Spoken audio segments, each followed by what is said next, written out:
Okay, well, at the very least, now we are recording, and I'll continue to troubleshoot Roll20 while we play. Cool. So Austin, would why can't I think of his name? What's your character's name, Isaac? Marcus. Um, well, can Marcus look through the spell tome and will we Yeah. be able to read those? Yeah. So Marcus, if you'd like to, you after you finish identification, you unwind the ribbon, kind of getting a bit more of that perfume as you open the book.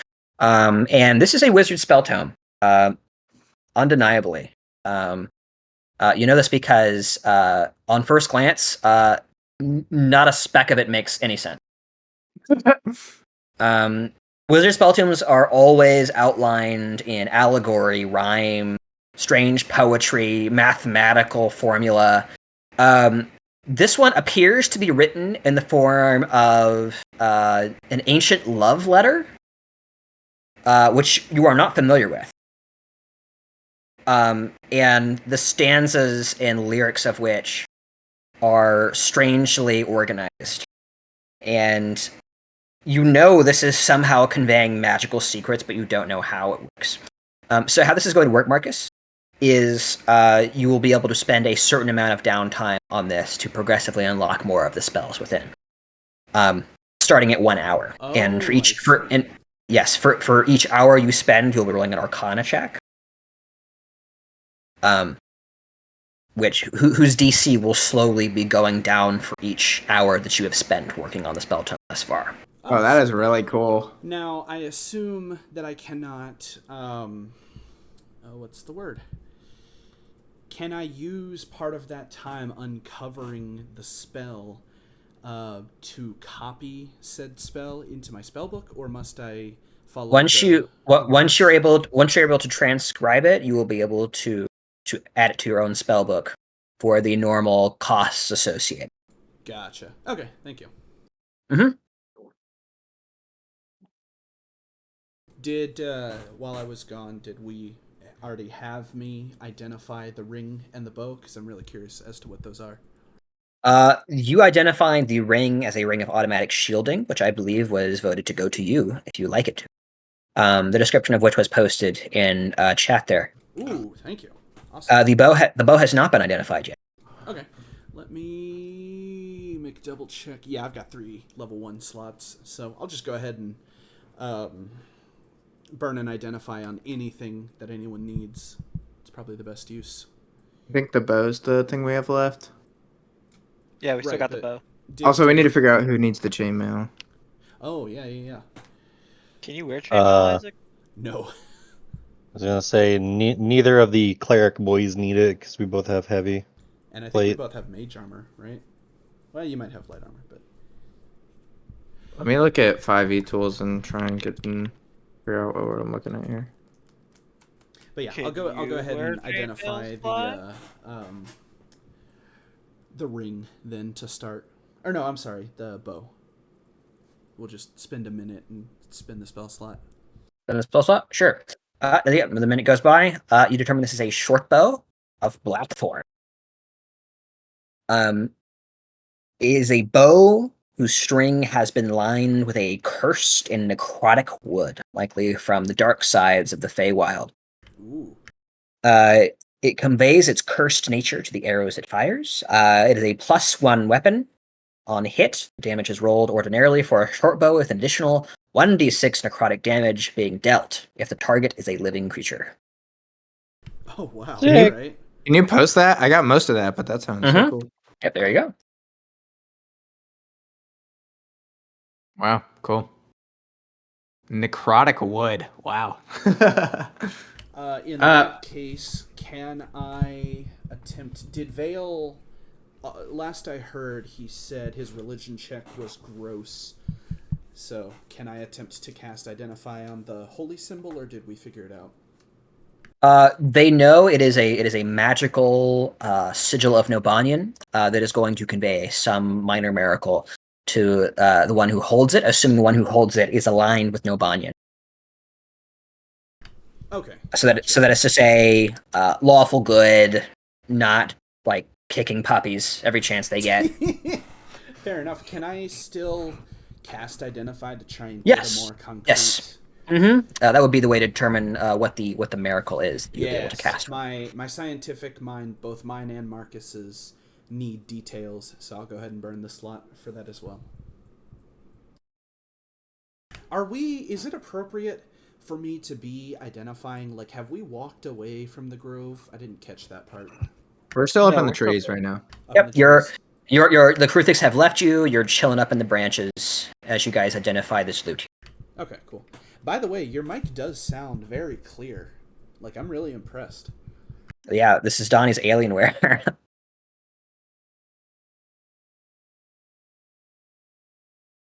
All right, cool. Let me know when the minute is done. In the meantime, I'm gonna start unpacking. Yeah, you're good, man. I'm gonna get to you almost immediately. Also, for the record, I cannot do the chainmail, so yeah. Okay, so am I taking the bow to put it to use? Yeah, I see. No. Yeah, I don't think no anybody else attention. can use it, so.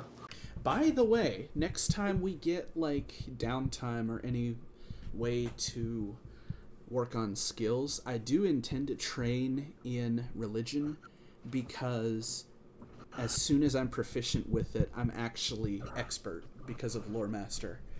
So, and I have a +5 to intelligence. So, whenever we want to get on that, then I can finish my encyclopedia in that regard. Okay. You determine there is a hint of second level evocation about this sigil. You know that this is a sigil of the Flaming Lion. Once per long rest, you may cast the second level cleric spell, Continual Flame, without expending the necessary components to do so. The spell lasts until dispelled or until the next time you cast the spell this way. What's continual flame do? I'll tell you. Continual Flame. A flame equivalent in brightness to a torch. Springs forth from an object you touch.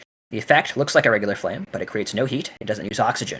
A continual flame can be covered or hidden, but not smothered or quenched. The range is touch. The duration is until dispelled. Okay. And So is we not can just start Eternal concentration. Fires? Yeah, there is no concentration. So some cities in this day and age, in this age of this kind of golden age of magic, actually use continual flame as a light source, Ooh. like just in like lampposts. And you said we can invoke this once a day? Yep, once per long rest. That's fun. That's really fun. Now this specific version of the spell lasts until dispelled or until the next time you cast the spell with the sigil.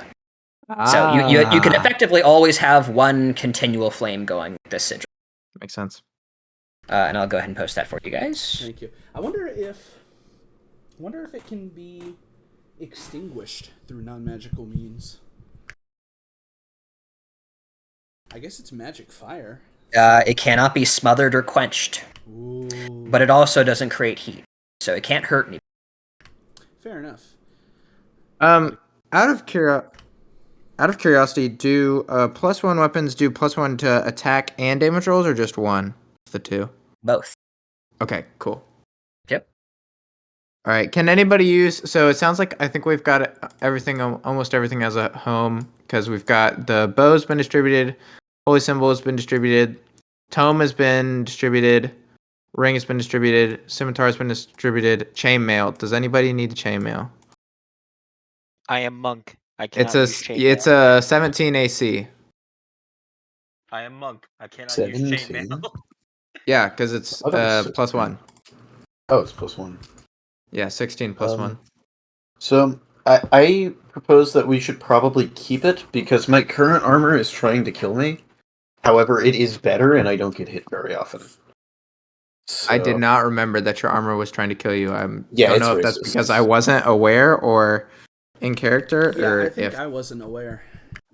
Yeah, so my armor is racist because I pulled it off of a human supremacist. And I am not a human, so it's trying to kill me. However, it also has 18 AC, so Is it succeeding? Like, what is it doing? it's dealing extra damage to me when I get hit. Oh wow. I love that it is both actively trying to kill you and trying to protect you, technically. Yeah, armor has a hard time overcoming its nature. So it's been a while. Were you? Did you ever tell the party this, or are we just in the dark about it? No, I mean Custodian has no reason to tell anybody Okay, else cool. really. Just making so- sure that I like shouldn't be doing something in character. All right, so I'm just gonna go down the list real quick. So, the chainmail +1. Who has that? I mean, I think we just need somebody to carry it until we sell it for the time being, or unless Custodian tells us that his armor's trying to kill him. So Okay, who wants to carry it? Probably the strong boy, one of at least. let me see how much it weighs. Oh, that's not what I want. I only have 10 strength, so I don't know that I'll have the extra room for it. It is 55 pounds. What is? And carrying capacity. Actually, does Roll20 calculate carrying capacity?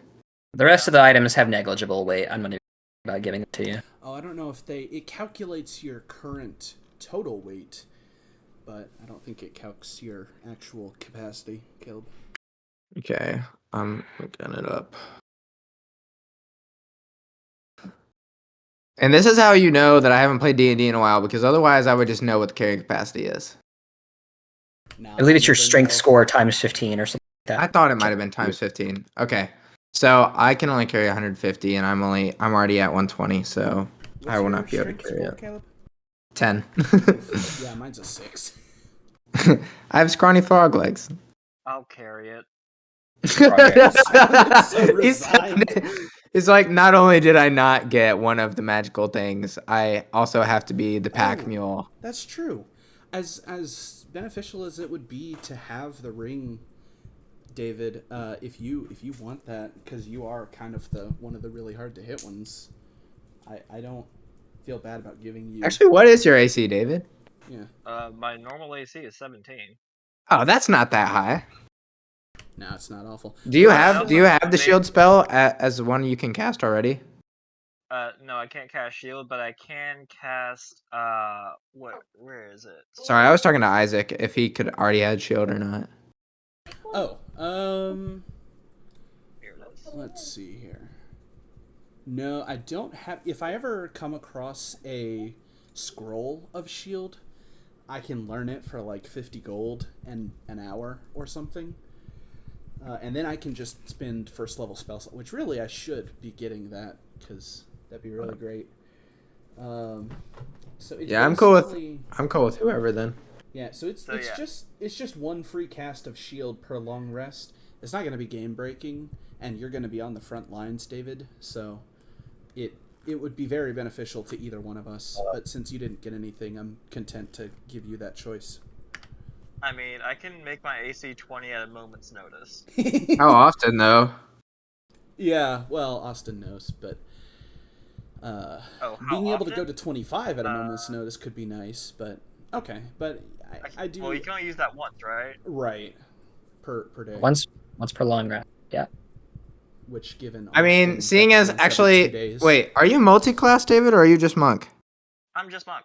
Okay, then Oh, why that's don't what it is, Isaac? Why don't you technically. just keep it then, since it also allows you to continually cast shield as one of your known spells. Wait, does it? Yes, it adds it. Oh. It basically adds it to your list while you're wearing it. So Oh, okay, then yes, Yeah. that So it makes a little changes more things slightly. sense. Okay, fair enough. Like I said, I can make my AC 20 if I need to. Okay. Yeah. Well, as greedy as I am, I just don't want my buddies not to get magic goodies because it feels very good. Listen, I get to be the pack mule. Who doesn't want to do that? Fair enough. You're playing. So, D&D. so I'm gonna go down the list real quick. Chainmail +1. Who has it? I'll have it. So Okay. Soul. Scimitar +1. I have it. Sly. Strange Amber Ring. Marcus. Marcus. Marcus. Okay, the spell tome bound in a red ribbon. Marcus. Marcus as well. Marcus. Holy symbol of unknown origin. You know Custodian. now as the sigil of flame custodian. Awesome. Okay, shortbow with a black string. Shortbow Blackthorn. Is that Veil? Correct. I have Great. a question about it though, real quick. if Yeah, you man. have a- Mm-hmm. Is it just a +1 to hit, or is it also a +1 to damage? Like, is Yeah, it an right. ordinary? It is right. It is not a +1 weapon. It is a +1 to hit. Okay, thank you. And then the 1d6 are what you get on. Oh. So it's actually a little better than +1 to damage. Yeah. Is that Well, useful? Unless they're +1. immune to necrotic. So +1s imply damage and hit. Okay, I was gonna ask. So Right. that's the difference with this. So It's the Yeah. +1 to hit, but then it also gives you the extra d6 for damage. Yeah. So only if they're alive. So better than a short Sure. bow +1, Yep. typically speaking. Yep. Most of your enemies. Okay. Awesome. Well, let's go ahead and wrap that up. How would you guys like to proceed from the edges of the jungles of Visconti? I can climb down, but most others can't. I did have a question though. Like how far up are we right now? Out of curiosity. You are significantly high up. You're probably 160, 170 feet from the ground. Okay. It is a bit difficult to see the ground, so that is an estimation based on passive perception. Sure. So okay, well actually that wouldn't work because they'd probably hit branches along the way. Okay. And I'm just gonna throw this Yeah. idea out to the party. Okay. If I I apologize. cast, I need to use the restroom. I'll be right back. yeah, if I cast entangle on the ground and put a bunch of vines and like weeds on like above the ground, right? Like just like grow them up. Do you think that would like cushion the fall? As long as it's like say like probably 10 feet off the ground or something at least. That way like depending on how much I guess like slack he gives it, so that like when we fall, we don't just hit a solid ground basically. Well, 2 of you have a climbing speed. Well, yeah, but he's Like I'm good, but I know other yeah, people. I'm fine as well. But like our thick boy, our You can make a slide at a moment's notice. wait, what? Well, it does cost a third level, but yes. And also the slide still did damage for the record. Right. Did we That's do we very true. remember what material the slide was made out of? Because if this is like Plants. if Yeah. it's okay, if it's like thorns and stuff, then I can't imagine that being good. But like a net of, if you can spawn vines, or if we have vines around it, if we're in a jungle, if you can like do it out of vines and make almost a I don't get to choose the plants. okay. It's just the plants in the area around us. Oh, they just grow. It's Yeah, I plant choose growth. the shape, but not the like specifics of it. Oh, Really cool Interesting. usage of the spell. yeah. So you could potentially, if Austin says there are vines, if you could use the spell to cause the vines to weave together into something like a safety net. I'm picturing like, you know, those nets they put under the tight ropes. If you can do that, it might work. But otherwise, I'm thinking Austin will just say it's like thicker foliage, but not thick enough to cushion the fall. I can also just Misty Step. I have 2 second level spells left. Wait, didn't I have Featherfall at some point? I don't know. I should have. I should have Featherfall. Where'd it go? Also, I totally forgot that I had these, but I must have bought them in like the Shimmering City or something. But like my movement speed is 30 now. Oh wow. Doesn't that Like mean I you're... forgot I had these. What are they? Oh, didn't I get something for the Shimmering City too? Did I remember to equip those? I don't know when I got these, but apparently I got them sometime. And it would explain why I'm so broke. I mean, we're all broke because we all bought stuff in the Shimmering City. Yeah. If I'm not mistaken, I got something that helped with my stamina. Braces of Endurance. That's what I got. Oh, I like that you have it labeled item Shimmering City from where you got it from.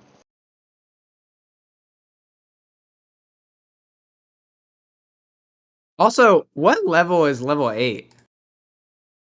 You mean what XP? Yeah, what XP? I was like, wait, what? Sorry. I'm an idiot.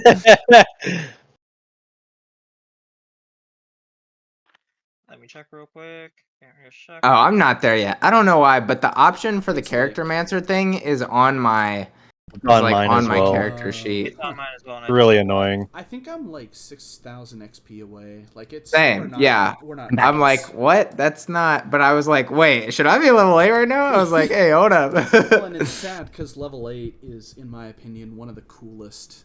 Like you tend to get the features you start to get really, like you get a glimpse of, oh, this is getting really powerful, in my opinion. Gotcha. Like level 8 okay. is where I started casting polymorph So a level whole 8's lot. 34,000. I am at 28,000. Is David quiet today for anybody else? He is currently quiet for me. I'm quiet. Okay. I turned you up on my end a little bit, and whatever you just did helped. My mic is a little closer to my mouth now. But yeah, I also Where have the character mancer thing, and I don't know why. Cause Yeah, must just be a bug. yeah, because I'm 20,000. I'm 2,000. It's 34,000. Okay. Okay, so I'm at 28,000. So who cannot get down? Say I. What? It's just Uh, Isaac and Bootleg Wally. They who can't. cannot get down from the trees? No, I can get down, David. Oh, you can? Do you have Yeah. Featherfall? No, I have Misty Step. Oh, that's. I figured Well, it out. I think far down is it? I think I almost. He got said Featherfall. 160 feet. Okay. yeah. So So I That's can a little I can bit just further than jump and Misty then Step. teleport as soon as I get within 30 feet. Did you say I'm Featherfall? pretty sure. I You could think I Featherfall passed- everyone. I think I've passed up Featherfall to buy the floating disc scroll. Okay. Because that's part of why I resent the spell. Is because You should its have opportunity just cost had was Featherfall. I know. Why? I thought I did. The opportunity cost being Featherfall is part of why I hate this spell. But like, oh, it just adds insult to injury. I'm so mad. That's still. not the spell's fault. It's your fault for not taking Featherfall at level 1. Yeah, but I think I was probably part of the problem because I was cooking up some stuff. you were, yeah. It was a really good Completely idea. unnecessarily, by the way. You found, in my opinion, one of the 2 good reasons to take that spell. Austin keeps telling me about one. You found the other. I have never found a third use for that spell yet. Every Okay, time guys. there's something limiting. This is I just listened to the recording and we talked about this last session as well. All right, so let's dial it in. Are you guys trying to descend the trees? Let me. I'm ask just you this, climbing down. Austin. Yeah. If I were to jump out of the Yeah. tree, Uh-huh. I can cast Featherfall. If I were to cast it as soon as I estimate that I'm within 30 feet of the ground, is that enough time to account for slow reflexes? And did you also rule on whether we keep momentum? Just hold everything. I have another cast of Conjure Animals. I can just Ooh. upcast it at 4th level, and then we don't have to worry about any of this. Let's just leave. Fair enough. Guys, I think we should just leave. You know. Yeah, I'm an idiot. Sorry. See how quickly. How many more animals do I get if I upcast it? It's probably the CR of the animals rather than the number, if I had to guess. Oh, yeah. It has to be 5th level to get more creatures. Oh, Do interesting. you get to summon giant eagles now? I think I might have had the option before, and they were just inferior for some reason. No, we definitely could not summon them before. They were too high of a challenge. No, I rating. can't. I no, like upcasting it to 4 does not help me So at how all. I it would have to work- get up Okay. to 5th. How I'm it gonna would work, dismiss Isaac, Toro. is you would fall 500 feet per 6 seconds. So I would actually say you probably need to cast Featherfall continually if you want to do it safely. Oh, I don't have Featherfall. I'm talking Misty Step. Oh, You Misty said Step. Featherfall. Oh, Yeah, sorry. Misty Step. We determined both last session and beyond that Misty Step is one of the teleportation spells that inherits your velocity. Oh, Because Oh! so you would just be moving in space, to the Feywild, to the material plane, and then you would just continue falling. Okay. So in other words, Marcus would actually be pondering this in this moment then, since we're not in immediate danger. So does this mean that the Feywild and the Primaterial Plane are like, how do you? Superimposed? Yep. Yeah, like Roast Yes. it's cooking. close Yes. enough related that Yes, they it's scale it's space or share yeah, space. it's like nether travel, right? Okay. It's the Feywild and the Shadowfell are interposed over the material, which is why they so often interact. Yeah, yeah.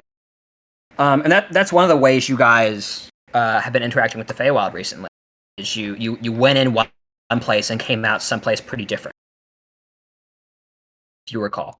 Anyways, all right. So, are you casting the big spell to get animals? Casting bats, correct. Bats! So How many here's I can make 8 of them. All right. So everybody gets their own mount, and then if it's not too much trouble, and if it's too much trouble, we just won't do this.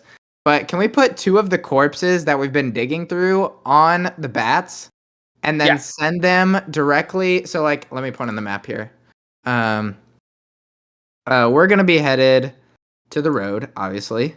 Yeah. And I forget how many miles we can travel on the bats.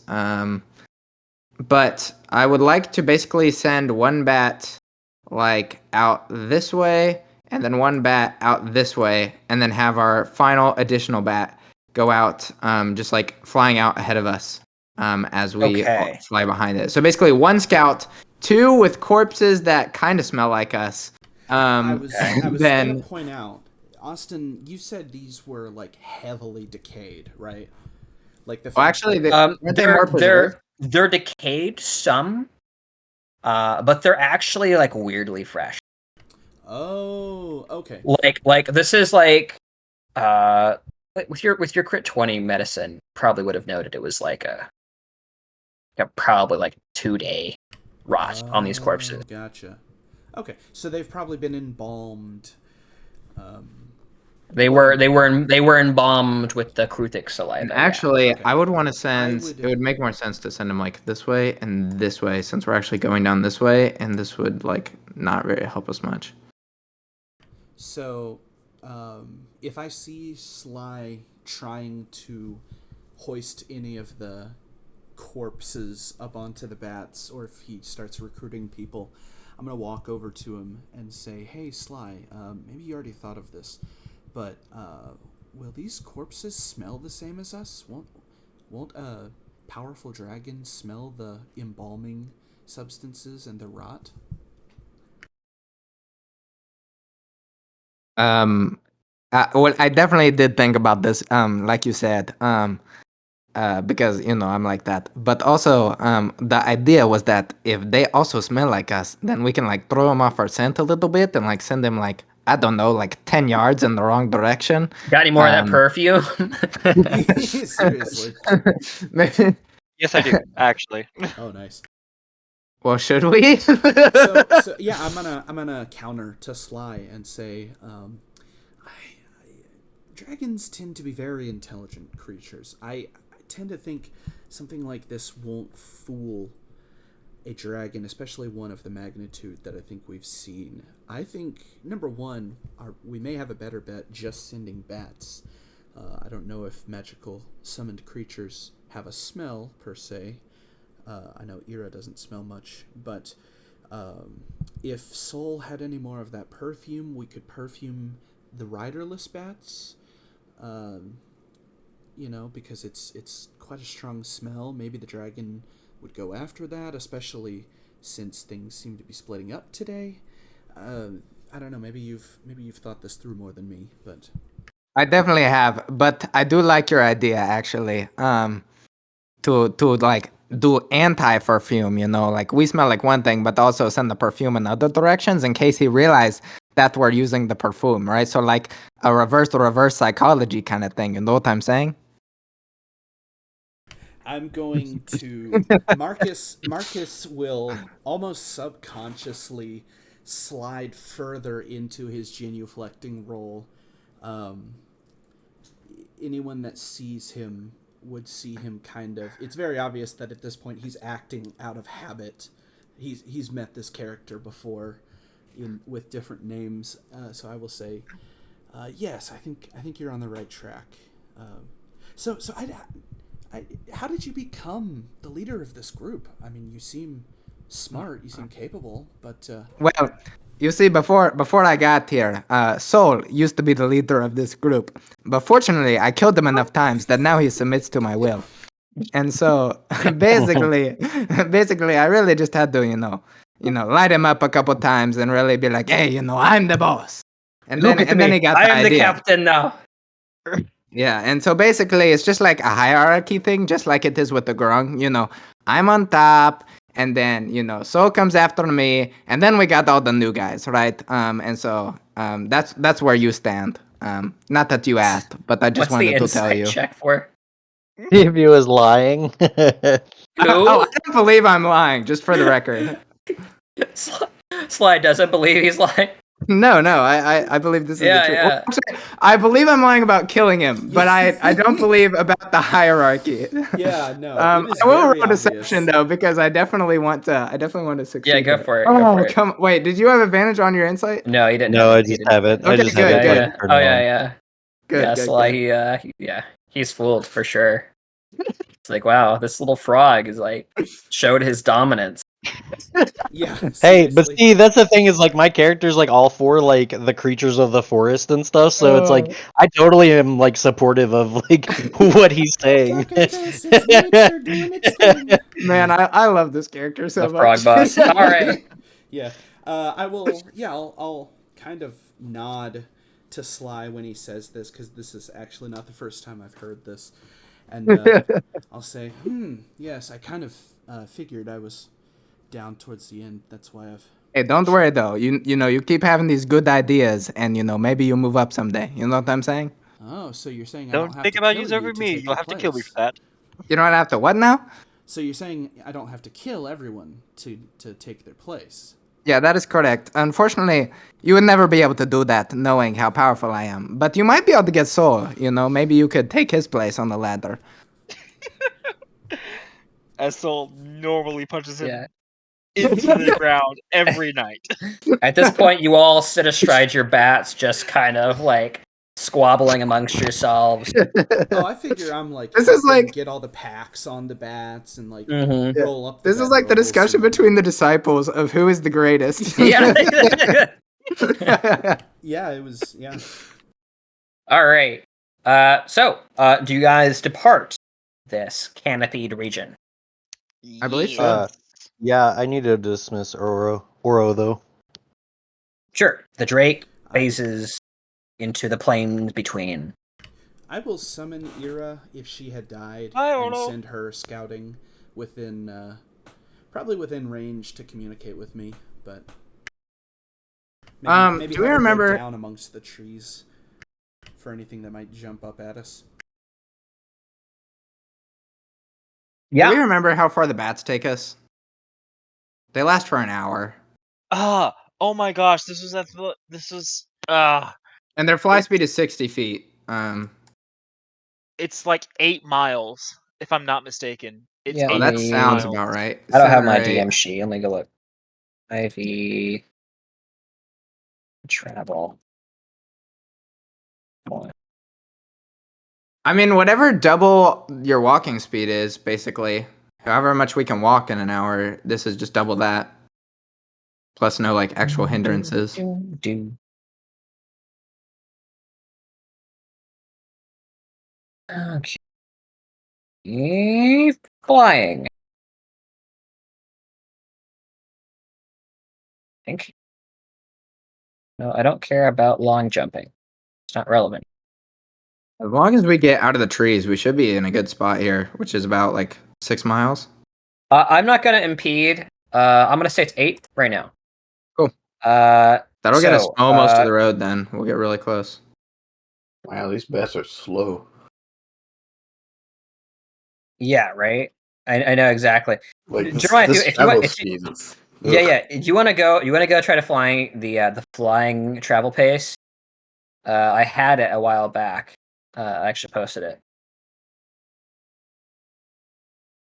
Yeah. But that gets us like right next to Yeah. the road. Right. Meantime, I'll go ahead and describe what happened. Um,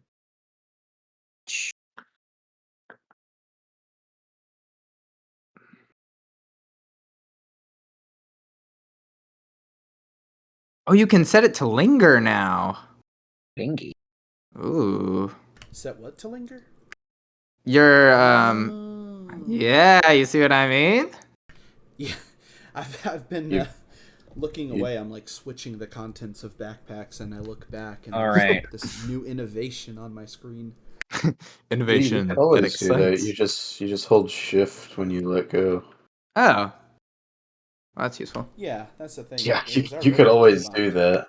All right. You guys are at last free of the great sea of trees. The woods, the thick canopied jungles of Ascanti growing thinner and thinner below you. As Sly, you glance behind you, the formation of bats flapping occasional screeching. As you leave the only home you've ever known far behind you. And sure, it's changed a lot in the last years. The current status is approximately all you've ever known given your age.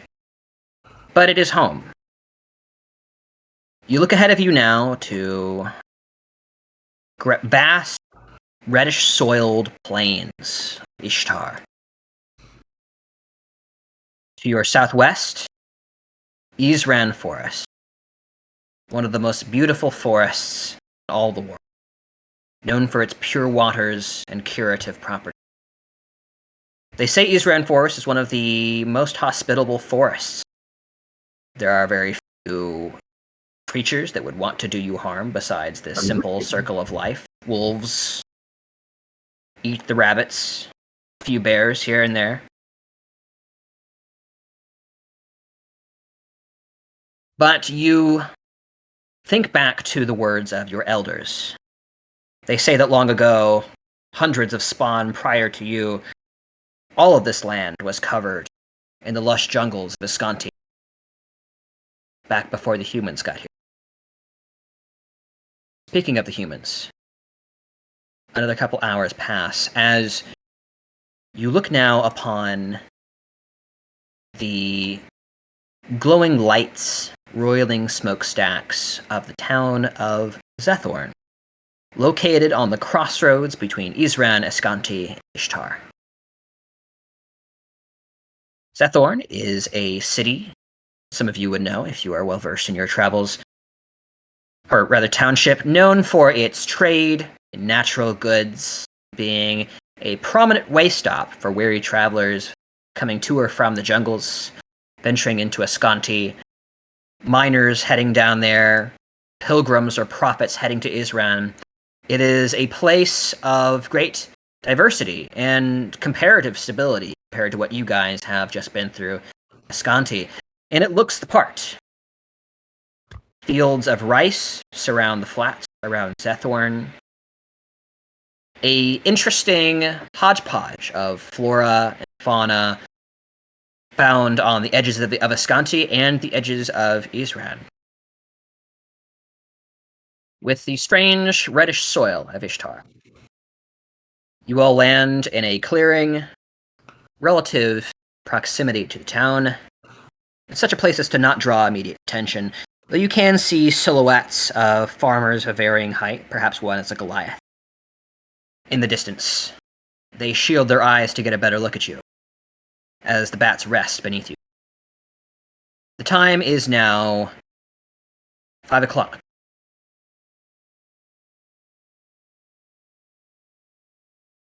How would you guys like to proceed? We are out of spells for the bats, so either we go on foot now, or can we? I'm out of spells, period, pretty much. Oh, wait, you can't floating discus? Out of curiosity? I mean, yeah, I can do that. Of course, it's a ritual, so I can do that anytime. Because, okay, I cast don't a remember floating how I calced it earlier, but basically, I have a wild shape left, which is, whatchamacallit. That's an hour. You could make Floating a disc horse is an or a hour. griffin or Floating something. disc is 500 pounds. Yeah. So I think we can fit one, maybe two people on the disc, and then one person riding on me, the horse. It would have to be me riding the horse because the disc follows me. And I'd Oh basically yes, have that to was be the cooking. running with Yes, you. that was. And then and I can cast a long strider on somebody before I get on my thing. What's Longfire do?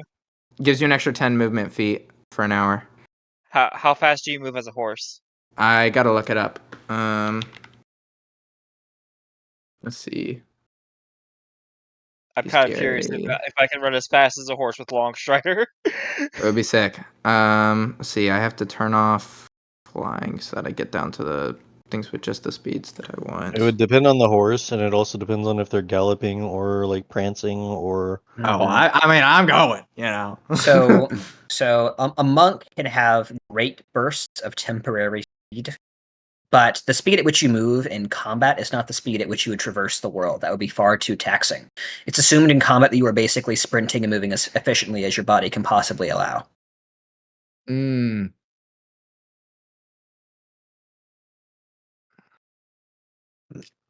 So Okay. your speed in combat is representative of the highest potential rather than the Right. average. Yeah, correct. Okay. So the horses that I'm finding are 60 feet. I may be missing something. So with long strider, I would be 55 feet. Got it. Yeah. What do bracers of endurance do again? I don't know. I'm sorry. I don't have any of my notes here. Do you have that Hold on, written down somewhere? I should have it in the direct messages. Give me a I second. don't see it on 5e tools. I think Okay, it's so a I get Hindu item. an extra D10 on long rests and +2 athletics checks made to endure Which long bouts of athletic behavior. So basically, ah. I'm better at running the distance. So you can I can resist go the distance. Yeah. I He's was thinking going cake. the He's going the distance. distance. He's going going for for speed. speed. trying to sync up through the input lag. I know, Sam. All right. Out of curiosity, does Long Strider stack? What do you mean? Can you stack Long Strider if you put it on? If you had two different people cast it? Oh no. No. Typically, spells don't overlap like that unless they say they do. I would be a Okay. big boy if that was the case. That'd be so cool. I would have everybody learn in Okay, sure. large. Learn in large. Okay. Yeah, I don't know if there's any other way that I can help Well, keep you up to speed. at a minimum, I'd be running alongside you for a little bit at 55 feet of movement. In short burst, I could literally outpace you by a lot. So how close are we to the city, Austin? Because it may be worth it to just go in the city and go ahead and sell the chainmail before Yeah. moving on. Yeah, I would say you're 200 yards or so from the city. You land out in one of the fields on the kind of the north side of Zethorn. Actually, as you glance out about these surroundings, one of the farmer silhouettes that I mentioned earlier has actually been approaching you. This appears to be a man of small height. As he grows closer, you realize that's definitely a halfling. Hello, tiny human. Yeah, it doesn't Vim, sound a like we'd be stag. able to fit two people on the disc anyways, so Hello we might as there. well just go ahead and go towards the city. How might I help you, fine folk? Yes. Is there any place where we could sell some things in the city that you would know about rather quickly? What kind of things? Pray tell. Oh, literally just a set of chainmail. Well, I'll lean in. Magic chainmail. I know that affects you're in luck. stuff. There are a few trader caravans that might dabble in such things. Perhaps you could ask them. This halfling, as he's approached the sun to his back, kind of resolving a little more. You see this is a halfling with pale skin and a kind of bright blonde bowl cut. Oh shit. Uh, Adorable. he wears overalls and nothing else. And how far is it to the city? How long would it He take? said you to 200 get there by? yards. You About get two there football quick. fields. Yeah. Okay, so if you guys want me to, I can literally just run in and sell the chainmail and come back.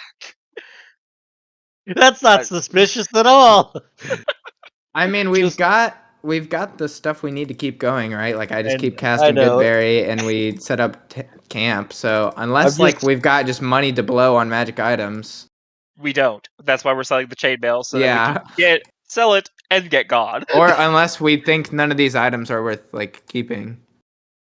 Which Most they are. Mostly. literally the only one that we can't really use is the chainmail. Everything Yeah. else has a use somewhat. I would argue that there is a use for the chainmail in Well, case that's- my armor gets more racist. You better tell there's- us in character then. That's Well, the thing. you We're want not your armor acting leather. on this. Are you telling me that you're going to sell the chainmail? I think so. Well, yes. guys, if no one objects, I'm about to go sell this chainmail real quick. I'll be back in a jiffy. I'm gonna walk over towards David. You get me. You see me getting into like a sprinting stance, like yeah. I'm at gonna, the like, at the starting line, about to take off. Yeah, I'm gonna walk over, and as I do, I'm like pulling up my sleeves and start to cast a spell. Jeremiah, you want to stop me, or you want to let me go ahead? Okay, so I was going to say something, and then you interrupted me with, "Oh, I'm going to cast a spell." Oh, sorry. So I figured, well, I guess I'm not getting the chance. Sorry, I didn't hear it come through. That's our bad. Yeah, so Custodian was informed of the full nature of the chainmail, yes.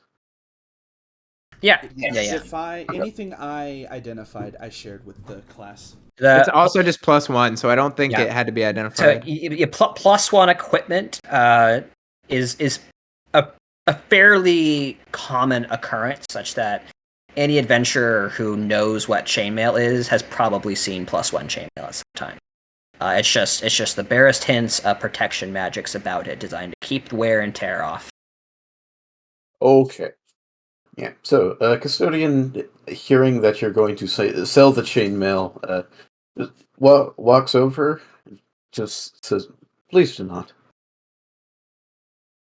Oh, I'll raise an eye at him, or eyebrow rather. I moved my eyeball up inside my Custodian, skull. Story mode, it just goes off. Custodian, Marcus really likes money, so you're gonna need to give him a pretty good reason.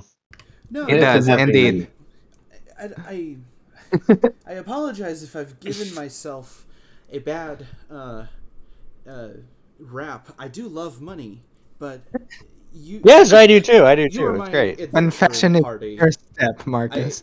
If this is the perception of me, I should clear it up now. I will act in the benefit of the group, and if I do not do so, please tell me, because there is a chance that I thought I was acting on behalf of the group. You see Marcus like very flustered, very like needlessly concerned over this. Out of character. Well, you see, you're an instigator player, and instigator. so we'll look at you and just Pardon be like, me. "Oh, yes, Was them giant birds you flew on? no." I'm gonna look around for the source of this. The halfling. Wait, what? Yeah, you look down like there's just like a halfling with a bowl cut staring up at you, Marcus. Hello, tiny human. No, we wrote it on bats. Oh, Like Marcus tamed was them starting myself, to look away, you know. and then when he goes back to talking, Marcus like almost resignedly kind of shifts his gaze back down, ready to engage finally. He's probably on my eye level, so I think I have a greater respect for him than maybe some of our other party members. And I start to tell him the tale of how I tamed these bats in the jungles of Ascanti.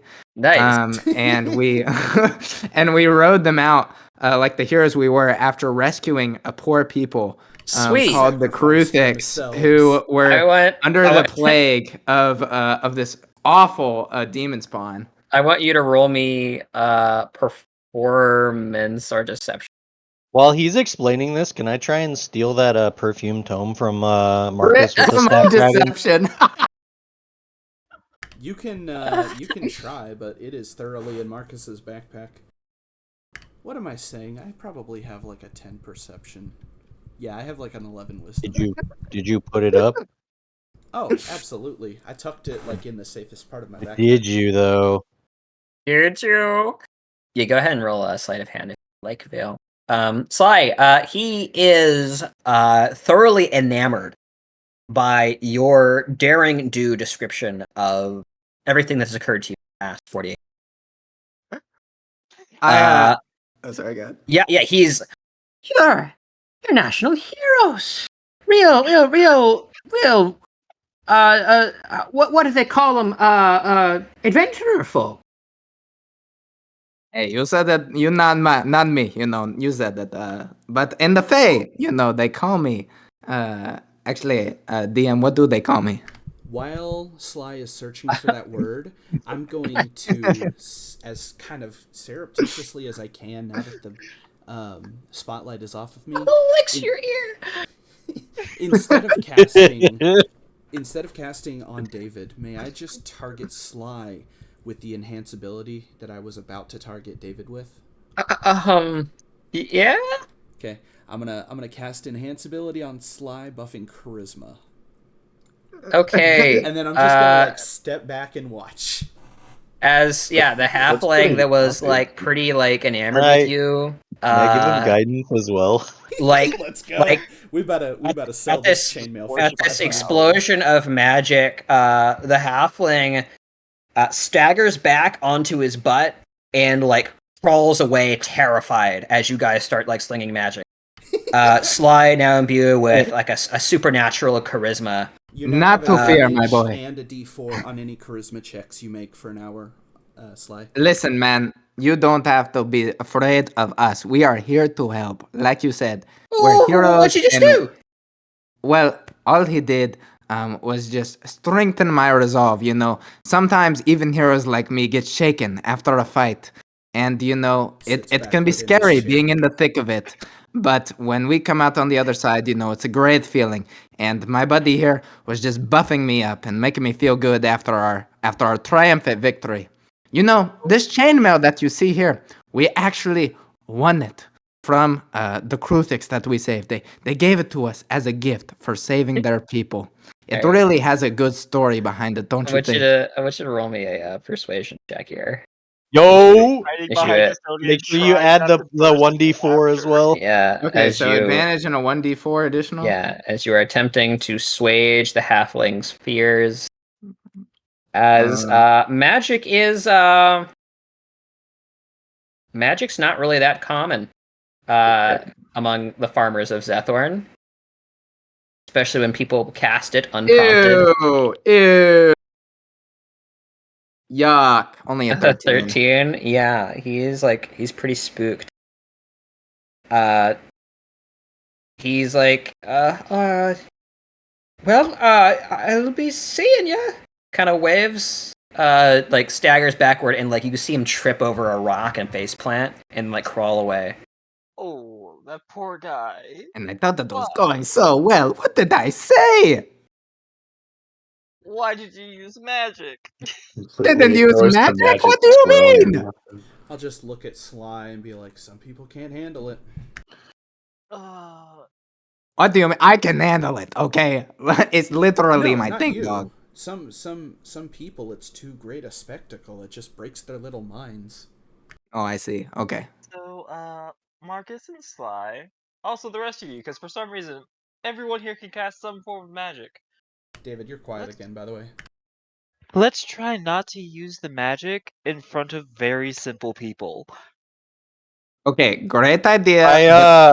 I cast thaumaturgy and like ask him why in Do a you very get- loud voice. Do you have like a booming voice? Why? As your voice booms across the fields and all the farmers look up. Oh my goodness gracious. Nigel trips again in the distance. Sly like looks around like, oh, who said that? Like Halfling. trying to like pretend that he doesn't know that you just said that. We should probably keep going. We're Caleb, gonna I get these just want you people to know murdered if we stay that here. the last time you attempted to save face by distancing yourself from the rest of the party, I think gnomes died very soon after. Let's not get a bunch of halflings killed because we stuck around too long. It's a great By point. the It's a way, great point. David, send me some names for your favorite commander deck. How is that related to the session? It's not. It's relevant to what me and David talked about today. Say Okay, it after. what's your charisma, David? Do you want me to go in there and help you sell this thing or no? My charisma's fine. Keep in mind, I basically have a guaranteed success. Also, custodian doesn't want to sell it, so we can Oh hang on yeah, to you're it right. now. Okay, then yeah, let's just go. Okay, do we have any better means of travel since our other plan's not gonna work? Where are we even going to? South. We're gonna keep heading south. I think we should just keep traveling as far as we can and then rest for the night and immediately tomorrow so that we don't lose too much ground. Yeah, as much as I would love to, enlighten these townsfolk with our heroism and really bask in all the glory, it's not really the right thing to do right now since we are literally about to die. So Please, you just Yeah. want to get in their pockets. For the I would record, never. I would if- never.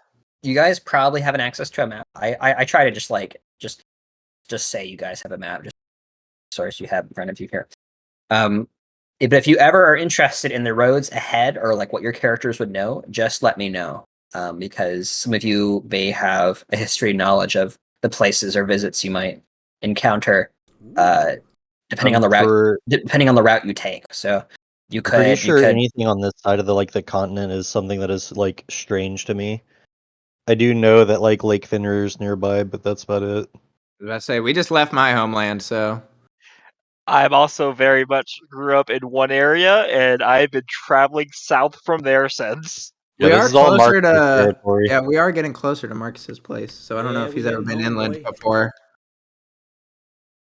Yeah, Or my actually- my home is on a different continent, but relevant to this continent, it's up in the Nintyre Lake or whatever, Silverost and stuff like that. Actually, I don't know. You may have good history checks on this kind of thing, custodian, because I feel like I don't know. It seems like something that your character would be good at. Maybe that's just me. Probably not. Even so, I'm pretty sure this has been established. Custodian has memory problems because he was deactivated for so long. Mm. So I highly doubt there's going to be any significant or any knowledge of that would be of any help here. Yeah, Okay, any well, knowledge told happen to be from books. So we might as well at least look at the map and get an idea. DM, is there anything that any of us know? Yeah, sure. What area would you like to inspect? I think we're trying to go south. So the road beneath Zethorn. Okay, the road traveling southeast. Correct. Because we'll go along that a little ways before we just go off the road again. Sure. off the road again. I would like you to roll me a history check. Or whoever would like to, and that person could get advantage if there's another person with proficiency. I do not have proficiency, so I will not be rolling. What is the skill History. level? History. Yeah, I can roll, and someone can aid me. I'm expert in it. I don't have proficiency. I think you should just roll if you're expert in it. Yeah. No one else proficient that wanna aid me. I Yeah, don't think anybody else is. I'm above average intelligence. That's about the best you're getting out of 16. me. Nice. Mark's DC was 15. You know well this area, this coast, Starry Halls, Isle of Madrya. The road you are considering here to the southeast is called, it is called the Mage's Road.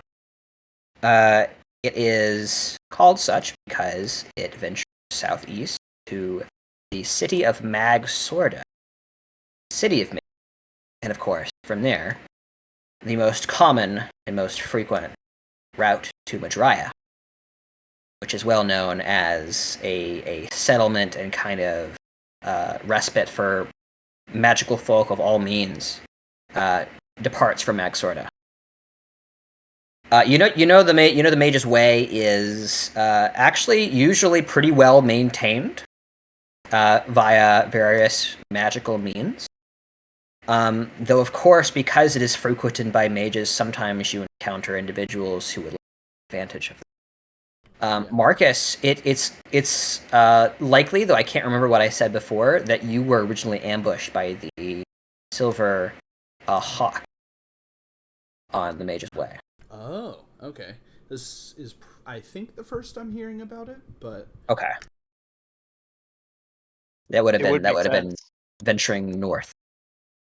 Beyond that, the Ishtar is a land of many fissures, rock formation, geographic anomalies, lowlands, deserts, but also many natural wonders. Think almost like Arizona. Like How many days of there's travel ahead of us? there's a forest there called Askell's Beard, which is eternally in a state of autumn, kind of reddish and yellow hues.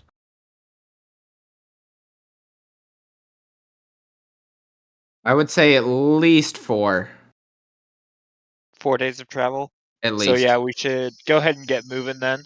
Yeah. If we're flying most of this way, because that's much faster than us walking. Yeah.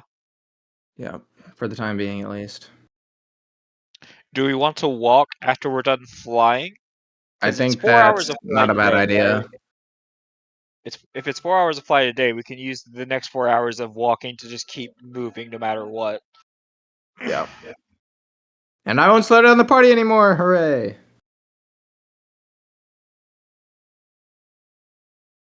Okay. Yeah, I say we get to walk in then. And ignore all the side quests that lie inside of Zethord. We can come back to them. We just have to complete the main quest. This is one of the Sure. timed main quests where you die if I you don't know, complete I it. know, Now, I now know. keep in mind, you guys have examined the road southeast, the Mage's Way.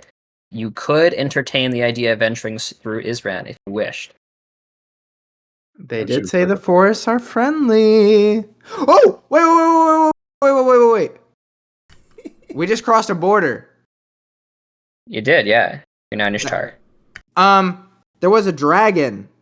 So like there's the dragon that's chasing us, yeah, but then there's also like other dragons in other territories. And we were like, hey, maybe if we get in this dragon's territory, the other dragon won't follow us there. I kind of don't want to stick around to find out. Okay, I understand that, but also if for instance that dragon is in Isran, and not in Ishtar, then it would be smarter for us to travel through Isran in case that is the case, and the red dragon wouldn't follow us there. So here's my one problem with that. If the red dragon doesn't like this dragon, what if the dragon that he doesn't like also wants what we have? The other dragon doesn't have beef with us. He doesn't, but if he wants what the red dragon wants, then he's probably gonna want to take it from us. He probably doesn't care about the beef that the red dragon has. So the dragon you guys are probably referring to is Xerxes the Green, Yes. which Not Xerxes. inhabited the southern jungles of Ascot. We're not talking Oh, about Xerxes. We're talking about the black dragon in the Bloody Mountains. Oh, where's Oh he at? yeah, over here. Oh, see, that's in Ishtar, so we should travel through Ishtar then. So the reason we're heading to Madria is so that we can just straight up teleport to Leandra. Well, also, I thought that there was 2 places that could protect us, and it was either Madria or Leandra. Madria doesn't want the heat from the item, so we're going to Madria so they can teleport us to Leandra. Got it. Cool. Madria is basically choke point so that we don't have to go directly to Leandra and risk crossing the dragon's direct path to try and stop us from getting to Leandra. Okay, so are we cool to potentially encounter Silverhawk along the Mage's Way and continue down this road? Yeah, I'll punch him in the face. I'm fine with that. Yeah, I'm down. Okay, cool. Then it's like 5 p.m. I guess we are cool to continue walking south since we don't have better options that can take the whole party. Yeah.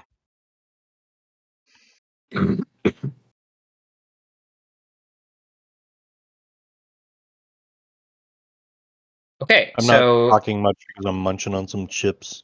you're good. So everybody's committed to venturing down this road immediately. Yes, we're gonna go down Mage's Way, heading toward essentially Maxorda until we get to the point where we can fly straight to Madria. Cool. Um, Let's see. I need to find out if I can summon Oro again. Hold on. Apologies if we are throwing off the plot by not actually entering the city. You're good. Yeah. He's like, it's your loss. You guys don't want to sell your magical items, okay? Honestly, I do not know how much I will use this scimitar, but I mean, I do plan to get proficiency with scimitars eventually, so I might use it. oh, there you go. It's better than my daggers at the very least. So Yeah. Do you still have that poison spear? I do. I don't have stats on it, but I think it's just a spear and poison. And I'm pretty sure Austin said that the poison dries up over time. So I'm kind of very sad that I didn't use it sooner to when I had the opportunity. Right. Well, I'm gonna The summon sooner you Oro. use it, the better. It's not all at once. Yeah. Yeah, no. I was kind of stupid with that. Well, if you want me to use the spear in the interim, I could use a spear. No, you're not worthy.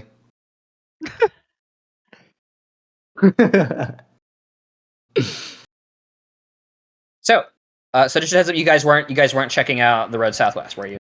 You're just going now. Oops, wrong thing. We did not check out the road southwest. We are only checking out southeast. Hey, wait. What's the deity's name of the like river dude? You're Eldath? talking about Leafy? Eldath, Oh, yep. Leafy. Okay, Eldath. Yeah, Okay, Leafy, so that's Leafy. not his river, right? Because you did say there were a bunch of like really pure waters or whatever in Ascanti. So, Lake Fenrir has a temple of Eldath. Just a heads up. Oh, that is cool. So, because that is something my guy knows, because that's my deity. How out of the way is it? I mean, it's literally like on Lake Fenrir, I guess, Oh, or in okay. that city. Yeah, that's kind of tough. Not gonna lie. Would you like to roll a history check? I want to tell you about my world. That I I mean, roll a yes, I'm history always check fine first. with like rolling checks and stuff. I'll absolutely roll a random history check. I like rolling dice. The greatest part of the game. 14! Austin, tell me about your world. Wow, dude, what do you want to know? Tell me about Eldath. Eldath? Oh, that's a religion check. You're gonna have to reroll. Oh, Oh, well, darn. Ask about the Hold on. temple.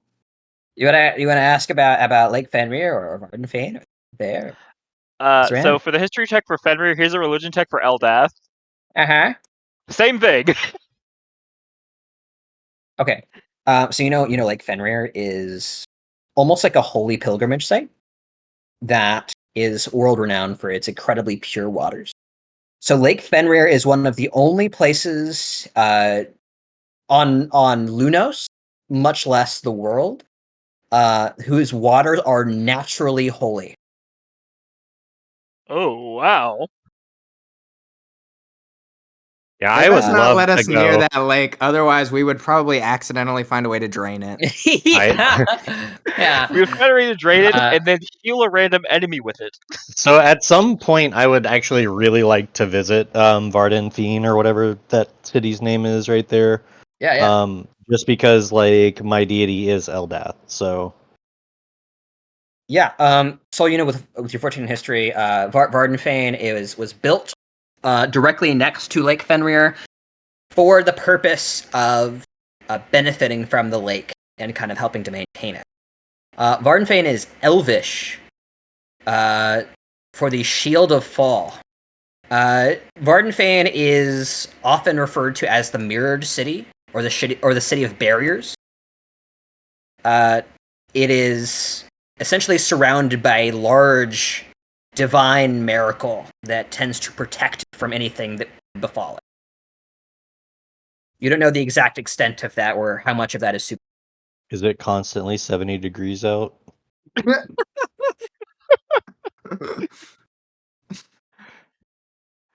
I mean, if it is, that'd be pretty dope.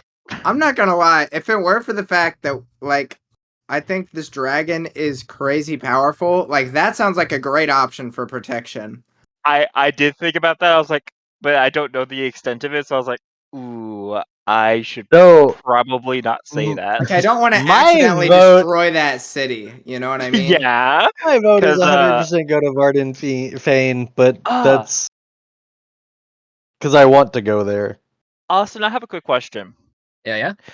There was a form of protection around Heronheart, right? From the mage that once repelled. Karsus, yeah. Mm-hmm. Yes.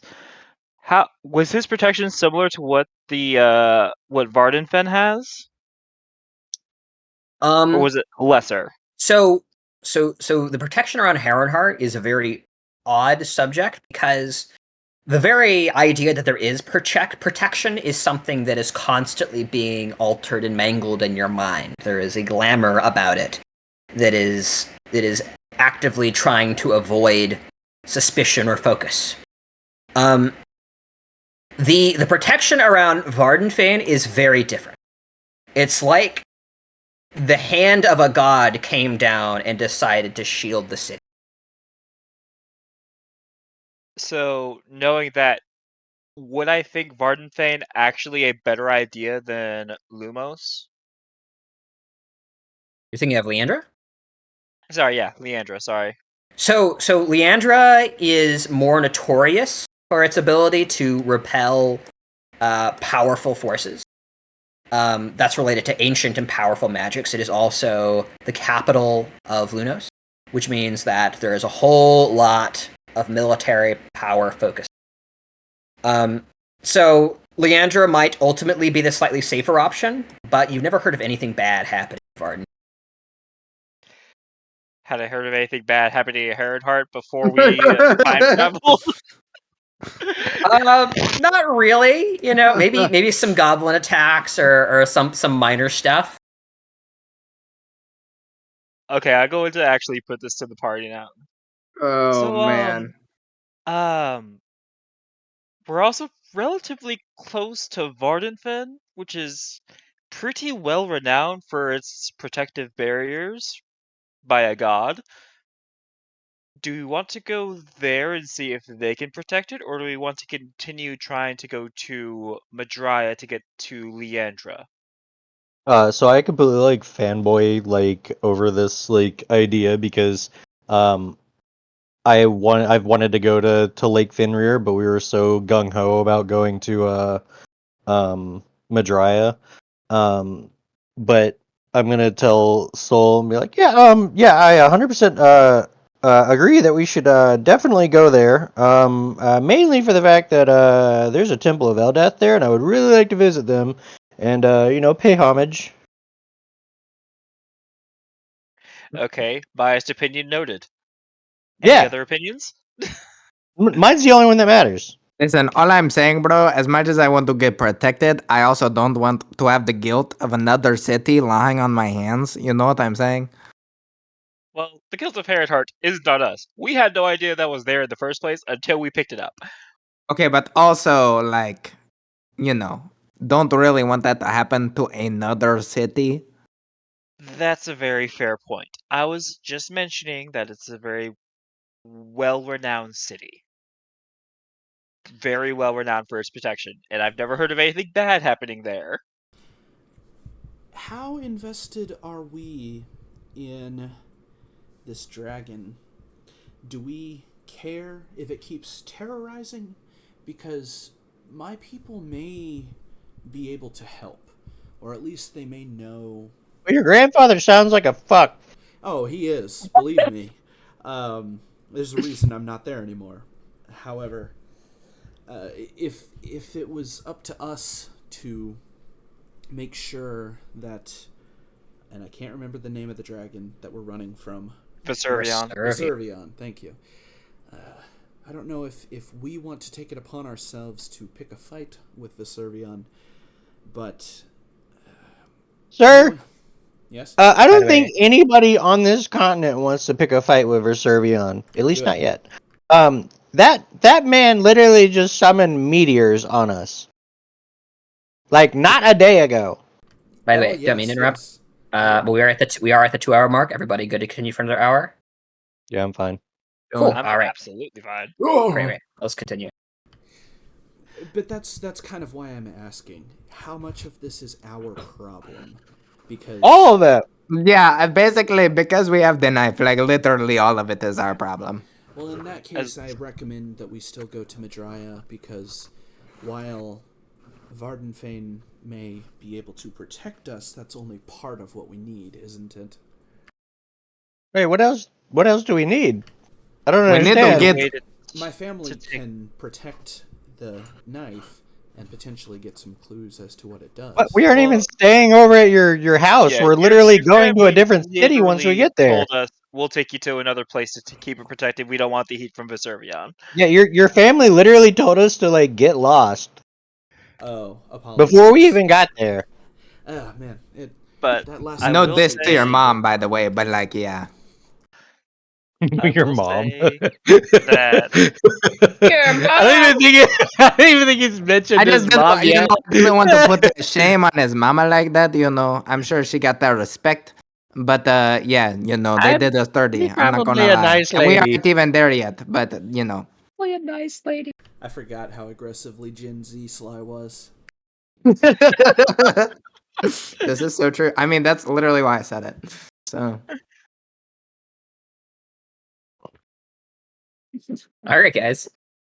all Well, right, what are you all thinking? in You're thinking- favor of going to just straight to Madrya through the Mage's Way, and then probably some more doing some more flying business. Say aye. I Aye. Aye. All right then.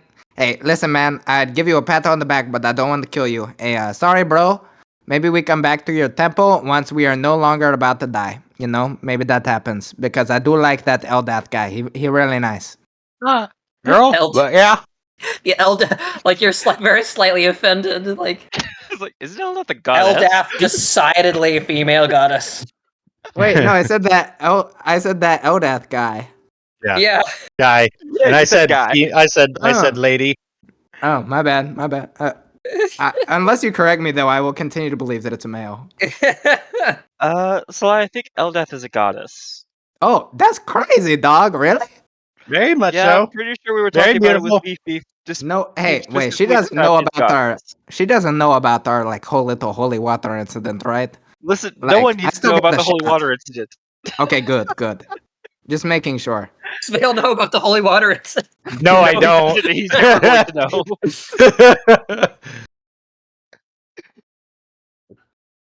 All right. I Well, guess with we're that, going south. You gather yourselves. Do you cast any spells, or do you proceed on foot? I guess we're proceeding on foot since we can't carry everyone.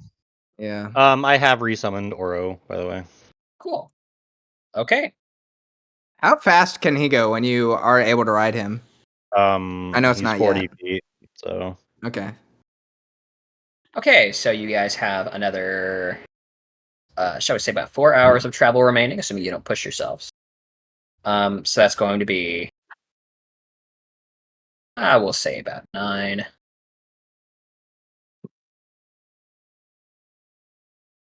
Is it shift? Is it control? It's shift Here. when you start it. Yeah, there it is. Yeah. There you go. Perfect. All right, cool. Our Okay. travel speed has upgraded, by the way, with Sly's increased movement speed. Yeah, so we're at a normal 30 now instead of Oh, slightly great. decreased. Okay, so you're actually doing about 3. So 3 times 4 is 12. So you guys. Oh, let's go. That's huge. Oh my goodness, that Cut is out how much of a difference does that make? basically 25%.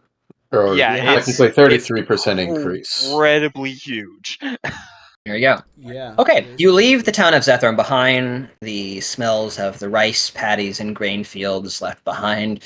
You are now upon the Mage's Way. You find, perhaps every few hundred feet or so, there is a lamppost made of some marble-esque material. Burning within a pale illumination. Very much the kind of spell that you just acquired from the sigil of Nobanian. These are painters of continual light. They grant you illumination as you consider making camp for the evening. To proceed further would be forcing a march. However, perhaps an additional hour or two means much to you in your travels. I feel like we should go ahead and call it since we don't have any spell slots, really. We're talking about. I have all but my fourth. I mean, I have a lot, but it's just not stuff that we need. Right. Yeah, I'm pretty well. Like as a stacked. group, I can't get us all further. I can only get a few of us further, basically. I'm more or less worried what happens if we get into combat and only Custodian has spells. Yeah. I don't think we're in a We've set up the super. grinder. Everybody gets behind it. Yeah. You're not I mean, wrong. I've got all 3 seconds and all 4 firsts. Although I need to use 1 first. Actually, So you have probably 3 use firsts 2. and 3 seconds. I feel as Yeah. though Austin was more like not baiting us per se, but just allowing the chance. But I don't see any benefit personally. I think we're safe enough in this new domain that we should be fine to. Well, I don't feel confident in our safety, but I don't know that it's worth the risk. Right. It will never be safe. What's 2 hours gonna do? Like we've got multiple days exhaustion. ahead of us. Right. Exactly. What's it gonna do Yeah. positive for us? We get 6 Another, more like, miles 6 out of miles. 100. Yeah. Yeah, why don't we just Total, call we it? might have an extra day on the road, but I think it's worth it. Yeah, I sincerely think we should probably rest. All right, And this Yeah. is from the one who actually gets like a bonus to exhaustion checks. Yeah. Since we can't cook up the floating disc, actually, you don't have to prepare spells, do you? You just get to pick ones or whatever. Ritual I can just cast out of my book. Yep. Okay, well, if floating disc is a ritual, then I guess you don't have to worry about it. I was about to say I'm gonna probably undo polymorph and pick a different option, since I haven't been able to successfully pull that off. I'm gonna go ahead and start casting the dome then, and then once Okay. it's up, Uh, I've got a so- little bit so- of play I'd like to do. So I'll let you do that in a second. So the first question was march or no. You guys are choosing to rest. We're resting. We are choosing Correct. to rest. Great. So whoever is finding the path here for us, I want you to go ahead and roll me survival or perception. I can roll perception pretty well, but I can roll survival pretty well. I can also do can, perception, but probably not quite as good as a. I can Nowhere Those are the near things. as good as your perception, but my survival's is nothing to sniff at. Can I give whoever advantage by lending my support with Ira? Also, guidance question mark? I don't know how that works. I think I can give myself guidance. So Also, if we do need to find food, do you, I still have Austin, good would you berry. say this is a terrain that kind of provides, like I could find berries or rabbits and such? This terrain is relatively barren compared to the jungles and forests you're used to from Wisconsin. Okay. There will be a few small game, mostly birds of prey, out here in the rocks of Ishtar. Okay. As for whether the person in the way can advantage or not, we're gonna say no. Everything has great utility, but this is a very specific check. Okay. Actually, in that case, I could just have Ira check for the path. There won't be much of a modifier, but she gets advantage on sight checks. I'd rather just roll with one of our super high numbers. So if I'm actively searching for something, I can give myself guidance on it. So that's a plus 12 at minimum. Wait, what? Hey, well, Vale, would you like to go ahead and roll Yes. your choice of perception or survival? Okay, great. Perception. Vale paving the way for you guys. 19. Okay. And let's check then, with- just check. hold on. You're rolling GD4 as well. He's cooking. Nice. I will, by the way, before Vale, I don't know if he's going to wander off in search. So just the Okay. 20. Yeah. Yeah. 20. I will, 20. Go ahead. I will kind of step over to Vale before he ventures out. Be like, I'm sure you don't need a reminder, but just in case, we are on the lookout for mage hunters on this road. They love to prey on us because we are very weak, and if you have the right materials, you can throw a wrench in our spells pretty quickly. So if you would keep a special eye for that as you search. And I just want to barge in that not all mages are weak. It's mostly just the wizards.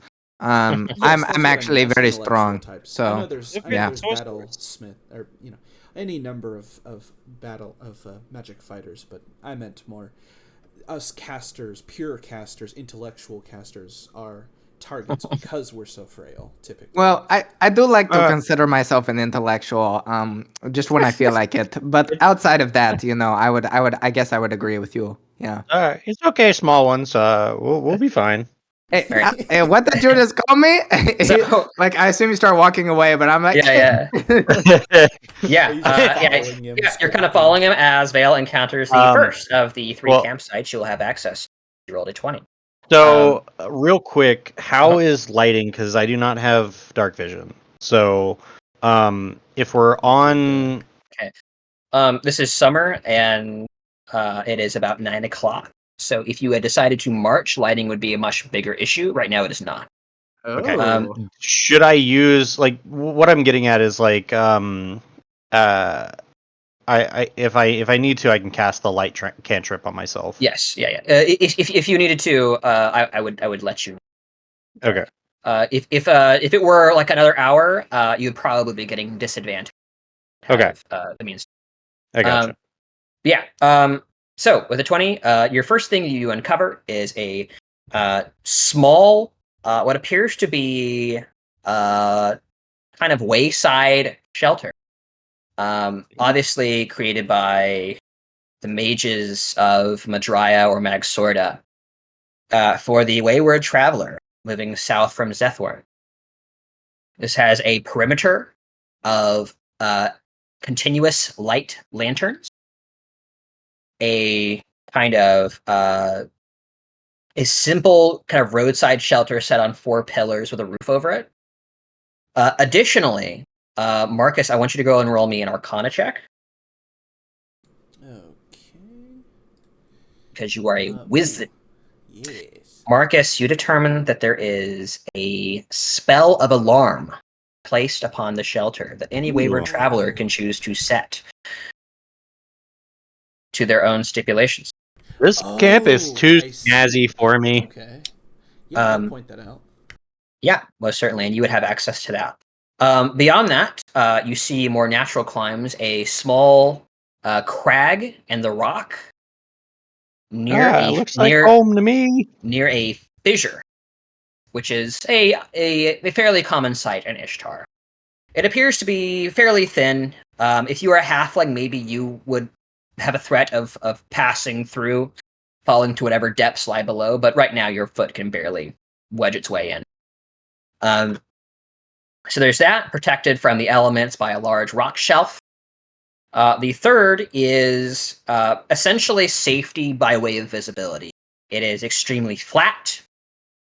There's barely any change in elevation in any direction. So you'll be able to see whatever is coming your way, but there's very little in the way of natural shelter. And so we're just trying to decide on where we want to Yeah, set you up get to pick camps. one. Mm-hmm. Oh, okay. So, I would assume that everybody wants to go with the mage camp thingy, but it's a little bit too bougie for my taste. And I can already use the alarm spell. I've been a bit slack of late, but that's actually a regular practice of mine that I can implement at whichever camp that we choose. Well, I like the rocks. Reach his voice. Honestly, I'm a little disappointed that you haven't been doing this. But I'm gonna let it slide because you had the good idea earlier. I appreciate it. Yes, like I said, I've been slipping, but this road is the one that really taught me the importance of setting alarms. So it's fitting that it'll get me back on the habit. Especially You know what's funny? My college classes are actually what made me get in the habit of setting alarms. Are but it's you good like that you 3 had. days old? I'm joking. My college class. Yeah. He's a very I advanced was 3-year-old. I wanna go to Grung University. Oh, me too. That'd be great. It's be like Monsters University, except Yeah. they're all growing instead. They all talk exactly like Instead of handing out candy, there's just like butterflies that he releases from a jar. Okay, which one are you picking? Is this a group thing or is it a Yeah. okay? Yeah, if I you guys mean- take too long, I default to Caleb. I mean, like I said, like As you I should. assume everybody wants to go with the mage one, but I'm biased towards the natural setting. I was only half listening because I think I might be onto something, so you guys pick. Yeah. I'm actually, if anything, more skeptical of a pre-made alarm system. Like, my mind immediately goes to someone could Would rig it so that they know when it triggers, even if they're not see, I there thought or you were something. familiar with these camps and they're set up all along Mage's Way. I don't believe Austin said that, or if he did, I don't remember it. But I was just saying that Marcus was saying he got in the habit of setting his own alarm spell I see. on the road. This road taught him to set his own alarm spell. I see. Marcus, how scrawny are you? Very. I need to know a weight. Like 8 pounds. I wish, but like 8 pound. actually. Yeah. I mean, I've got a good con, but an awful strength. My official weight is 170. Oh, that's so much. I have no clue. Is that including That's- gear? No, Oh. that's just me. I have no clue how much skinny people weigh. Cause Like What do you mean? Dude, you'd be Okay, like 120. for the record, I'm 130. Yeah, like Right, Marcus but- would be like 120. Okay. So Isaac, do you remember like the picture like that I showed you of like when I had like all that like muscle and I was like actually Yes, I like was shredded? actually just sifting That's through it on that. 175. Oh, gotcha. Okay, then yes. See, like as someone who like, yeah, I am way too thick to know what skinny people weigh. I do remember you telling me when you hit 100, Caleb. But Yeah. Now Marcus could be pudgy. no, he is. you wanted he is to be- canonically very like sickly, very spindly. Yeah. Looking like probably the magic is the only thing holding him together. Sure. Well, Like let's 90 pounds. shall we say hovering 120 or so? Yeah, I edited to 120. So basically, if we can get like an extra 30 pounds off or something, then I could carry Wally and Molly. sorry, I was reading Wally. I could carry Custodian and Marcus, and then Marcus could cast the disc, and we could have Veil and Soul on the disc and pull it off. Because I forgot that I took enhanceability to double carrying capacity. Oh, that's right. It does that. Yeah. Yeah, for an hour. That'd be sick. Which is how long a wild shape would last, or like a polymorph. Right, So right. we just need to shave off another 30 pounds, and we could pull it off. Oh, that's unfortunate. What's the armor weigh 50? Oh, it does. Wait, no. But that's Soul's I'm carrying the not able armor. to Soul's look carrying the at armor. Oh, is he running? Well, No, Soul would be on the disc with Veil. Oh. I can run. Well, we need. So no, but like, cause this to like keep pace with like the horse. Words are so hard. Caleb, if you transform into a warhorse, have you looked at the stats for that? That is what I was just talking about. Yeah, Warhorse has 18 strength times 15 ends up being 270 times 2 is 540. 540. Okay. Actually, wait, how much is your 'Cause like that's armor the that's thing. hurting you? Like me and Soul could ride. Oh, yeah. The horse. Me and Soul could ride you. No, then the other thing would be overweight. The other thing only gets 500 pounds. Right. Well, let's go ahead and decide on campsite. Yeah, let's pick You up guys can campsite. discuss that when it's more relevant. Oh, gotcha. So it sounds like the two in big contest here are Mage Camp and like Natural Fissure rock shelf. I mean, Which- Isaac Wright really loves caves now, so I'd vote for that personally. Caves are awesome. Soul.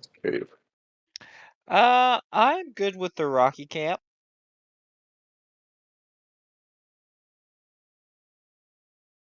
Okay. So it sounds like I'm actually more in favor of the rock shelf. Yep. I guess Yeah, so. if we're I listening can to that first alarm time. anywhere. Going once, going twice. Okay, you guys are camping at the rock shelf. All right. Yeah. Are any preparation spells or anything like that before you dig in for your rest? I mean, I'm going to be doing my mold earth, create, destroy water. Nice, I'm yep. going to ritual cast the dome, and then once everyone is, well, first I'm gonna cast alarm. I'm gonna like do the perimeter with the silver wire, and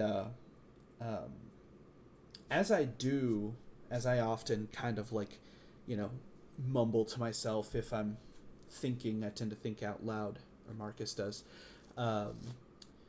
He will just kind of abruptly, through part of his alarm ritual, just be like, oh, by the way, like I said, look out for mage hunters. All of this that I'm doing usually will block 90% of everyone, 95% of everyone in the entire continent. However, on this road, the people who will be ambushing us, if any, will specialize in taking down my defenses. So keep on your guard.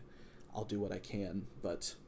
And then he just kind of trails off and goes back to, like, drawing the lines and kind of just wandering around.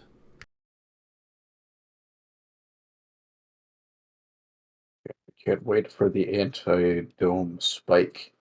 Oh, it's coming, you know. Austin hates that spell so much. I bet he's been waiting for this. It's a magic item where you just stab it really hard and it breaks.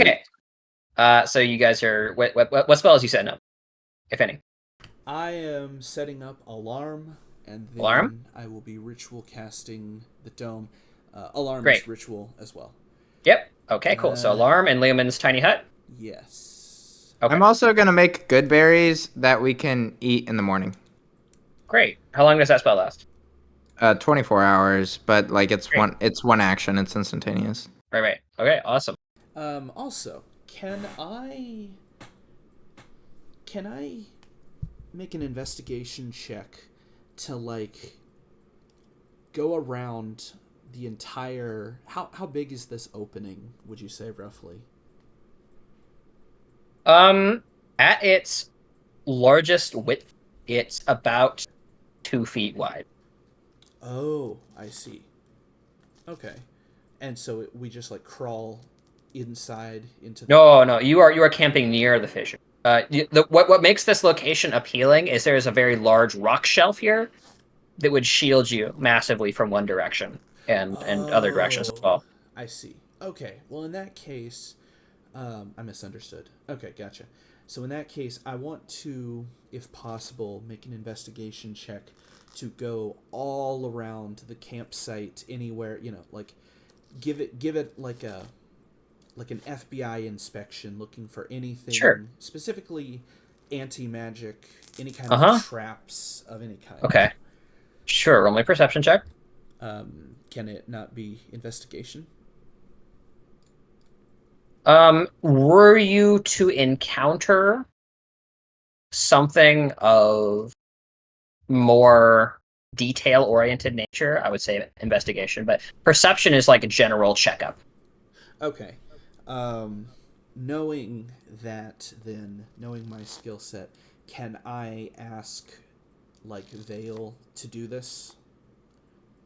And I'll like... What are sure. you asking me to do? Yeah. So I'm gonna walk over to Vale. This will have been after I set down my...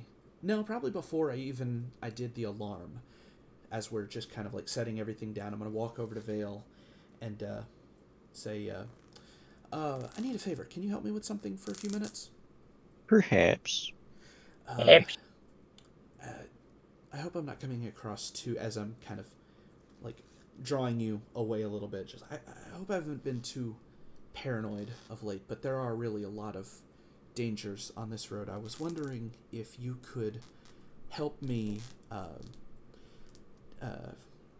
check the grove here, the area, for any kind of traps, anything that might mess with my magic. I'm serious. People make their fortunes camping this road. So, what time is it? 9 o'clock. It is now, around 9:15. Okay, 9:20. it's still around 9, so I can see Yeah, relatively fine. you can see relatively And well. I can cast. Yeah, I just thought you were like a bundle of anxiety, honestly. So I kind of just like brushed it off as just part of like who you are. So no worries. But yeah, I got you. I can help. All right, cool. So I will spend my final 2nd level slot to cast Enhance Ability on Vale, targeting Wisdom for his perception. Sure. And then I will go around as well using my Arcana expertise, Investigation expertise, if that's relevant, to try and help point out, like, oh, is that natural? To give the +1 on top. So am I rolling active perception checks? This will be a perception check, yeah. At advantage +1 if I'm allowed, or if you're allowed. Advantage +1. What is advantage +1? Are you aiding him? Yes, I want to take the aid action, Okay. but then also Are you casting. are you proficient in perception? Not in perception. Okay. But I am expert in Arcana, and I'm specifically looking for magical traps, if that matters. Well, your enhance ability is fine. I can give guidance to myself if I'm actively looking for things. Okay. Yeah, we'll go ahead and say just make normal advantage plus guidance, and then okay. Oh no. Sorry. You have advantage. Hold on. One more. Good thing you have advantage. I forgot. I turned it off. Oopsies. Yeah, I prefer just the one number. Hey, There you let's go. Very cool. Okay. So, yeah. I don't think I need to roll my guidance. Yeah, you can you can if you wish. The next DC threshold will be 25. Yeah. Right. Yeah. Oh wow. Okay. Sick. Yeah. Yeah. There we go. Yep. You look about, and you're quite assuaged that there is nothing remotely synthetic, trapped, no tracks. This place appears to be very secure. Yeah. So The only thing, honestly, Marcus. Yeah, the only thing remotely anomalous about the campsite is the fissure, from which you note a very faint trail of smoke coming out of. What the? Okay. So I mean, honestly, it doesn't really look much of like anything's actually going on in this place. There's a crack over here that has a little bit of smoke coming out of it. I don't know what that is. Can I smell what it is? Like, does it smell sulfury? Yeah. You'll be rolling me nature or medicine. It's a portal to the hells. That's right. Campsite number 2. Gate to the 9 hells. That's funny. Yeah, you recognize this as a naturally occurring fume. You've heard about this, but you've never experienced it yourself. Apparently, deep within Ishtar, there are spice mines. Oh, neat. And sometimes natural fires, as a result of tectonic activity or other methods within Ishtar, start burning these mines, starting fires deep underground, which may not extinguish for years sometimes. Yeah, you realize that if you rest here, there may be small consequences if you rest right next to it. But in general, you believe this spice to have generally curative and positive properties on a humanoid psyche. Ooh. Yeah. So yeah. Other than this smoke coming out of here, which smells I don't know. Give me a spice that it might smell like in the real world. I guess it smells like coriander if coriander were sweet. Were sweet? Did you say? Yeah. I know that's So odd. it kind of has like this bold kind of like sweet smell to it. But like as long as nobody's just like laying next to the fissure huffing this all night long, they probably will be fine. But I don't know. I can't see invisibility, so other than that, I don't see anything. I don't smell anything. This camp seems pretty okay. Oh, good. Thank you. I part of the reason I followed you was because I felt guilty about making you work more, but I was checking along with you for magic and the stuff that you might have missed. Oh, sir, I would. Let me get something straight. Apologizing for me having to work more. We are a team here. I might be old and grumpy, but I'm not lazy. Marcus just kind of nods awkwardly, says, well, maybe I've been a bit more on edge of late. I have this condition. I can't sleep unless I'm put to sleep by magic. But the problem is... So he's a crackhead. Yeah, well, that's what most people think, but Oh my word. it has more to do with these, and I kind of pull up my sleeves, has more to do with these modifications that I made. I was a bit of a novice. This is what taught me how to do this to a degree. But a side effect I didn't encounter or didn't plan for was my insomnia. So I don't know. As I've gotten stronger, as magic has become easier, it's harder and harder for me to shut my mind down. Yeah. At this point, I'm even Marcus, as you're speaking, almost like complaining, like wearily, like this is like the 1000th time you've had to explain your condition to somebody. You actually feel like weirdly uncharacteristically drowsy. Huh. Oh no. You see So, him. Fun fact about this spice. It has curative properties to it, and so if you're suffering from a ailment, as what it seems, you're probably gonna get tired. You see him. You see a spark of hope in his eyes, so bright and he slams down on it almost instantly. But for that Dude one just goes moment, over there, like Yeah, for that- sniffs the fissure, like. you saw that thought pass in front of his face. It is that strong.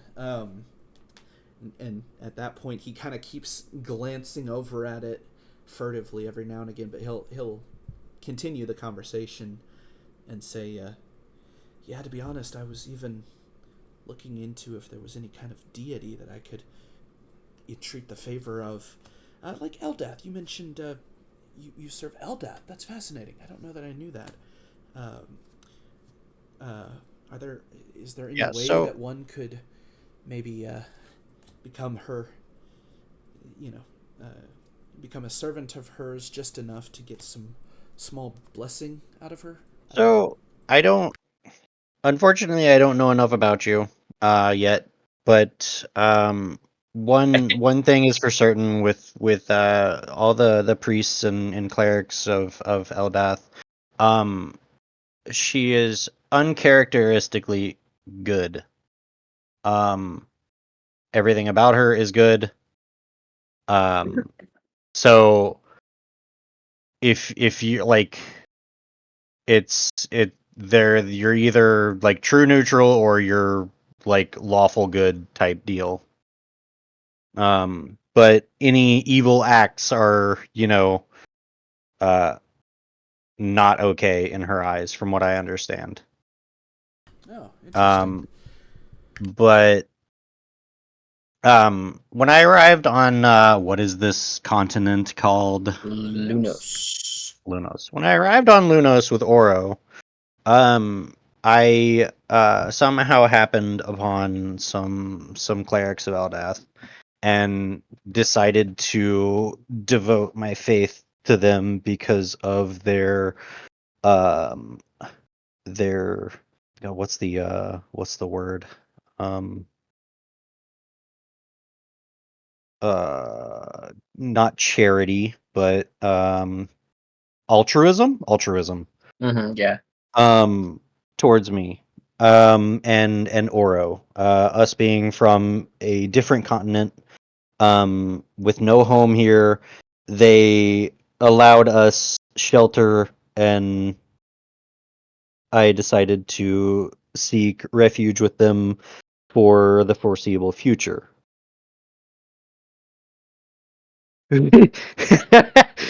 She's the best. Um, but I don't know. I mean, if you decided to walk the path of Eldath, I mean, she is a caring and embraceful goddess. She's uh she's definitely worth it. Interesting. What does I don't know if Eldath she can. what Sorry. what does Eldath consider good? You see like 1,000 questions that Marcus wishes to So, ask. not to get into morals and the objectivity of said morals, but um, let's take the forest for example. Knowingly starting Is a fire in a forest is going is to this in uh character or out, by the way? yeah, in character, Okay, gotcha. is going to um bring her wrath upon you. um she doesn't exactly take too kindly to the what was going on with the fires, so close to what was it? Keep having to refer to like with Heronheart. Um how close Heronheart is to the jungles of Ascanti and stuff like that. You know, if those fires spread to those jungles, she wouldn't exactly be happy with Verservion, Ah, interesting. because then he would have knowingly started a fire in the jungles of Ascanti. So you're saying she dislikes fires specifically? It's more of a I mean, yes, but also it's more of a uh her domain is the forests and rivers and stuff like that. What is it? Oh, I If see. out of character DM, if you have something that could help Yeah. me explain this to him a Yeah. little bit better. So Eldoth is Eldath is very much a she's qualified as a lesser good deity. Her alignment is neutral good. And basically Eldath is primarily her domain is peace. That's the greatest domain she possesses. And so Eldath Oh. is very much like Is she a Nurgle? Pacifist. She's a pacifist. So, right. I Her icon is the still waters. Right. It's very much like don't disturb the pot unnecessarily. Do what you can for Ah. others, so much as it is yeah. fortuitous. Uh, Ooh. Okay, that's a lot more aligned with Marcus's personal philosophy, actually. right. Protect Yeah. the So sacred places. Don't disrupt the natural order. That kind of thing. that's why I specifically didn't get into the moral side of like what is good right there, because like her definitions of it might also just be different than Right. what Right. Well, even mine that's Yeah. are. As so far it. as good deities go, she's pretty chill. She's mostly Yeah. like not doing bad things as opposed to actively doing good things. Okay. But Yeah. So it's like according to the Forgotten Realms wiki, though, she will just like completely like she'll uh step in like and smote some people if they like if they're actively overstepping. like harm forests and stuff like that. and rivers and whatnot. Okay. Cool. But that's not obviously our homebrew setting. So Right. Right. It's similar. I mean, you know Leafy. Like, yeah. doing that's pretty on point for like a paladin. But she has ties to like Lathander, Saloon. I don't know the unicorn Maliki Kiki, Maliki likely. And then gosh, who else? What's that? She obviously like under what is it the Oak Father? I think that's the name. Yeah. So like you can, a lot of those deities don't necessarily have a presence here. Right. You can. I believe I have. Just trying to get him more of an idea if he knows of them, Right. Yeah. of how she is. If you have a concept of what she aligns with, and you have an idea of like what she represents. I mean, honestly, you've painted a good picture so far, Marcus. Yeah. You know, if you want to see a good, if you want to see the pantheon, check out the pin messages in the Broken Road D&D chat. That's the deities there. Say with which there are pin messages in the Broken Road D&D campaign chat. Cool, thank you. Yeah, realistically, knowing Marcus, even how well you do, you can probably get the sense that he's already admitted he's after something, so he's kind of polling you to see if he would tick Eldath off with the way that he is. At least so that's he's presenting to you as him like wanting to be not, evil Mick shoot kittens. So as from what I've seen so far, it's more like an 80-20. So 80 like percent yes, and then like 20% like is probably like if you set fire to the forest accidentally, you're not really gonna care kind of thing. Yeah. And so like it's like yes, because you're coming to the aid of your individuals in the party and whatnot, and being overly helpful and trying to throw yourself in the thick of it kind of thing. So yes, but also like if things go wrong and like you accidentally I don't know blow up a tree, like you're just gonna be like whatever, dude. So yeah, that is so in character, yeah, I think honestly you could probably, I mean, we could see about what the Tim, like if we end up making it back to Lake Fenrir, if we can have a little chat with some of the the clerics and whatnot. Yeah, we'll get you converted. It'll be great. Yes. Yeah. Yeah.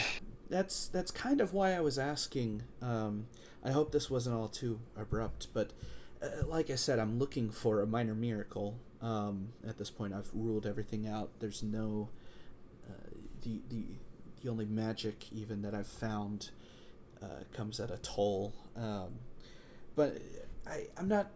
Obviously, I'm out here adventuring, but of course you are as well. I'm not looking to commit my life, as maybe awful as that sounds. I'm more there's a term in Madrya, we call them warlocks. They make these deals, sometimes short term, do this for me and I'll do this for you, favor for a favor. Sometimes it's a longer term boon, but it's a little bit more, I guess you could say, a low pressure commitment. Like I'm not out singing her praises per se, but if the situation arised, well, maybe when it comes to worship, there's varying degrees of it. Obviously, over here we have this tin can that is very much on the clerical persuasion.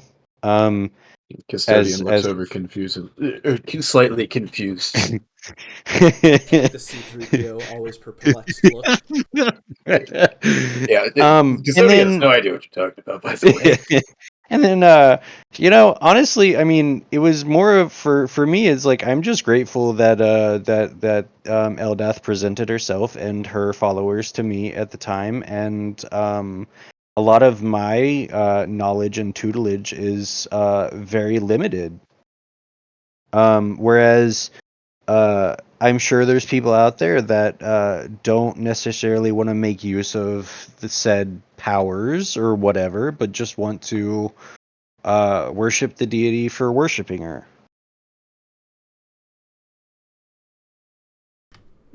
Okay. You see him kind of like, again, his nervous tics are showing, but he seems kind of pacified and even pleased with that. Basically, answer. don't think too much on it. Honestly, you'll have the answer once we seek it out. Like whether she's for you or not for you, whether you want to commit your life or just like a maybe a prayer here and there, or if you want to kind of sit and enjoy the movement of water down a stream one day. It'll all work out. Ah, I see. Well, that's very encouraging. Thank you. I guess I should probably get my precautions set up, but yeah, keep me in. Let's talk more about this. I'm really fascinated. Honestly, religion is something I've been meaning to study for a long time, and it interests me, but I just never picked it up. So maybe this is the chance. So, you guys are at this point experiencing a great weariness to continue conversing at this late hour.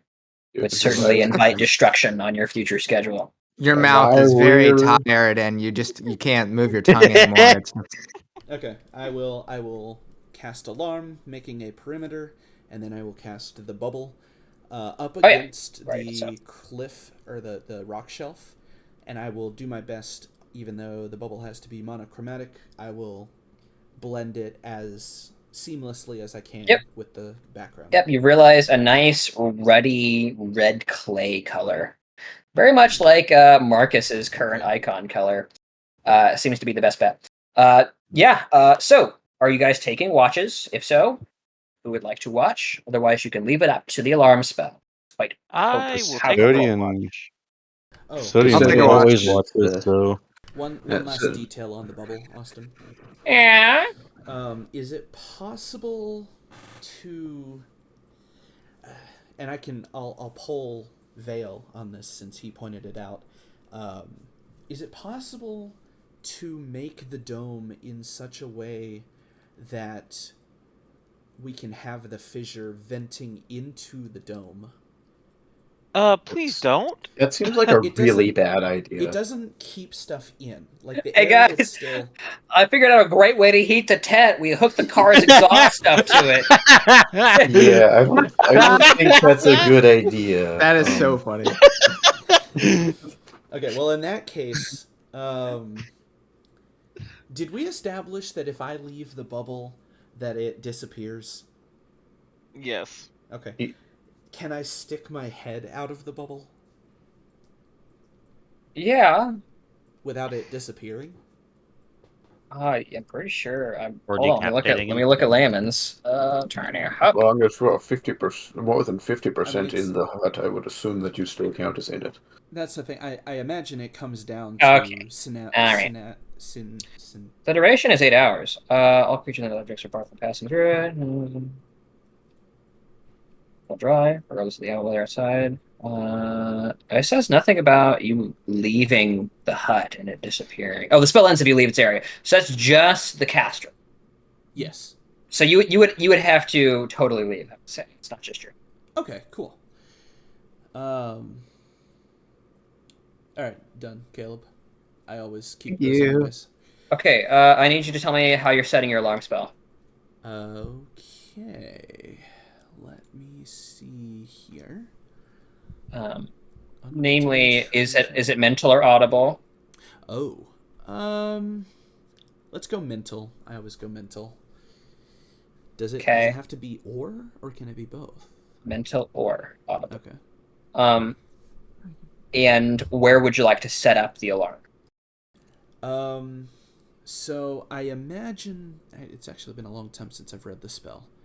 Choose a door, window, or an area within range that is no larger than a 20-foot cube. Okay, so take the cube, put it up against the shelf face, and then put the dome inside of the cube.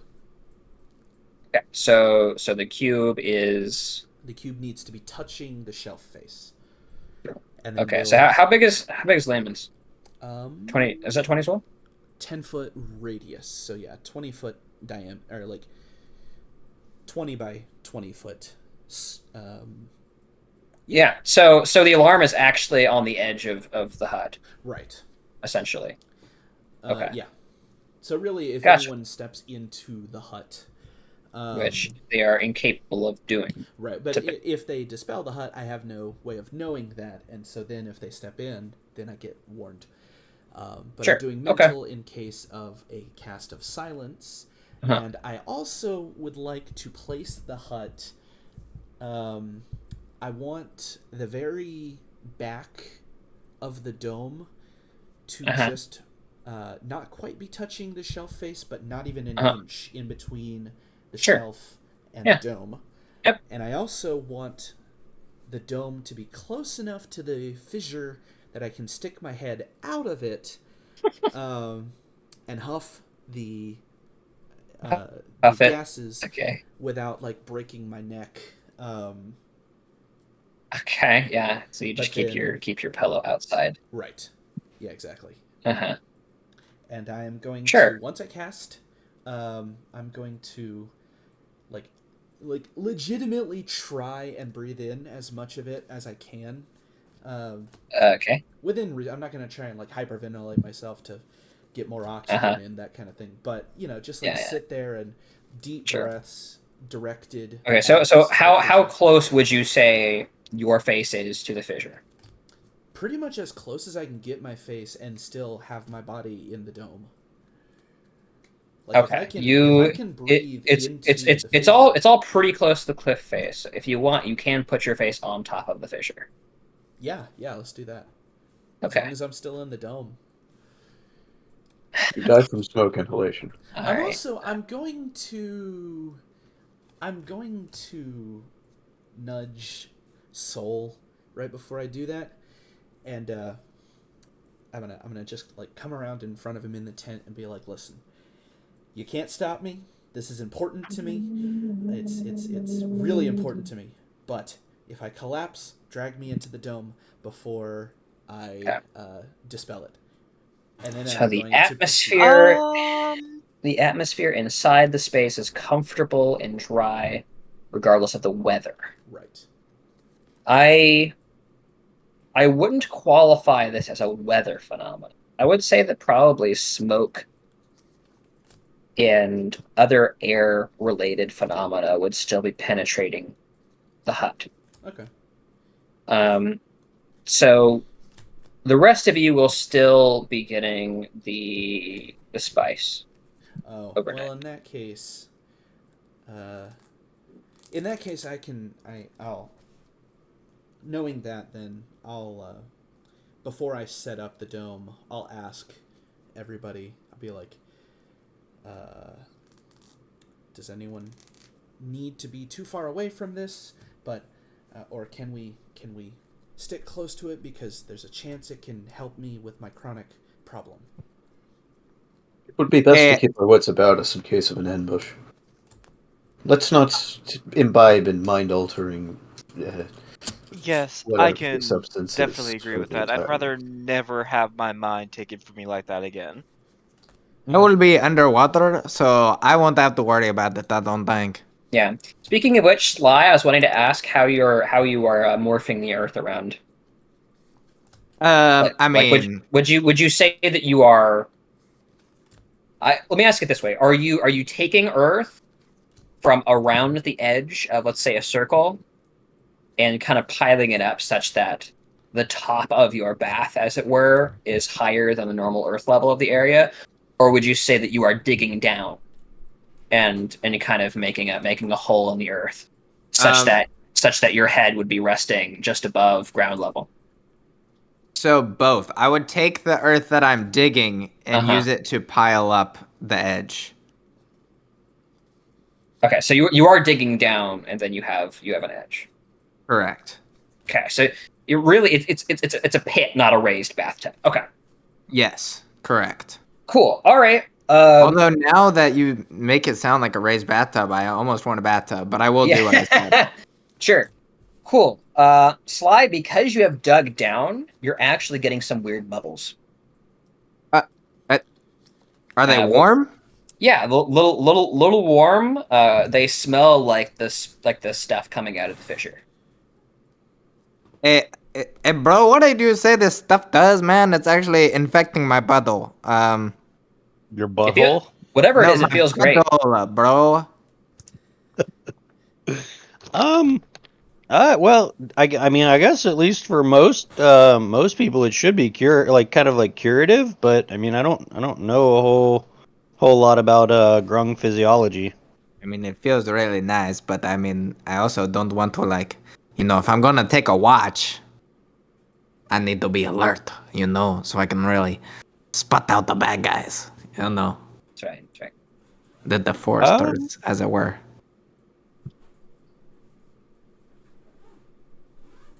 I mean, Overdoses. That would be All right. very bad considering the amount of spells I'm preparing to cast tomorrow. I'm about to go like full berserk Okay. mode. All So right. is anybody gonna warn me that this stuff's dangerous? Because otherwise, I will just relax in the puddle. I would well, absolutely warn you that it's dangerous. What is it? What makes it dangerous, though? can be dangerous if you Is it inhale like too much of the it. Basically, if you can't get fresh air. is it like the spice I had at the very beginning? Oh That God, wa- no. that was a Crozen spice. That's like Drugs. curated by an alchemist to do exactly what it did to you. This appears to be like a natural quantity found underground of nondescript spice. You don't know what this is called because you haven't rolled medicine to try and figure out what exactly it's called. And I only rolled nature, so Can I try to roll medicine? Once we established that the rest of the group didn't want to set up camp right next to the fissure, I am going to take a few minutes and go inhale a bunch of it before I cast the dome. Okay, sure. Because Okay. if it doesn't put me to sleep, So the camp is large enough that you can get away from the fissure. I'll take a proverbial raise of hands. Who would not like to be imbibing the spice overnight? I would not like to be imbibing the spice overnight. Okay. I don't breathe. Okay. I'm neutral. I'm just here. Okay. I don't think it's that much of a bother. So Yeah. Yep. So Soul is going to be left out here. Everybody else is going to be getting some. All right. So the night passes. Who would like to take first watch, if any? You do have the alarm spell and the tiny hut up. I'm I going have- to I have take first first watch. watch because Can I please after say that I want something? to go. Oh, sorry. Yeah, Yeah. so I've been wanting to say this the whole time. So I only need to rest for 6 hours, so I have an extra 2 hours that I can do stuff. I would. So first off, since I have a journal now, Custodian takes exact notes on every significant event that happened throughout the day with Yeah, basically absolutely. timestamps of his internal clock. Yeah, with military precision. Yeah. Yep. And then he is going to doff his armor and inspect it to see if he can find the source of the difficulty previously. Sure. I'd like you to roll me an Arcana check. Okay, not proficient in that. Ah. Okay. You don't know what it is about it, but there's something about this armor that is rejecting your essence. You don't know if it's a race thing, if it's a person thing, if it requires a password. You don't know. You don't know. Would there be a way to dispel the enchantment on it? From what I can tell, assuming that this is some sort of, relatively basic magic item enchantment. With a 7 Arcana, you don't know for sure, but you know dispel magic does exist. Presumably, a sufficiently powerful dispel magic could dispel any kind of magic, right? Hopefully. That will be a question for Marcus tomorrow. For now, I will re-don that armor, though. Yep, sure. Yep, you're left with kind of the same sensations as before. Mhm, It's that takes- heavy. that takes It's about 2 hours. heavy and protective, but weirdly uncomfortable. Mhm. I Okay. can Yeah, and, volunteer for. Oh wait, no, I can't. I can either take first or last watch, but Yeah, and I'm taking the rest of the time for watches, which should be about 6 hours. Okay. oh, And you also have the you have the Warforged trait that lets you keep watch while resting, don't you? Like Yep. I don't actually sleep. I just enter low power mode. right. So yeah. So it's up to you guys if you want to just leave custodian to it. Your choice. There will still need to be 2 hours at the start, though, because donning and doffing takes an hour for me. Right. I'll do it. I'll watch at the start. That is the first 2 hours. Go for it. Yeah. Perception. Yikes! Cool. Yep. Good. One more. Yikes! I Those are wasted all my average. crit rolls earlier. Yeah, I Those know, are- but like I was getting 20. I got 2 crits earlier, so I think I used up my I know. luck. Okay.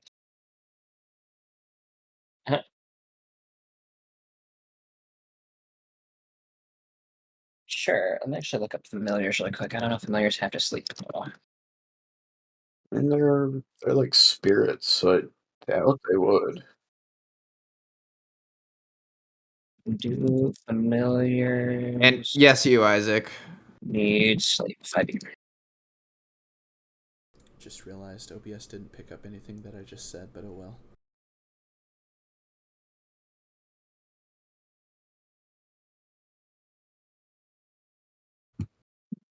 Mm-hmm. Okay. It seems like the general consensus is they don't need any of that stuff, so that's fine. Oh, sick. Well, you don't have Sure. to feed them, so Right. Yeah, it's got dark Cool. vision and advantage on perception checks, but it's got like a Mhm. +1 to its Yep. perception. So Sure. Yep. The owl is just kind of chilling out, watching. All right. thank you. So moving on, Mr. Custodian, would you like to go ahead? And we're going to paraphrase this and make you roll 3 perception checks. okay. These I'm assuming will be a disadvantage because I don't have dark vision. I'm one of like 3 races that doesn't have dark vision. Oh, I didn't either. I didn't even think to ask about that. Yeah, if you are not giving yourself some kind of light source, it will be at a disadvantage. Okay.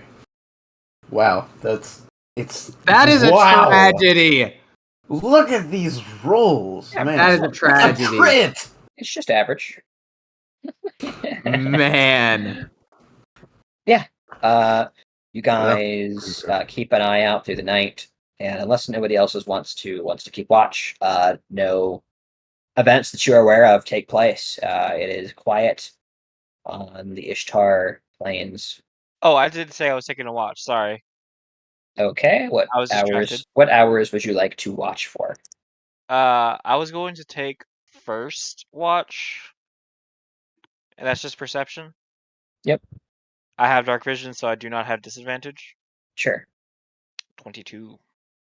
Sure. So the only really interesting thing you notice is there appears to, in the distance, be some kind of weird, like baying sound, almost like a sheep.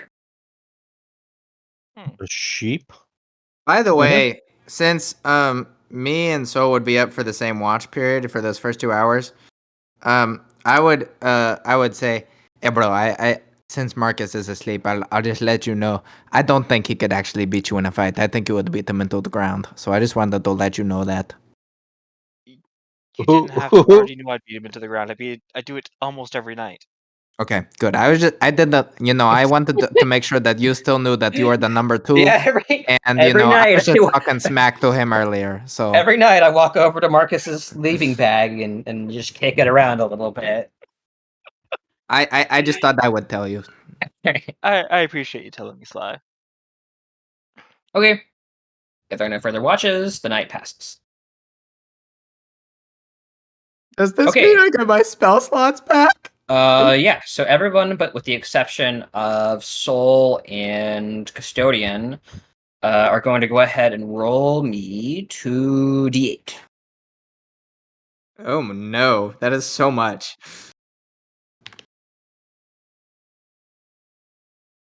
Or I middle do of have the to road. roll a 1d10. Sorry. Good. Marcus, what did you say you were? Like how close you were to the vents? I believe Fisher. the term was face in the crag, or something to that Okay. effect. Great. I want you to roll me a Constitution saving throw. Let's go. All right. Yay. Oh my goodness. I'm Great. honestly kind of willing for this to take effect because Marcus is Yeah. desperate for a solution. Marcus, roll me one more d8. Ooh. Okay. I'm so concerned. This is There's gonna no way we'd be incredible getting after 3d8 that point. worth of good things. Hey, if it hurts me, all the better. Then I can cast sleep and go to sleep tonight. The night's already passed. Okay. Well, I huffed all this. of your- Yeah, early. we're getting there. You can go ahead and do your rest, but I will have some flavor here. So, to all of you, you have some of the best rest you've had on this whole journey so far. Since the shimmering city and the beds and baths of those taverns, this has been the best. Sitting here, laying on your sleeping bags, settled against the side of this rocky crag, huffing in vapors you don't know the name of. So you will each be who rolled, gaining temporary hit points There we go. equal to the number you rolled. Marcus, Sick. you get an additional d8 there. Nice. 16. Okay, I guess I was wrong. Fair Since enough. temporary hit You gotta points poke don't everything. stack, does that really No, matter they to don't me stack. anyway? Yeah, so I would have gotten temporary hit points no matter what with my bracers. Yes. Nice. So Marcus, you failed your Constitution saving throw. That I did. You are essentially sleeping very, very well. You dream of familiar faces. You dream of unfamiliar faces. You need to roll me a d20. Ooh. All right. Are you about to have a vision? Maybe. It's a pretty high roll. You're gonna become the Okay. next Daniel. Daniel? You sense a fortuitous event. Not defying expectations, but certainly in the realm of improbability in your near future. Targeting myself, I assume. You have obtained a portent, which I will be using in your near Oh. future. That 17 is going to be replacing a roll. Of your choice. Oh, Of my choice. nice. Whoa! Oh, As Marcus, you awaken to wheezing lungs and visions dancing before your eyes. Oh, So- I see. Okay. This is how this works. You have the visions from beyond condition right now. So you are currently seeing things that aren't necessarily there, or will be there, or may be there, Okay. and Can I you see don't into the know. ethereal plane? So you have disadvantage on perception checks Okay. and all intelligence checks. Oh, Oh my no. God. Wow! And That you includes have spell attacks, doesn't it? advantage on insight. Ooh, I can see your soul. Yeah. so wait, he has disadvantage or advantage on intelligence checks? Disadvantage. on Disadvantage. intelligence. My brain doesn't work, but I see people's souls. Neat. I'm gonna like shake off the visions and walk over to Custodian, who I assume I have seen journaling. Be like, morning, hey Custodian. Are you able to keep track of exactly where we are right now? Yes. Can you do so, please? I think he probably already would have. He like drawn out a map that he's been Marcus doesn't marking. know If I had this. to guess. Bro is conked out. Yeah. So is it now morning? It is now morning. The rest of you wake up feeling fresher than you felt in a long time. Okay, so instead of being 6 feet tall today, I'm 7 feet tall. That's right. I actually like don't walk with a hunch at the moment. Wait, that's wild. Custodian, have you recorded this in your map? s- I can make a note here if you wish. Yes, please. And if you could, like, Marcus is more energetic than you will probably ever see him again. Yes, and is there any way you can show me where we are? Like, I know we're on the Mage's Way, but, and then So- Actually, I would probably be able to help you with that better than custodian. The custodian just Drawing flips around. the map that he's been drawing. The accuracy of which I'm not entirely certain. I'd assume that would be a roll. Yeah, if Soul pipes up, I'll instinctively like turn towards him, and then remember it's rude to cut off conversation. So then I'll turn back, and then start to realize finally, like, oh wait, everyone else isn't as happy as I am. Be like, my apologies. Let me start over. I mean, Soul's fine. Like, Yeah. it was a long rest. Yeah, Soul's just Soul, you would be noticing everybody's just a little bit more chipper, except for you and custodian. Like would when you not looking at them, they seem to almost have their the edges of their mouth pulled up ever so slightly, like their default state is just to be a little more happy.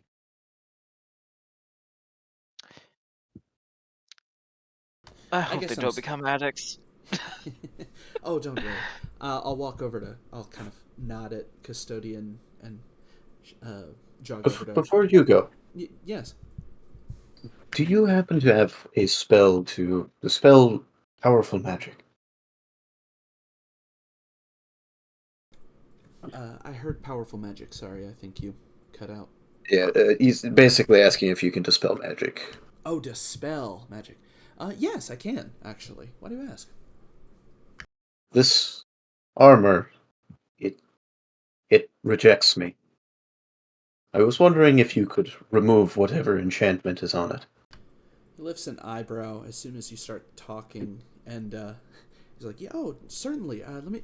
Can I see it?" That will take a while. Oh, I see. At that moment, you see like like bits of metal and wood that were fastening the armor in place start to like peel back as the plates Oh, are being nice. slowly expelled. I'm picturing like how someone would doff armor in Harry Potter, just like strap after strap. Yeah. Marcus will look at you and say, if you want, I can attempt to dispel it while you're wearing it. I don't think that would harm your inner mechanisms. I would prefer not. Fair enough. Fair enough. You're trying to do what? Says the being powered by magic. Yeah, that's what. Yeah, Marcus. You see his eyes kind of like he's like looking you up and down, eyes flitting everywhere, kind of admiring every little mechanism that he can see before. Marcus, I want you to roll me a religion check. Ooh, and that is intelligence, I believe. That Yes, is that is intelligence. Yeah. I think this is the first time anyone has inspected Custodian. Yeah, he's just fascinated by you. Marcus, as you look at Custodian, it's almost like he is cast in a weird light. Huh. And everyone else in the area, when you look at them this morning, and maybe it's just because like your eyes are crossed or something. Yeah. You're rationalizing everything in weird ways right now. Oh, absolutely. But everybody else appears to like be shimmering ever so slight. They'll bend down to pick something up, and then they'll bend down to pick something up. And that's natural, that's normal. And you look at Custodian, And instead of being shimmery and blurry, he's very, very real. Huh. And surrounded in a very light glow that is a color that you can't place. I'm just gonna, like, maybe my jaw opens just a little bit as I become more obvious with my inspection of him. Be like, apologies, you're different from everyone else. I realize how that, I know you're an automaton, but you don't radiate the same aura as everyone else. Just completely breezing by the fact that Marcus doesn't usually talk like this. I was not aware that any of us had an aura. Oh, you can't. Oh.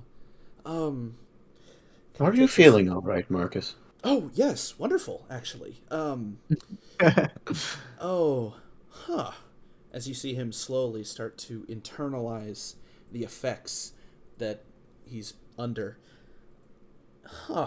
And he he takes a good long while, like awkward levels of just sitting there as if listening to a joke only he can hear before after like 2 minutes just like, "Oh, sorry, I did it again, didn't I?" Maybe I haven't told you this. I was talking to Vale last night. I can't sleep like normal people. I have That to would use... explain why you are bludgeoned every night. Yes, you understand.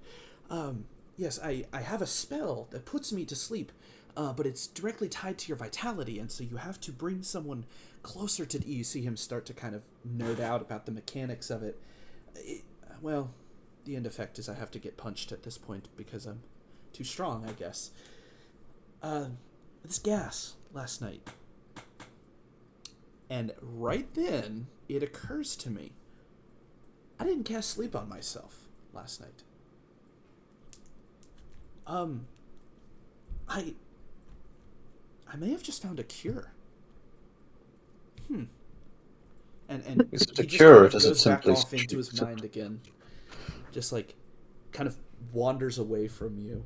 Just like calculating something invisible at this point. I'm not certain this is good for you. He'll turn around and be like, "What? Oh, no, it's the answer to everything," and then just keep going. Just goes back into the journal and erases the spot on the map.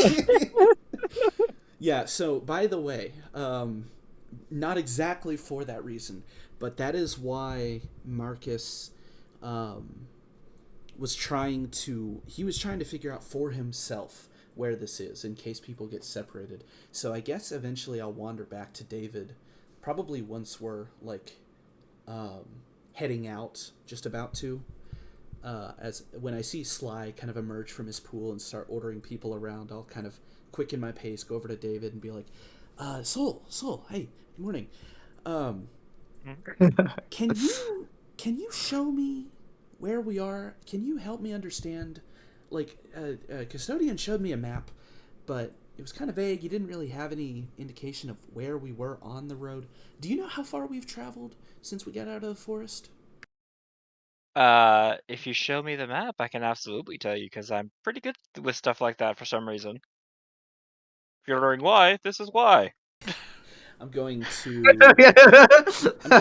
rifle through my various books and rations and try to What? find a map. Studied over there If stripping. you're wondering why, this is why. Can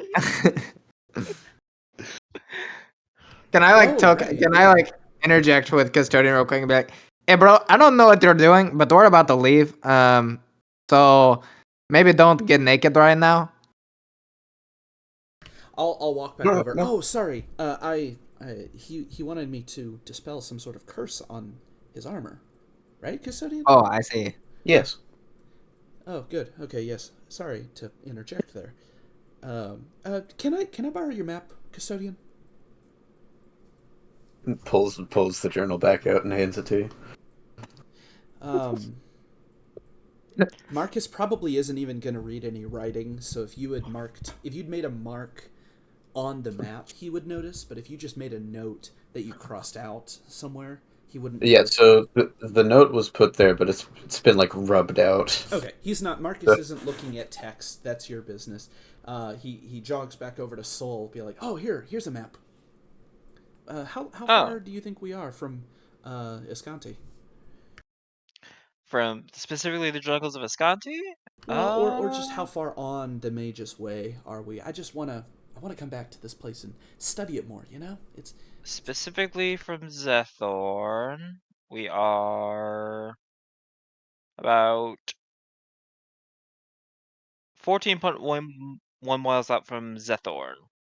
Ah, thank you. Yes, and you'll see him kind of like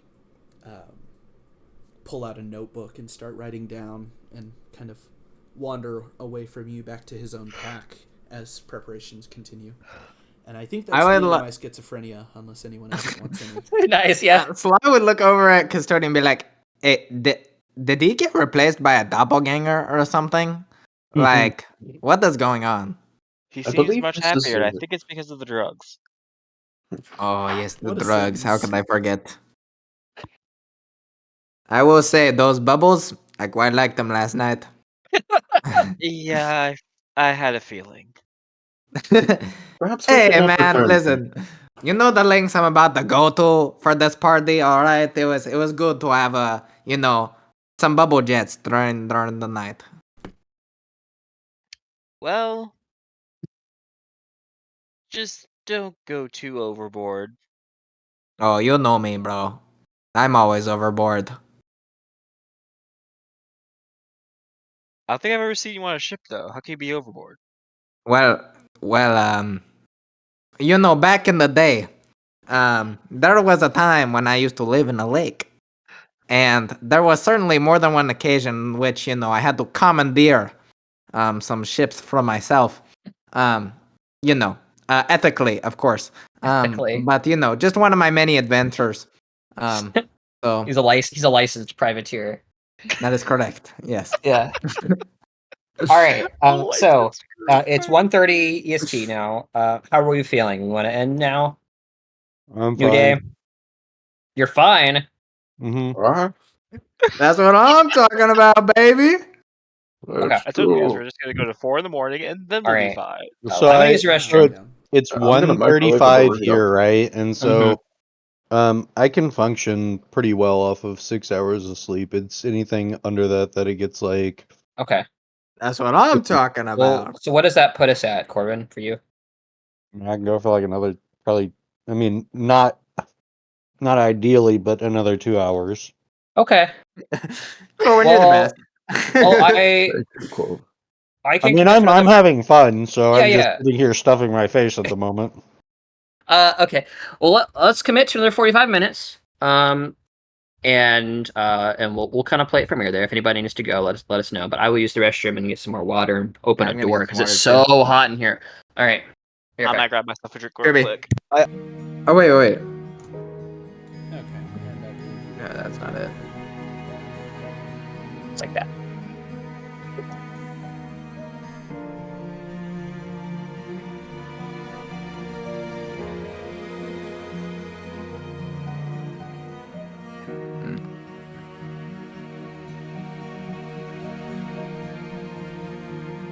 Okay. So let's talk road preparations. Are you guys what spells, if any, are you casting before heading your way down the Mage's Way? I cast I'm Fist. just summoning Oro. Wait, are you gonna summon him before we get on the bats? Oh whoa. Oh, we're doing bats. Bats are first. Okay. Also, I don't think we'll have the weight capacity for the disc. I mean, I'd rather just not have my my pet out. If we run into any kind of fight, I have to use an action to summon him. I mean, you can put him on a bat if you want.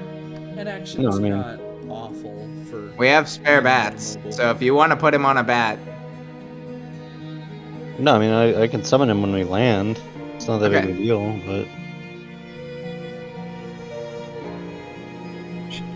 Cool. Nice. We are the bats. Yeah, that's Michael. It's your birthday today. Cake and ice cream. We're on its way. Oh, That's right. you took too many lines. I was gonna do cake and ice cream. Ugh. R.I.P. Okay. All right. So you guys are flying on bats now. How high up the ground would you say you're flying? Probably no more than 30 feet up.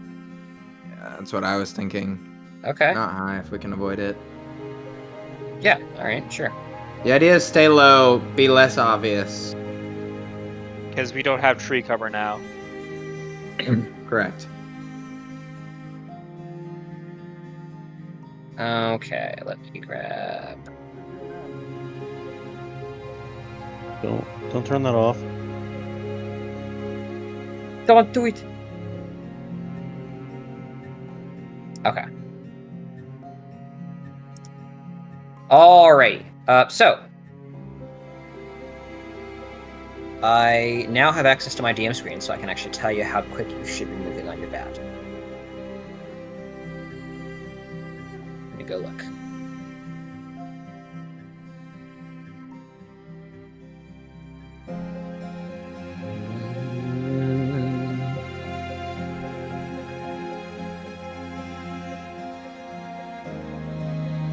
Okay.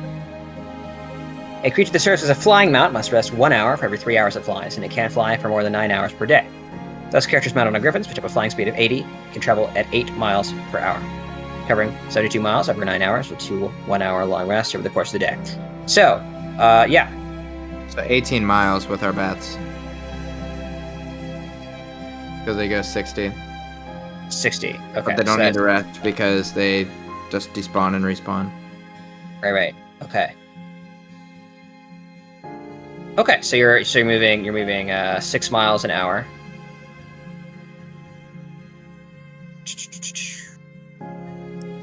I can now go look at that and inveigle how far. All right. There it is. All right. About right there. That's 1 hour. Okay. And you said they disappear after 1 hour? Correct. And then I recast. You're recasting. Okay. What level spell is that, by the way? Third. Cool. Okay. Yeah, the first leg of the journey gone. The bat's flying over the mage's path. You occasionally see small sconces of continual flame burning below, gently illuminating the morning highway as you venture ever further southward, leaving the dens of forest behind you. You are quickly assaulted with the smells of the differing world that is Ishtar. There is a kind of clay irony smell that has entered your nose. You see rolling in the distance large kind of rolling red hills, occasional bits of green, more like brownish vegetation.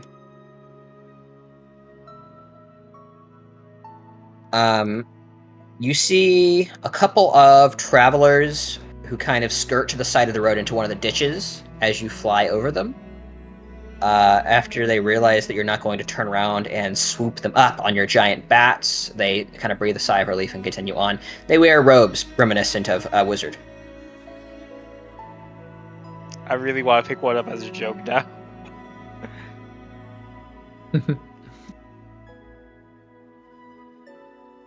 Okay, another hour. Okay, this is your second spell. Another hour carries you further along the mage's way.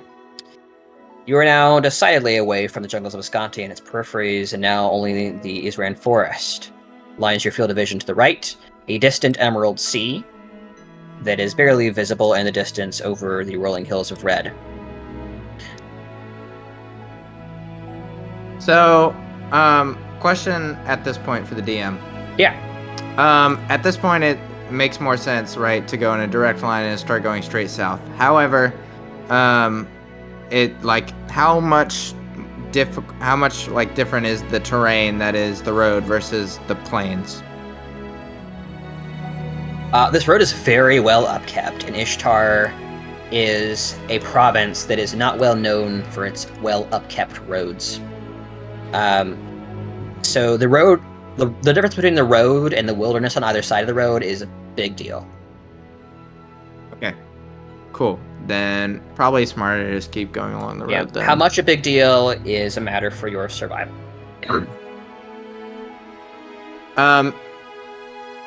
Would it never mind. Yeah, never mind. Okay, hour 3.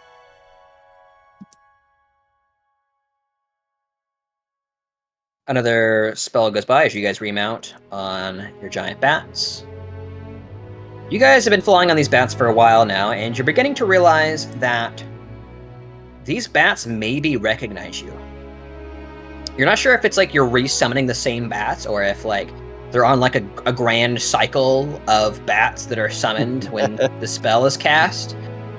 But there's one bat that is very stinky in a way that all of you instantly recognize. It is drenched in this perfume. Oh no. And And it's so funny. it's somehow keeping this in between its like interdimensional summonings by the Call of the Wild. That's funny. Okay. So at this point we've used is that leap 2 or is that leap 3? That was 3. Perfect. Okay. So at this point we need to split people up in order to pull us off. How heavy did you say you were, Soul? 171 plus 190. I didn't do math in my head. 271, 190. Okay, so 360 pounds.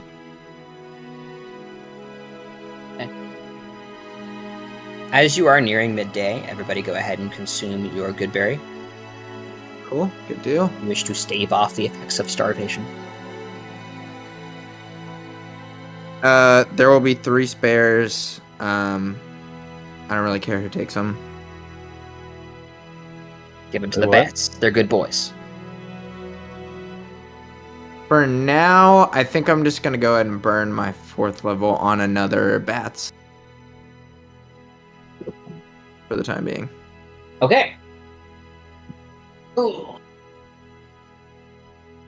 So we'll just do another 6 miles like that. All right. Another wave of bats summoned.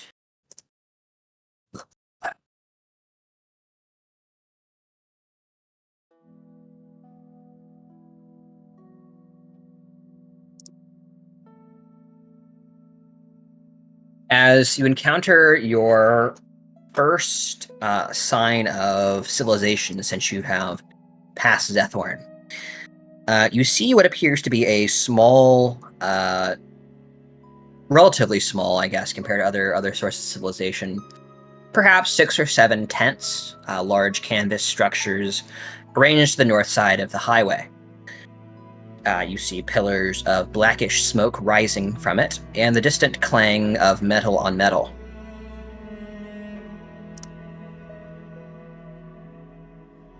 Well, we just closed everything. Whoops. Uh-oh. Yeah, I dislike paint because every time I try to close it, it closes Chrome. MS Paint? Yes. That is weird, and I'm not a fan. It's just like it pulls a bait and switch because I go to hit the X, it just all of a sudden it swaps over to Chrome, and then I close all of my tabs. I usually have like 8 of them. You rest here as the bats wear off. The encampment is now to your north. The road ventures ever onward to your southeast. Okay, The time is now approximately 12 or 1. The sun beats down hot. It is Mid-late summer, without the humidity, it actually feels a lot cooler. And also, the Ishtar is well known for its tumultuous breezes, winds. You guys are gusted, and that helps ventilate you, especially when you're flying. However, the sun is harsh. There is no tree line to shade you. I'd probably be enjoying it. Yeah. So, I'll just go ahead and get you guys in on my thought process real quick. I don't think I can cook up anything, unless we. Yeah, I don't know that I can figure it out, because basically, we've got 500 pounds worth on the disc, which is basically one person, and then we can do one person on a horse that's enhanced. And then if Isaac was polymorphed, he could carry another 207, or like, if he polymorphed into something strong, then we could do maybe more than that. But the problem is the strong things require more knowledge. Like, I don't know if Isaac would have any knowledge of a giant elk, per se. I mean, he's well versed in a lot of What different stuff exactly that's can you guys possible. form into with polymorph? And actually, I don't think... beasts, I think. Up to CR7. Just beasts, no magical creatures? I don't know. Polymorph's probably the one I know least about. Are we not gonna explore this like little camp? I think we passed it. Did we pass it? Nope, yours right here. Oh, okay. Well, I mean, we can. I'm down. Yeah, I mean, I don't really want to just like keep chugging along. Like, I want to actually like explore and stuff. Yeah, I'm down. Let's do it.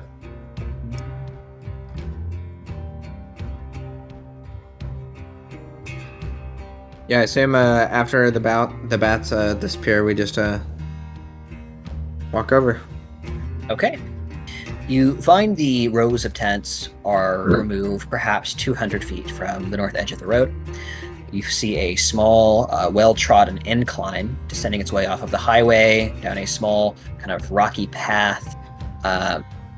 More akin to a ravine, really. You get the impression if there were heavy rains, this would be the path the water would take. Regardless, a few moments pass, and you come to the edge of the camp, the clang of metal on metal growing louder. As the smells and scents of metal, tobacco... Does it look like a war camp or anything? Strange sense of spice. Not exactly the spice you encountered the previous night, but like weird exotic scents. As you venture forward, you realize shaded under this large canvas of tents appears to be a very large open pit mine in the ground. Lining the sides of it are an assembly line of dwarves and humans, carting out materials from the depths of it. From the center of the open pit, there is a thin column of brownish smoke. Glancing down, you can see there appears to be a large kiln or furnace towards the bottom of the pit, which appears 60 to 70 feet down.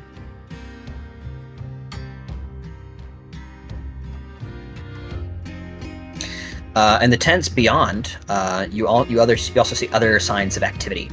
You see vendors and various kind of camp followers in and around the area. It's possible you could find traders here who might take that chainmail off of you. Do we see any are there any guards or anybody? Because I don't want to just barge into camp and be like, hey, I belong here. Sure.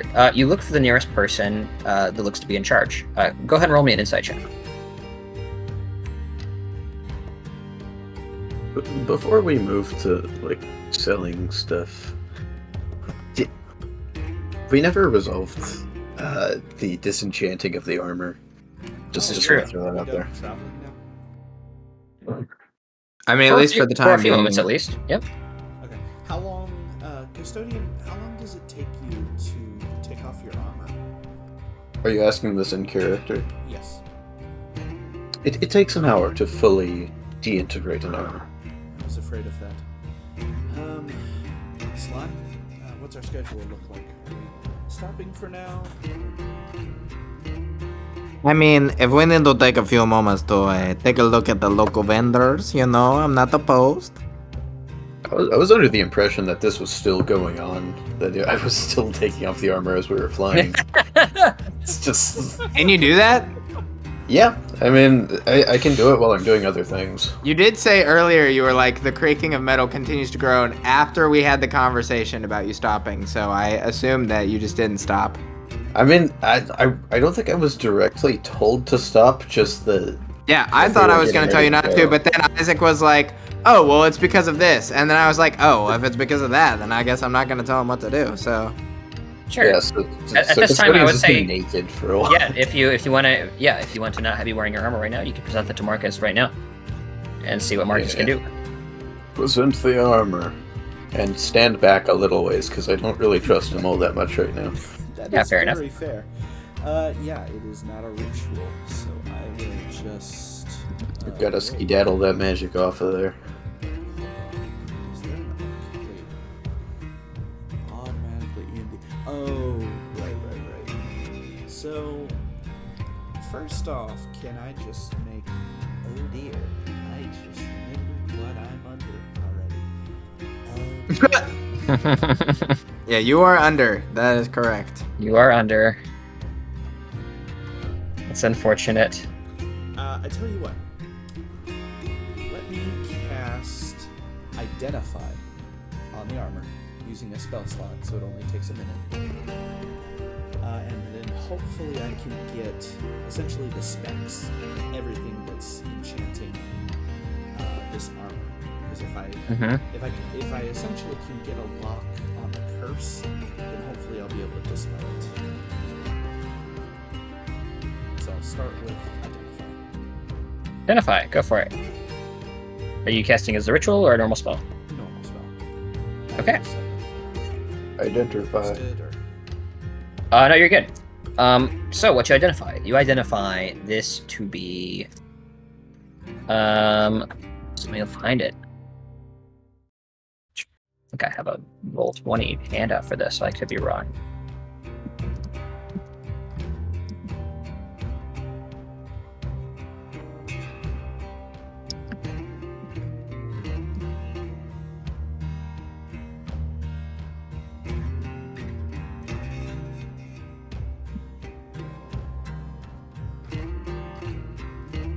I do not.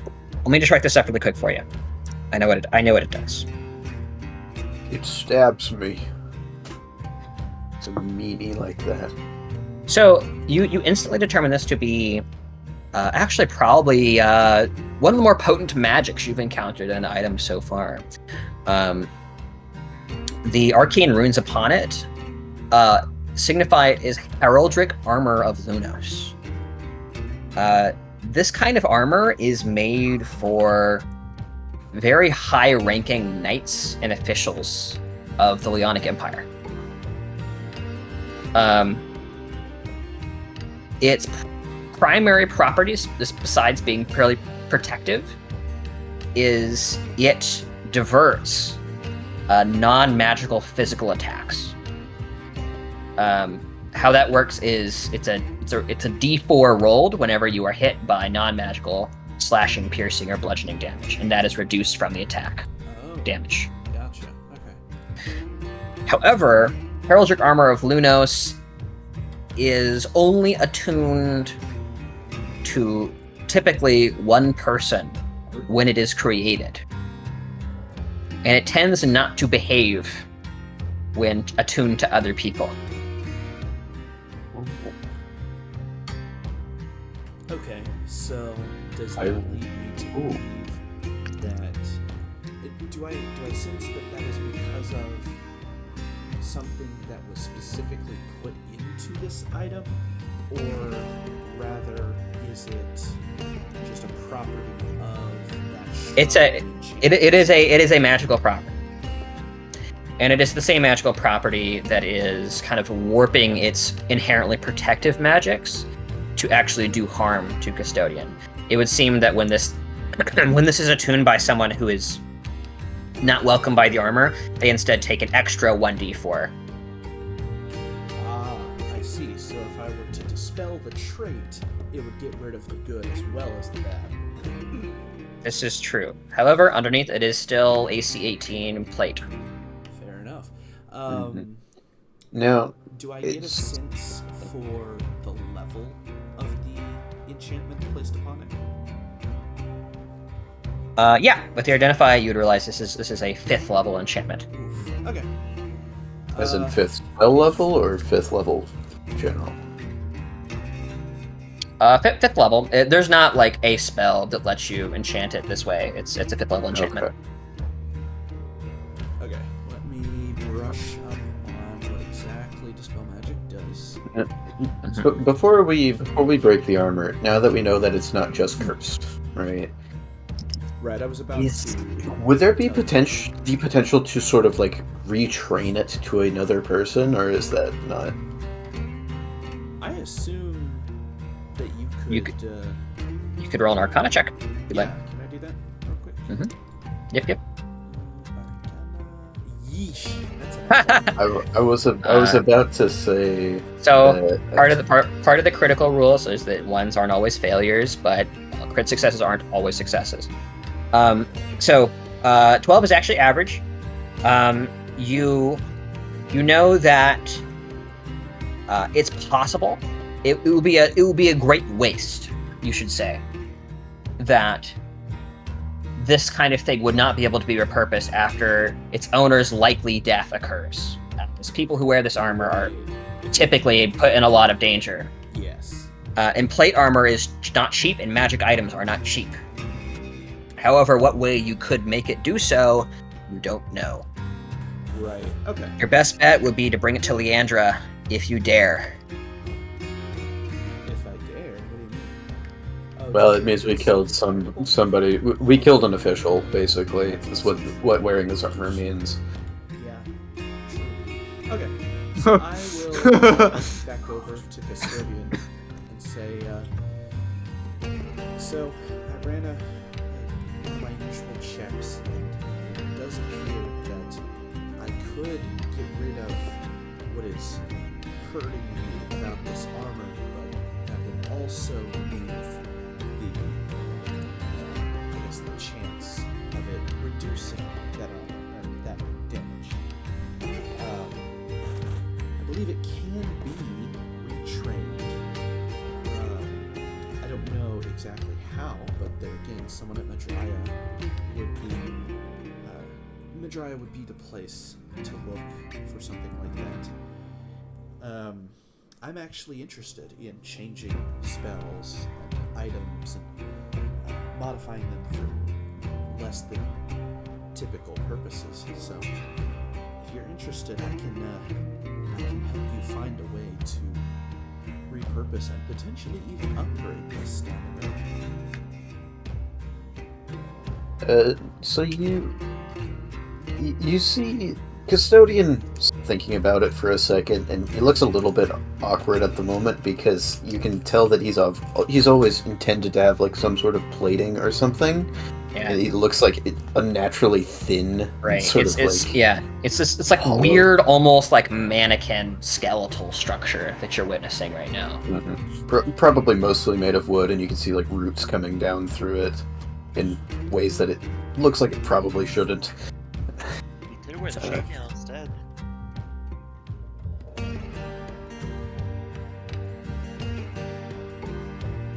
Perhaps I shall bear Always to sell burn it. a bit longer. Because it's a magical item. The enchantment alone is probably worth a crap load of money. Right. So I shall keep it for now, and we shall see if there is some way to correct Oh. this The downside. reason we may not want to keep it is because I it is yeah, tied I to an hand it back official. to him and say, yes, and if you stumble upon this secret without me, please share it with me. Like I said, I'm fascinated by this kind of thing.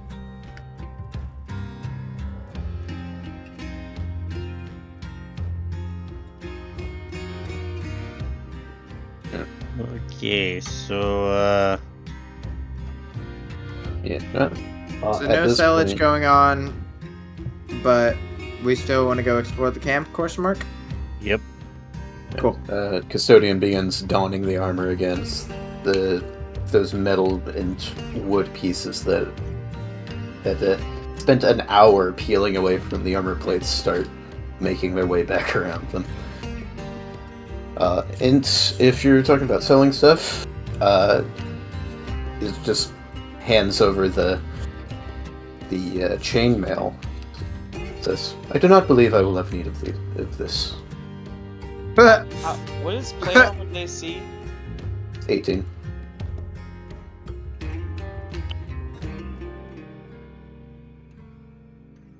And what? How much damage does this armor do to you exactly? A D4 whenever I get hit, which is so. I'll put it this way: I'm at a break point where I don't get hit enough for it to be a like really significant downside. And if you can turn it plus into one an AC upside, is worth so the plus one AC that I would get over the chainmail is worth an extra D4 of damage whenever I get hit, because getting hit doesn't happen particularly often.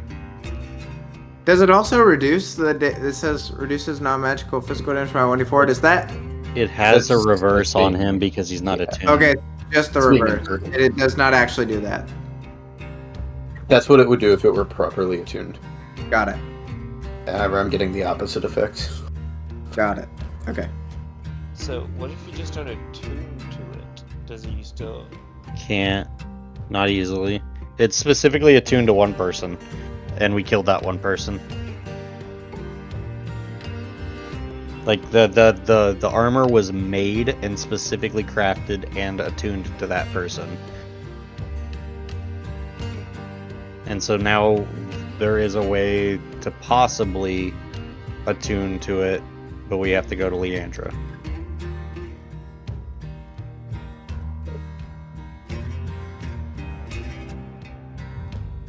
Which, we're going there anyway, so just not for a while. Okay. Okay. Well, you guys are in this mining camp. What would you like to do? Um, And by the way, I think Vale rolled an insight on identifying the person in charge, didn't he? yes.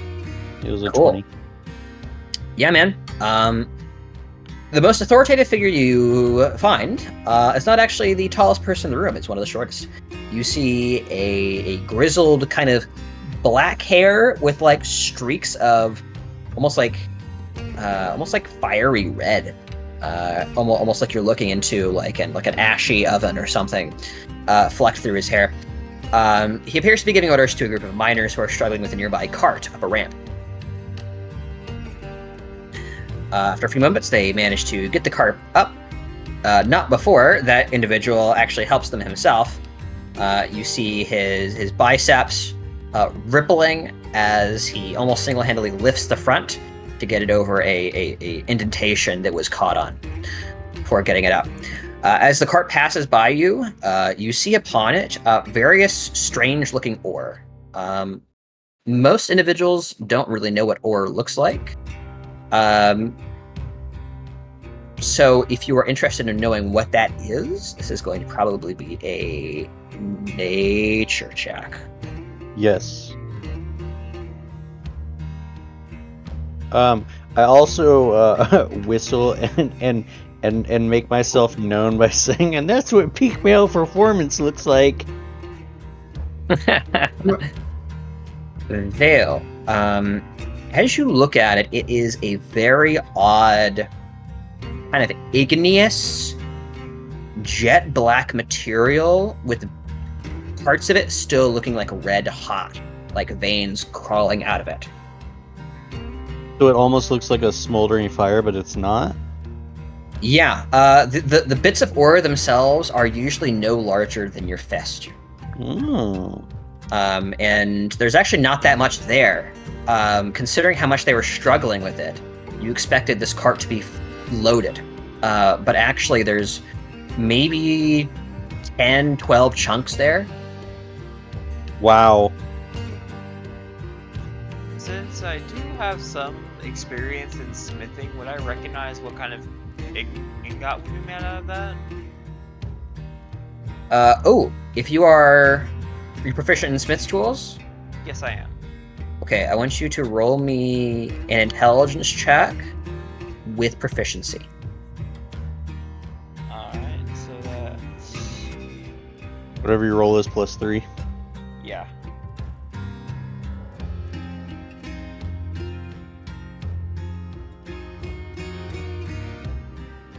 Hold on. Sorry, roll 20 is being slow.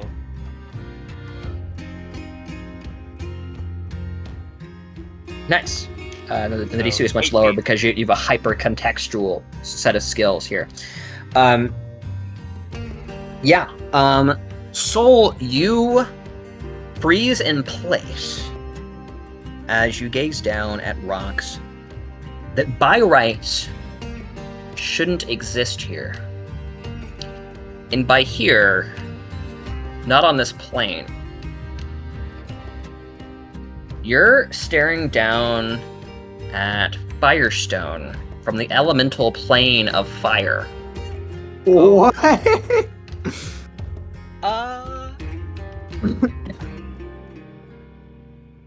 A stone you are pretty familiar with, all things considered.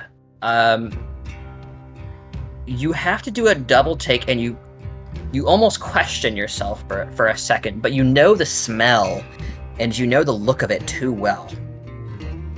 Despite how it doesn't make sense. So, with a 15 in intelligence, Firestone. Firestone is a hyper-dense, igneous material that makes up a large portion of the elemental plane of fire. Firestone is known as a kind of exotic magical material among rich people that can afford it. You know, some wizard that can make a portal to another plane and go fetch them some. It makes great fireplace material because it never goes out. It just keeps burning forever. Certain blades, namely made by fire giants, have been created over the years with Firestone that have composed legendary weapons in the past. That is a notoriously difficult to manage metal for anyone but aforementioned fire giants. Would I be able to try and make something out of it? Considering your background, your skill set, I would say you would have a better shot than most at trying to make something out of it. Sure. I want to walk over to the leader guy. Yeah, you walk over to him. Leader guy, how are you doing? What is it? We're busy. Is there a portal to the fire plane nearby? Kind of looks at you weird. As if he's like just seeing you. Funny thing to ask. Kind of slowly looks you up and down, evidently realizing your origin. What's it to? I recognize the stone. I was wondering if you'd be willing to part with some of it. He kind of squints at you a little bit. Well, was a good haul. There might be a little spare after Richter gets through with it. Richter. Who is Richter? He's the guy who developed the scale for earthquakes. God. Richter's the proprietor of this here camp. Looks a little like you. Looks over at Marcus. A little more manly, though. Not so much skin around the bones. So how does he look like me? As I kind of glower back at him. Sly will be chuckling. Yeah, you know, like a human should. Large. So he looks like me, but less color. There you go. I roll my eyes and walk away. I'm very pleased. Touche. This is I was talking a joke about me all day I love yesterday. I had out him of- one-shotted. Out of character, that was hilarious. Touche. Marcus was ticked, but that was funny. Anyways, you think it's within your price range? Not cheap, this stuff. I know it's not cheap. But Yeah. I really want to make something out of it. Creation. Seeing it sparks creativity, you know? In the dwarf size, seeing it sparks money. Well, creative and money. Creatively money. Don't really go hand in hand. Well, give it a minute. Then, follow them cart tracks back up yonder. We should come to our quartermaster. And, if he likes you well enough, you'll get to talk with the man himself.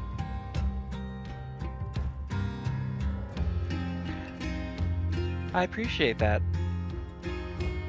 I didn't catch your name, though. Gorlaith. He holds out a hint. I will shake it.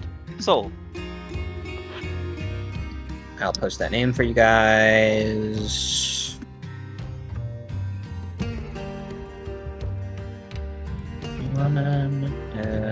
Mining camp. There you go.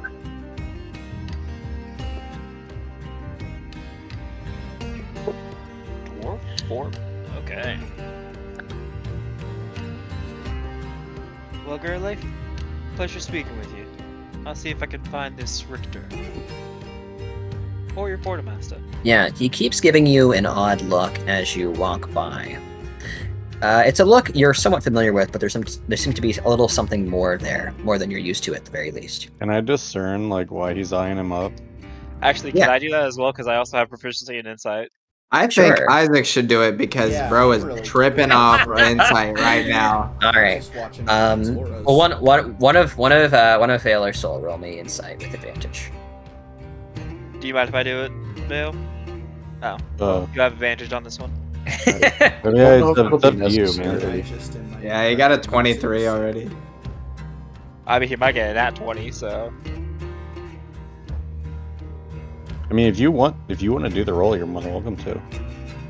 Oh no, you guys go ahead. I just mean for. Oh, you already did. I meant for him. Roll one more time, Vale. There you go. 23. Yeah. So you both kind of squint at him as he walks back down the ramp to help kind of like the next group of miners. As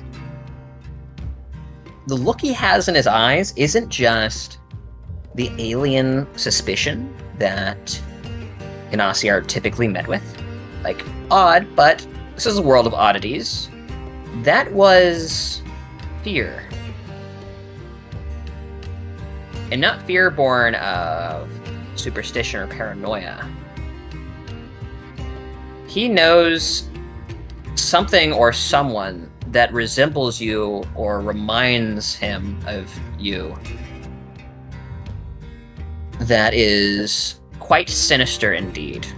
Can I ask him, like, while he's like pushing that cart, what he knows about Richter and whatnot? What he can tell me? 'Cause Richter is a Ganassi as well, yeah. He already discerned that much. No, Richter's a human, right? That's just less scrawny than Marcus. He said like a human should, right? Yeah, something like that. You know, he's quite busy. He in between kind of his huffing as he tries to get another cart up. This cart filled with some other material. Looks much more like traditional kind of rock and earth material. He kind of waves you away. It appears he doesn't really want to thought talk you had anymore. said somebody was Fire Ganassi as well. Or were you alluding to Marcus? What the insight was there is something in this guy's eyes that you are reminding him of that is not a positive experience for him. That could be another Ganassi, that could be something related to the plane of fire, who knows. True. But yeah, there's plenty of other characters in the area. The foreman just seems to be kind of busy right now.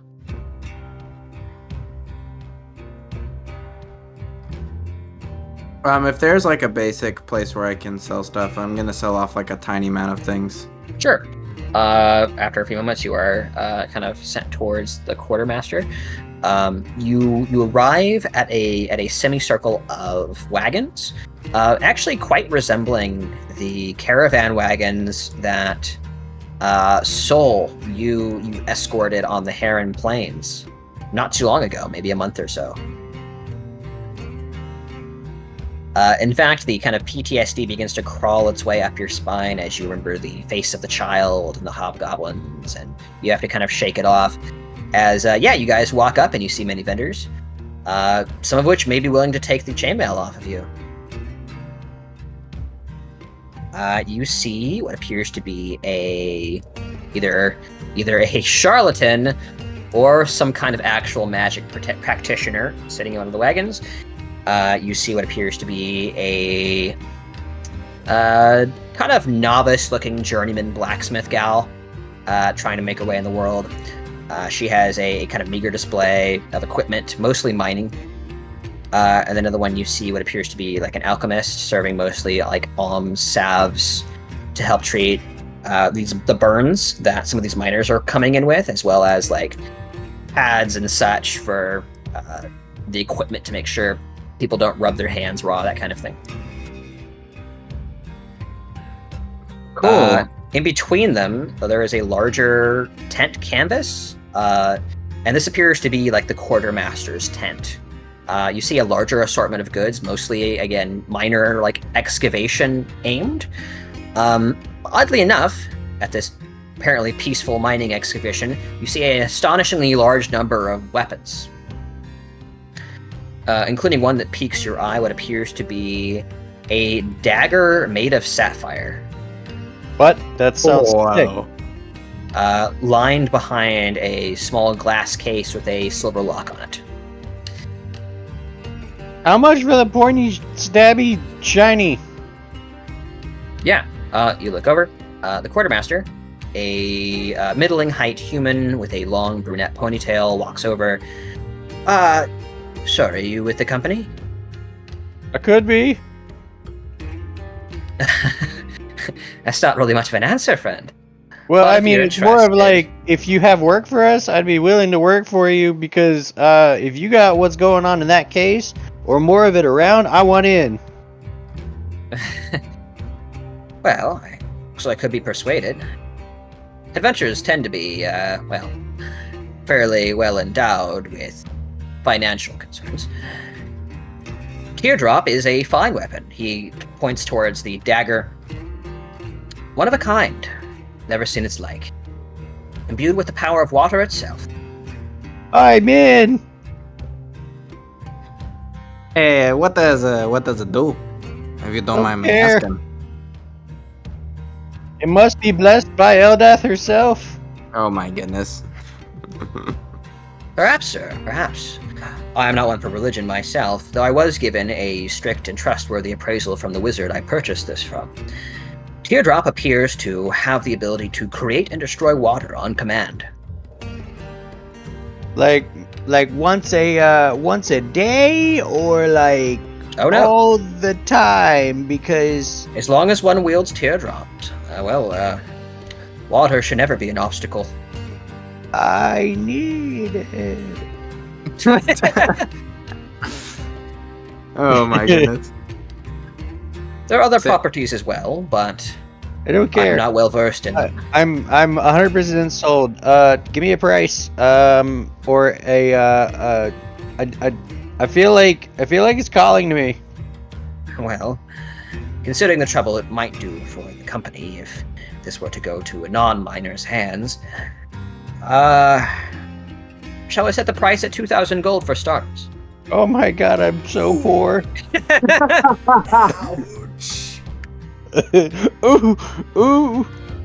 What my friend meant to say was that he doesn't have that kind of money liquid. You know what I mean? Yeah, I got my assets tied up halfway across the globe at the moment. Yeah, what the grunt's saying is true.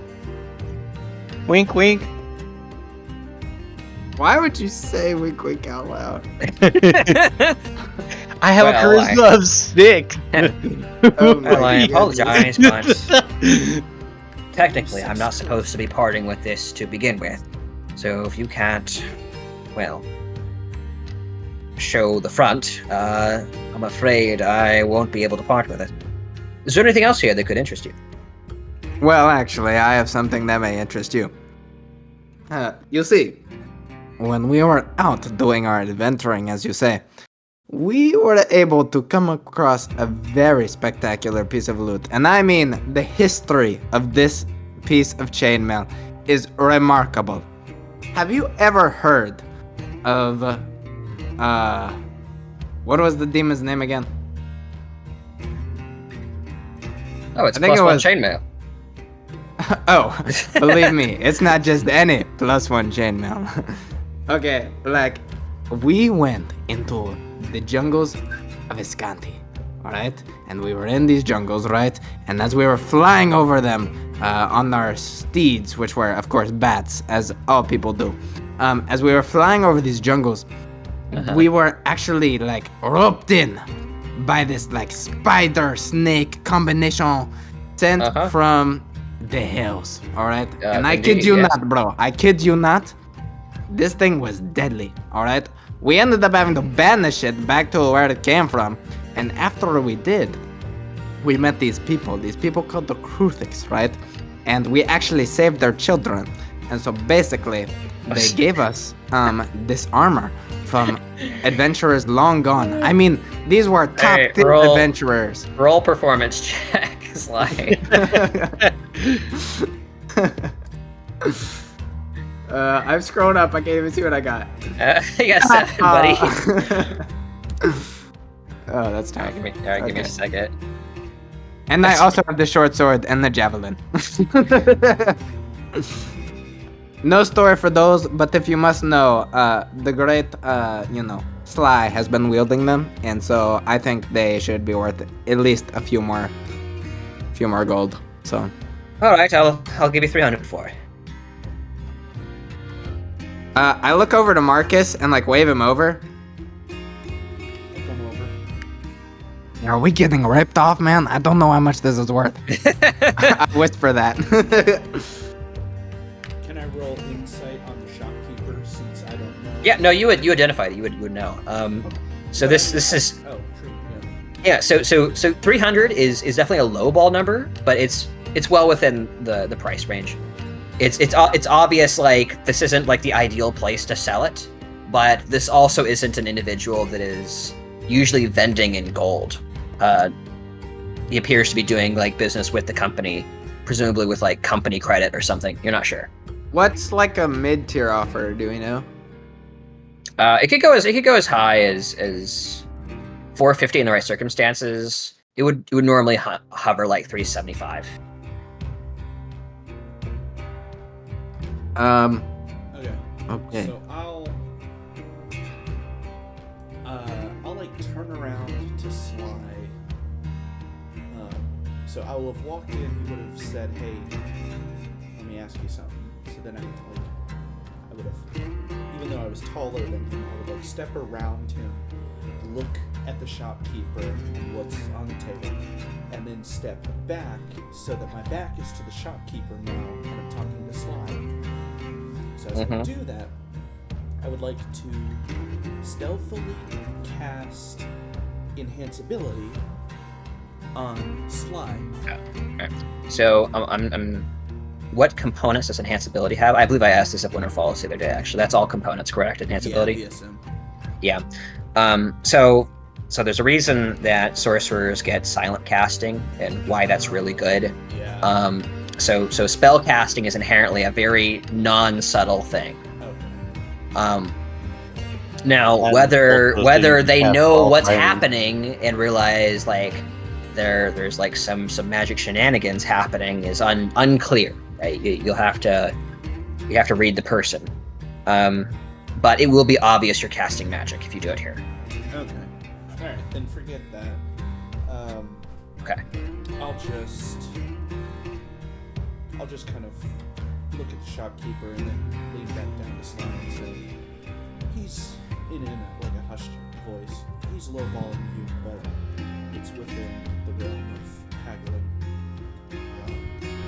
What should I do? What do you want me to do to help? Well, I don't really know. I'm trying to think if it's worth going to, someplace else. I mean, we're not too far from Leandro. We could just wait, I don't know if we need the money right now or if we're cool with just hanging out for a bit.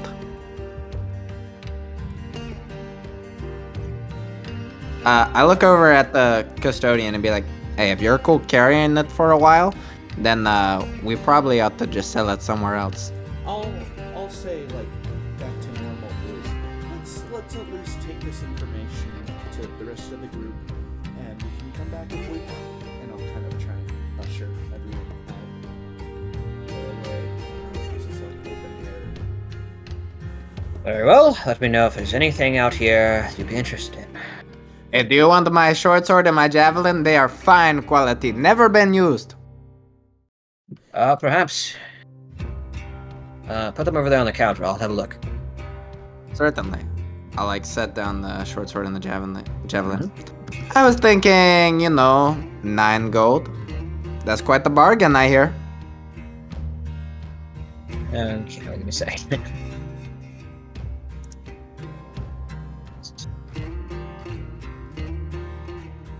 A5 and then javelin. Their prices are 10 GP and then 5 SP. Right. Respectively.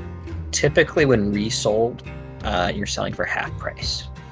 That being said, they are mostly unused. This is true. I believe so. Yeah. I genuinely can't remember. It's been a while, but I don't ever remember actually using. I can't recall an occasion where Sly ever broke out a weapon and hit somebody. So he'll give you a decent bargain. He'll settle on 7 gold. Hear me out, okay? I play you in the game of dice, and chance decides whose price we take. I'm sorry, I'm not willing to risk the livelihood of my business on a game of chance. I don't think 2 gold is worth the livelihood of your business, sir, with all due respect. I know you are about to make, 300 life. Do you know how much miners like to gamble? If I gambled with you, well, I'd be setting myself up for all manner of heartache down the line. Oh, wouldn't it? Except for the fact that we're about to leave, right? So nobody's gonna know. Oh, really? As he kind of looks behind you, and there's actually a very small line of miners forming. Oh, that is too bad. You know what? 7.5. Take it or leave it. You should play him, Teoth. One of the miners kind of jeers. I will not be. You man. How about we play? Later, Frogman. Right, all 7 right. gold. Take it or leave it. I just said 7.5. Take it or leave it. You can't use my line against me. 7 gold. Well, get out of line. All How about the right, customers? fine. All right, you get 7 gold. It was dead weight, anyways. All right, all right. You take your gold and get out of line, and some more miners walk up. Cool. You hear one of the miners who has serious burns on his hands, kind of urgently discussing something under his breath with Teoth, the quartermaster. I'm waiting for him to whip out Teardrop and use it. What bad are his burns? I mean, Roll me a medicine check. crit. Nice. Sly, these are obvious magic fire burns. Could they be healed by magic cure wounds? Yeah, healing magic certainly works on burns. It's obviously some very intense flames. Not the kind of flames you would expect in a simple mining accident. Whatever these guys are being exposed to is really intense. I walk up I walk up behind him and I'm like, I'm sorry to interrupt, sir. And I try and reach up my hand and put it on his shoulder and just be like, be healed. And then I like cast Cure Wounds on him. Sure. Like I'm Jesus and, or somebody. and as you walk up, you notice something very peculiar. The burns, which are kind of smattered all over his body, are most intense on his like lower torso abdomen area on one side.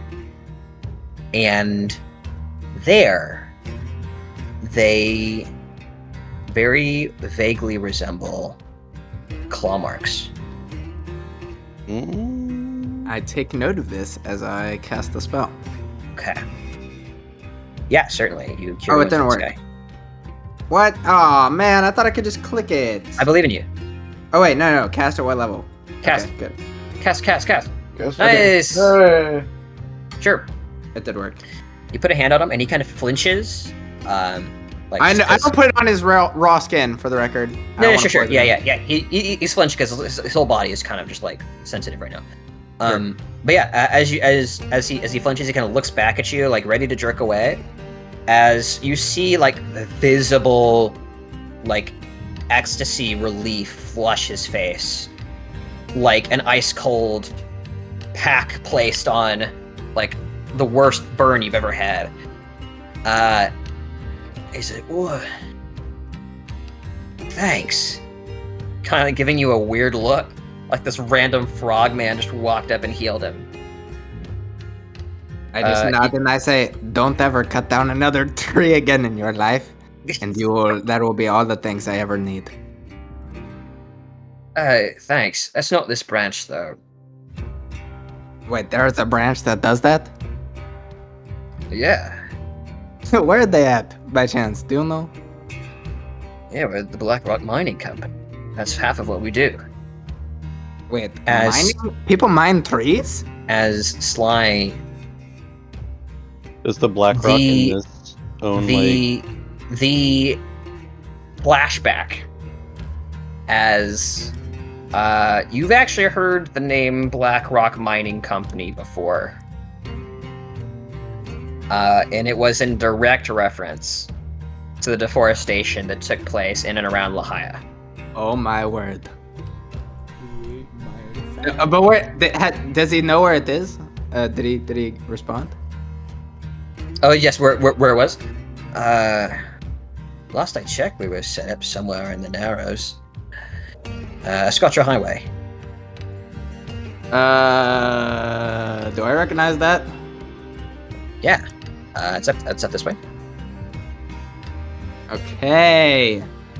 Okay. Sir, I am course, with all that forever no- in your debt. Oh, course, sorry, with all that- what were you saying? Of course, with all that nonsense with the Silverhawk and all that, I don't know if they're still around. I can hope. Yes, I can hope. That is correct. I can hope. Right. You have business with them. I do, in fact, yes. He rolls an insight on you. One second. Yes, I've been meaning to speak with them for some time now. You know, I be asking these questions and nobody ever gives me a straight answer. Oh, yeah, But you have been such a plethora of information, sir. Yeah. I am so glad we had this conversation. I hope you get well Yeah. soon. He just kind of raises an eyebrow. He rolled a 6. I'm, you know. Right. Well, thank you for whatever it is you just did. Feels a lot better. Excuse me. He continues his conversation with the quartermaster. His voice slightly less urgent, but still Cool. kind of whispered. All right. Well, I learned a valuable lesson today, folks. Do good and you'll receive good, all right? And now I know where to do some not so good. Alright, now we gotta go down in the mine and kill the fire elemental that these guys are fighting. Side quest time. I think that's what it is, No. It's something fire related though. for sure. I'm Okay. all for it. I mean, I well, guess I'll bring it up to the is- party after we walk out, but It is Hey, now so 3 a.m. EST. How you feeling, Corwin? I'm good for now. Okay. I mean, I'm tired, but Rose a beast. All right. we haven't been able to play in months, Right. It feels good to get back to it. I agree. same. It's so different especially playing with like playing like people I Baldur's like. Gate. Like recently, I'm like coked up on D&D. Yeah, you're in the swing of things. Yeah. Can I ask that shopkeeper, what's causing these like burns, the claw marks? If it needs to be dealt with, is it just a part of their Yeah. like foraging or Sure. their mining expedition? Yeah. Like, Do you think you'll wait in line and then open a dialogue with the quartermaster, or you want to Yes. ask one I'm of the gonna be traders? respectful because I want to try and get him to come down a lot on his dagger. There's Okay. no way it comes down 2,000 GP. Okay. Yeah, they all shows up in line. Well, how can I help you? So I've noticed that these wounds seem kind of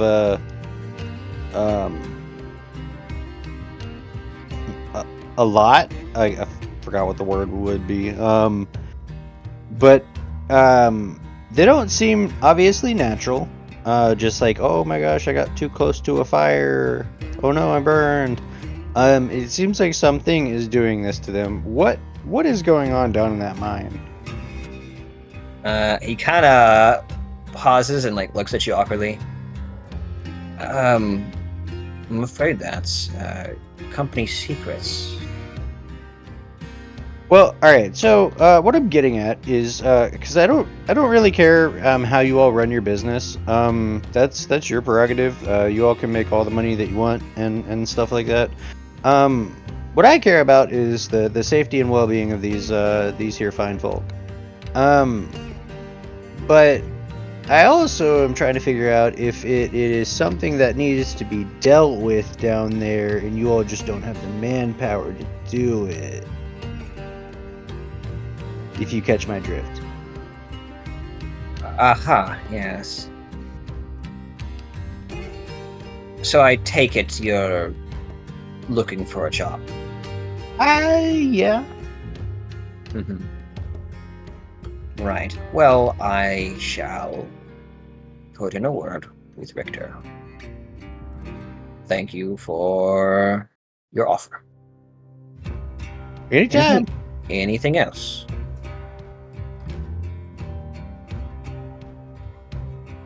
He doesn't have any, I don't know, other items that might be of use. Sure, roll an investigation check. I don't even think I would use that dagger. My God, I just think it's super cool.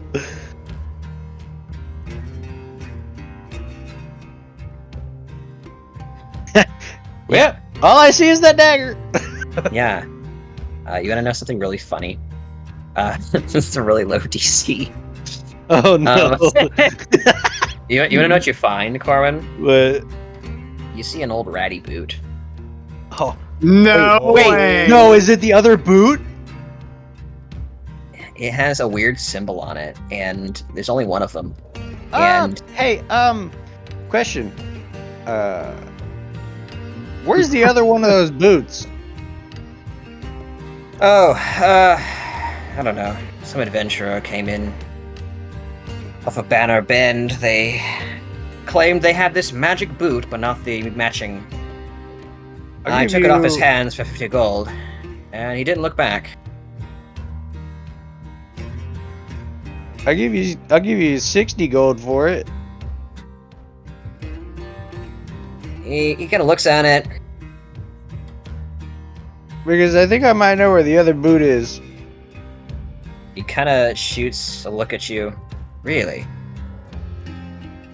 Yeah, I mean, I might get killed going to get it, but but it's worth a shot. I see. Well, I've got to get it appraised. It's obviously magical, but I don't know what it does. Let's say 70. I think that's fair. Alright, deal. All right. He takes the boot, plops it down on the table. 70 it is.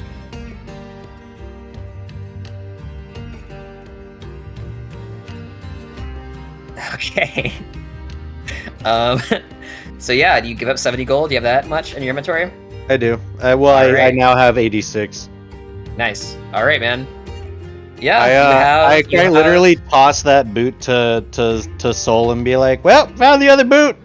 You have an old ratty boot that is magical. I don't know if it's actually the other boot. You I'm don't just know. assuming it. Well, I'm just assuming it is from the stories that Soul and Sly have been talking about. So I'm entirely convinced that this is the other boot of their tales and wonders. And so I toss it to Soul and be like, "Well, found your other boot. Here you go. My job's done." All right. Yeah, you have the boot now. You don't see anything else of interest. All right, the rest of you. David? Soul, David. I assume I would have heard David's voice by now. He passed away in the night. Yeah, there's a very good chance he's asleep. Somebody scream. Please. I can't. Oh, he's typing. Unless that's somebody Oh, else he's typing. for him. Not sleeping, he says. Oh, okay. Are you not allowed to talk right now? I was He's talking. forbidden. I was well, talking. we can hear you. We can't hear you. Maybe reconnect. Yeah, maybe reconnect. Because I was just thinking, I was like, we just found the Deforesters and a Create Water dagger and this. And we haven't heard a peep about it, David. Check 1, 2. Can y'all hear me? Oh, Yeah, we can hear you. There we go. Okay, that was weird. I was asking if I would recognize this boot. Yeah, I'm so- just confident that it's the other. So you guys are having kind of like a small congregation under like one of like the canvases near the quartermaster, and yeah, Vale brings back an old ratty boot, and yeah, Soul, it looks Your really boot now. familiar, except this goes on your left foot instead of your right foot. Son of a! Oh, I don't want that one. It's okay. This okay. is the much alluded we're to going to Lahia. mismatched boot of feather falling, Soul. Oh, that's right. It does a different thing. That is so funny. So Where guys, did we're we going lose the other one? Lahia. It's in Lahia sewers. Val has it. Yeah, Nice. I'll take a whole bunch of magic items that you had on you because you could. Man. Yeah, we're about Hey, I'll to go bet back and die trying to get those back. So I'll bet After you the if Deforester, you probably. fight in the arena again, he'll give it to you as a prize. Maybe What did we you have have to to- go a couple of times to roll it. What did we have to He fight needs- last time? He needs to fight Wasn't it? Theo in Thal's ring. Yeah, that's right. That's right. 1-on-1. Oh yeah, because like 2 of y'all 20. got converted. Yeah. Oh yeah. Dude, We're going way back. oh my word. I want to whoop our old party members so bad. That'd be great. Who was the other one? Wasn't It was Awesome. Corwin's. Yeah, Rasa. Oh right. Rasa Rasa and Theo. Theo. Yep. That would be a sick session, dude. If any of the old Rasa party Theo from versus Soul and Vale. What'd you say? Wait, what? Jeremiah? I wonder if any of the party from Ill Wind, where Thal's originally from, would have made it all this time. Probably. Yeah. We'll see. There was like a Goliath in the party, I think. Right? There was a Jacob was playing Goliath Bloodhunter. Pretty sure. Yeah, so maybe. I'm the only character that's Oh, lasted just- the entire time. Yeah, you've done well. Good job, Ben. You're the Dante of Broken Road. Which is extra hilarious because his first campaign that I got him into, his character died every single session Yeah. until it ended. Yeah. It's Yeah, fire-based characters, I guess. All right. Yeah, a few moments pass. You guys just kind of hang around. Shall we say you guys go ahead and take a short rest here? I think we should leave before we get looped into a side quest that we don't have time for. Because there's no way that it's worth 2,000 GP. I was actually hoping to talk to Richter. I was trying to ask about that, but my mic wasn't working, so y'all didn't hear me. But I did want to talk to Richter about either procuring some Firestone or if there's a way I could get Firestone from him.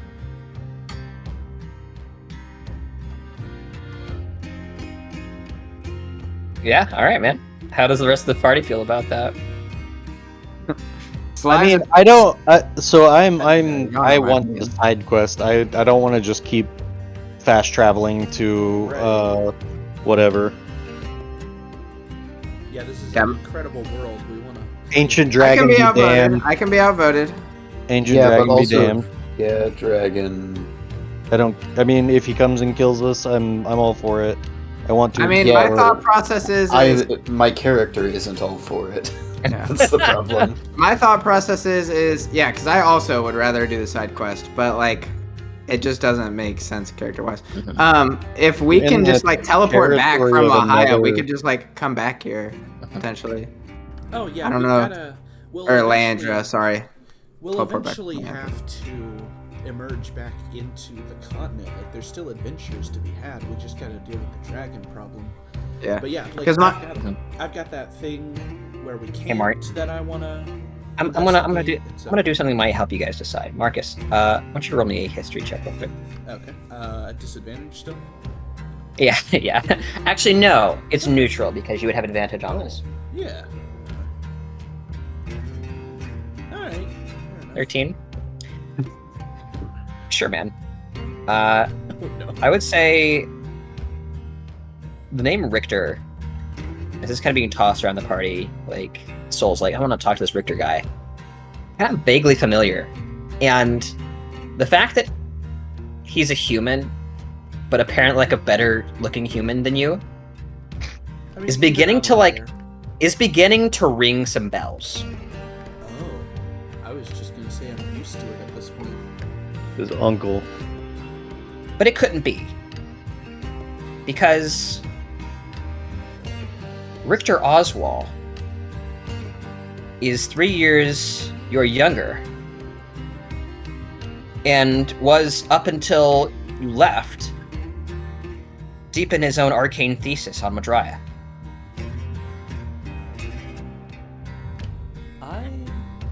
Okay.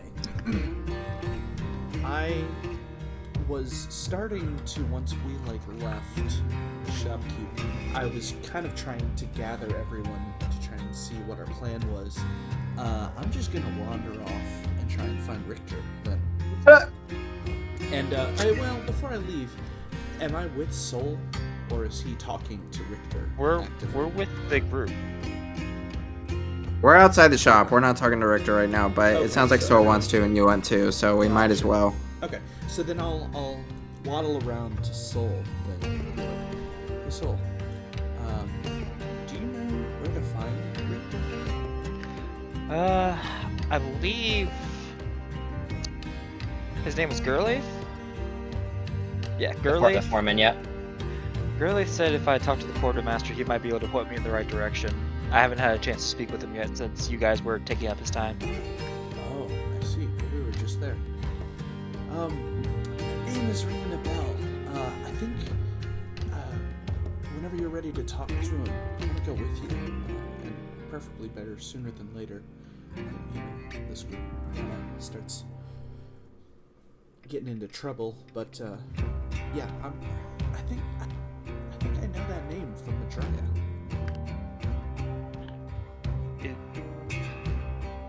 Does he study the fire plane? So DM, I know if he's a human, he's Yeah. probably part Yeah. of my evocation family. So the Oswalds were always a little bit of an oddball. The Oswalds tended to associate themselves mostly with material science and magic. If they could be attributed to a single school, it would be transmutation. I see. So I guess that would make them not quite part of the leadership hierarchy, but probably a good, strong family nonetheless. Yes. The Oswald family isn't particularly of great standing, but they have had various prominent contributions to the magical community over the years. And you said practical and scientific research or field of study? What Like was it? material sciences. Material sciences. Okay. So like laws of physics, that kind of stuff. Matter. Yeah, like the magical properties of physical objects. Okay. Gotcha. Ooh, and transmutate. Okay, so they could have some interesting insight. Cool. Yeah. I will. Are we? So I'm assuming are we just milling about right now? What's our current group status? Yeah, you're all together relatively near the quartermaster, just kind of vaguely discussing this situation with Richter and the Blackrock Mining Company. Okay. And if you guys don't mind, I would like to talk to this Richter to see if we can get our hands on some Firestone. I think I have a feeling I could make something with it. Yeah, and the name is ringing a bell to me as well. I think he might be connected to my family.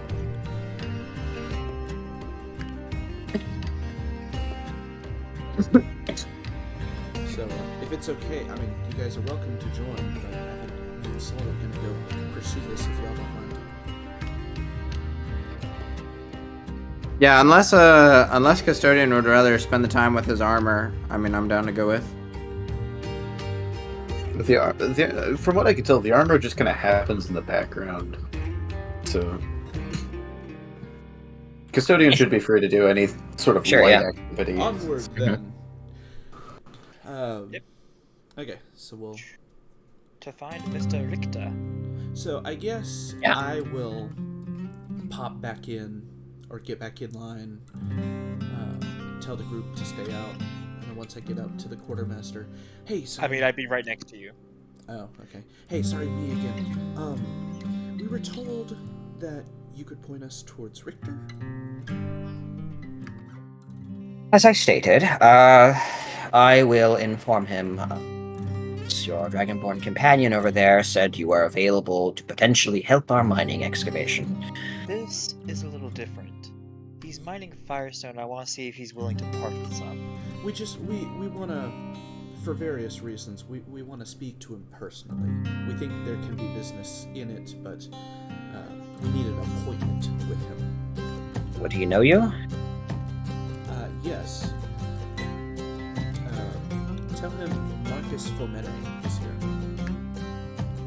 Fomene. Very well. You see him reach over to the side, one of his tables. He pulls up a small stone with various arcane glyphs carved onto it. It glows briefly as he closes his eyes, and then opens them and looks back at you. Very well. It seems Mr. Oswald is desirous to speak with you. His tent is back that way. There are 2 guards. Tell them I sent you. I elbow Soul and wink at him, and then realize that it didn't look as cool as in my head. So then I put my head down and shuffle away towards wherever we Okay. go. Of course. He's kind of intrigued as he looks at you. The rest of you, what are you doing? Are you following? Yeah, I'll stick with. Sweet. Yep.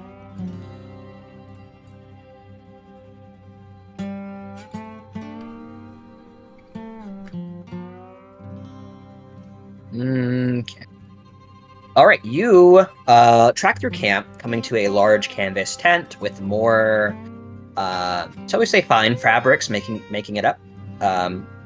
The colors of which tend towards almost like a deep blue and an almost brilliant neon green, kind of canvassing the various bits of the tent. A couple of guards sit there, and Marcus, you recognize these are no miners. These are mages. Specifically, these are the Blackguard mage soldiers of Madraya, which typically do not leave the shores of Madraya, save on very specific errands. Blackguard are so named because they have upon them various blackened armaments of unknown origin, and this is actually one of the things the Oswald family is known for. They call it lethality stone, silencing stone, and other names. apparently it descended from a meteorite some time ago, and it has magic suppressive qualities. In fact, as you approach, you feel the attenuations to the weave in the back of your mind beginning to stunt and falter. They are each adorned in a simple breastplate of lethality stone and carry in their hands 2 short blades made of that black obsidian stuff. You know, very much like obsidian, the stone itself is actually quite brittle, but it usually doesn't much matter.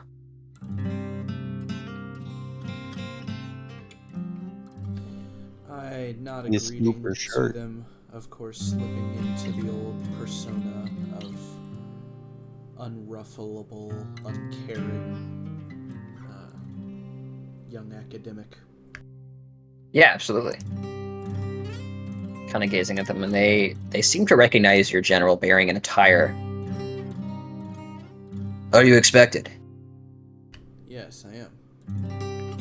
The quartermaster sent us. Fulmine? The same. One of them nods a little bit. I served as guard for your father on the council some years ago. I had heard you left. I extend my hand. Thank you for serving faithfully. Yes, I had some disagreements, decided I wanted to experience the world outside of the walls of my school, really. A noble pursuit. He kind of looks at you. Doesn't take your hand. You almost feel foolish for offering it. It's the nature of the Blackguard. They are suspicious and alert at all times. Magical interlopers are no joke, and they take no chances. This way. He steps aside, opens the door. Rather, the tent flap. Out of curiosity, is my magic also like, is it like man's press? Like I can't do squat? Yeah, as you approach, you find your attenuation to the natural magics in the area being squelched. Wow. Yeah. No bueno.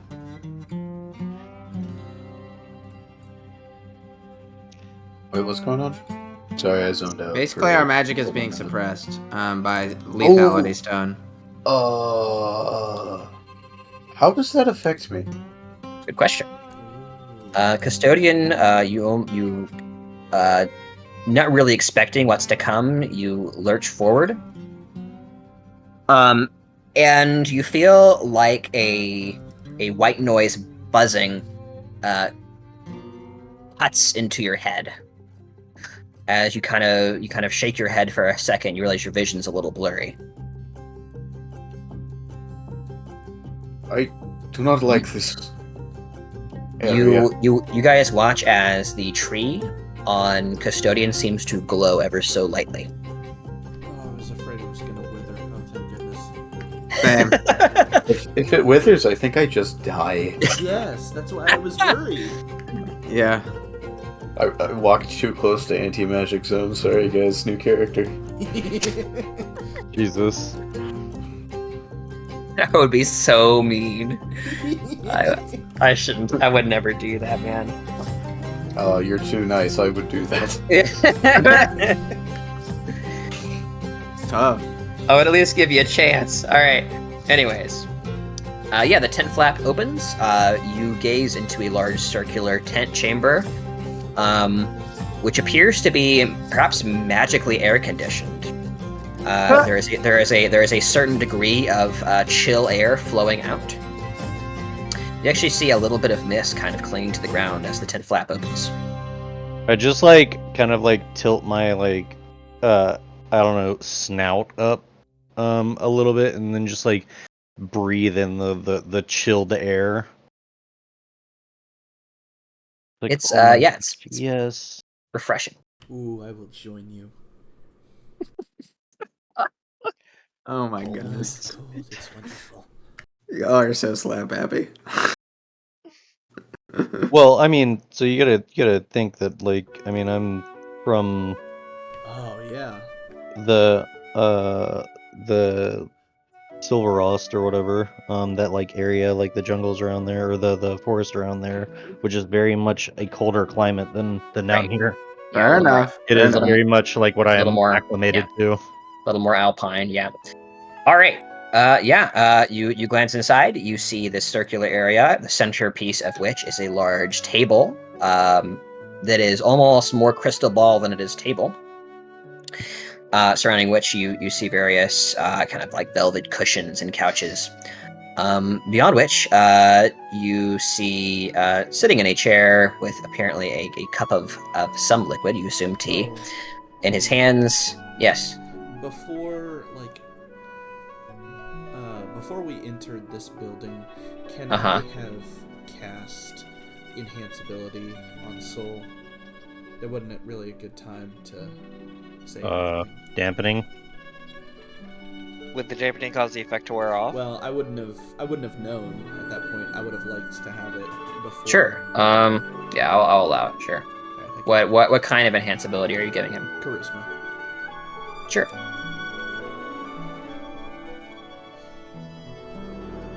Just yeah. Since me and him are like heading up the Yep.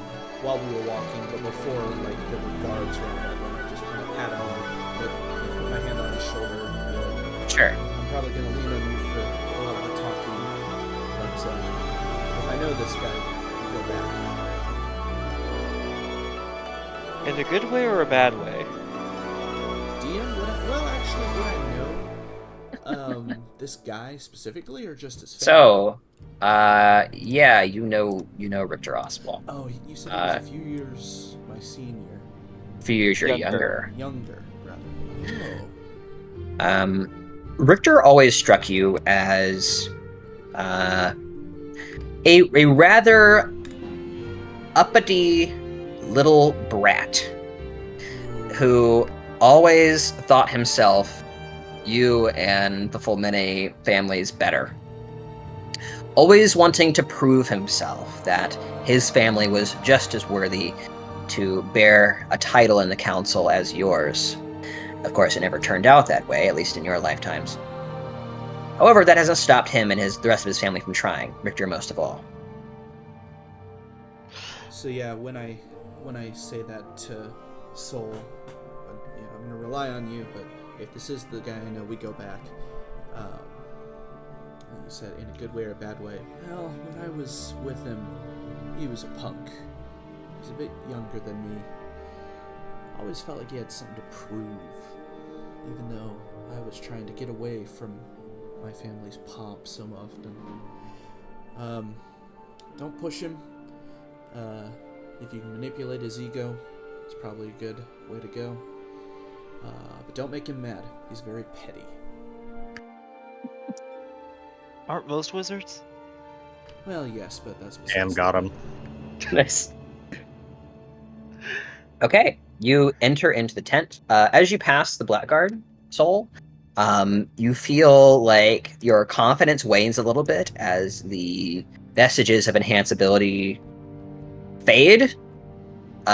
Is enhance ability concentration? I Yes. believe it is. Yeah, I was looking at it for like an hour when we It were is. trying to figure out our stuff. Okay. I want Marcus to roll me a Constitution saving throw. Okay. This is to maintain concentration on the spell. Nice, good. You succeed. Ooh. As you pass the Blackguard, the attenuations of the weave just briefly unraveling as you pass by, and you're able to kind of stabilize it as the influence of Lethality Stone runs dry inside the tent. All right, so you have now entered into the tent. Sitting in that chair, as aforementioned, is Richter Oswald. Looking every bit the pompous little noble that he was on Madraya, save perhaps a little tired. When I heard it was Fulmine, well, I had to have you in for tea. I'm sorry, DM. Can you tell me his name out of character again? Richter. Oswald. Okay. Richter! What a surprise! What are you doing out here? A surprise for me, perhaps. Well, I never expected to see you out here. I was like gesturing grandly, and I'll take up a seat and not quite prop my feet on the table, but and then I'll just kind of calm down. So you following in your family's footsteps. That's good. Everyone needs a good, strong family.